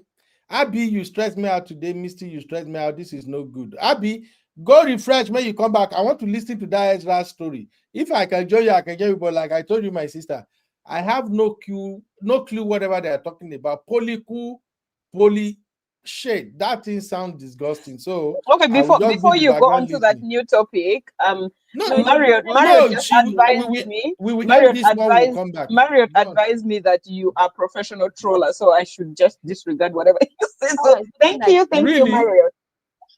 Really? Marriott said I'm a professional troller. Yes, Marriott said you're a professional troller, so I'm just going to ignore you. I'm fighting for my brotherhood. I need to be having a cup of ice every time I'm on this live stream. Uncle Ben, you made me act out of character today. In fact, true. That's true. I have to sue you for it. Do you know how many cup of water you made me drink today? Uncle Ben, but that's your way. I'm supposed to be soft spoken and chilling, but you just made me shouting like a mad woman today. No, I can't have it. No. You are actually more sexy when you are yelling. I'm paranoid. Uncle Ben, please don't. How sexy you could be. She's sexy like that in Ibadan, not Bora Bora. Abby is so sexy when Abby is going on 150 miles an hour. I don't need it. That's why I have headache. Anyway, and that is why you have to.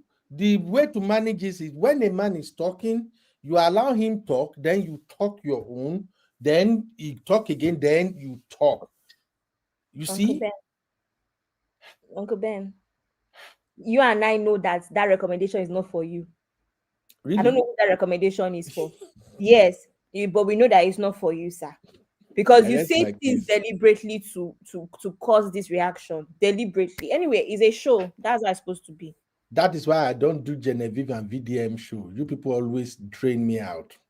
So Genevieve, until next year before I touch you again. Genevieve, you are a beautiful sister, my sister. But she's never in the news, Uncle Ben. So why are you acting like you always have something to say about her? This woman. No. Sometimes she gets in the news, but I like by taking one picture after 5 years, then she's in the news. Sometimes she gets, but I like to skip it because I like the way she conducts herself. She's a very reserved lady. She get class, you know. God bless you. She's one of those ladies out there that even when she doesn't talk, has silence, they vibrate, or vibrate rather. So I like her. I like how she moves. I love Genevieve so much that she could never do wrong in my sight. Literally. That's why you wanted to come and keep me here today. No. Thank you for even coming, because I don't know. At some point, I was giving up.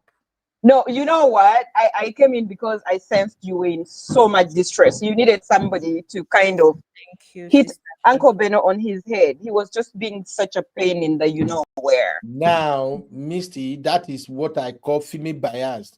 That is bias towards my gender. No. Why would you have empathy for Abby and not me?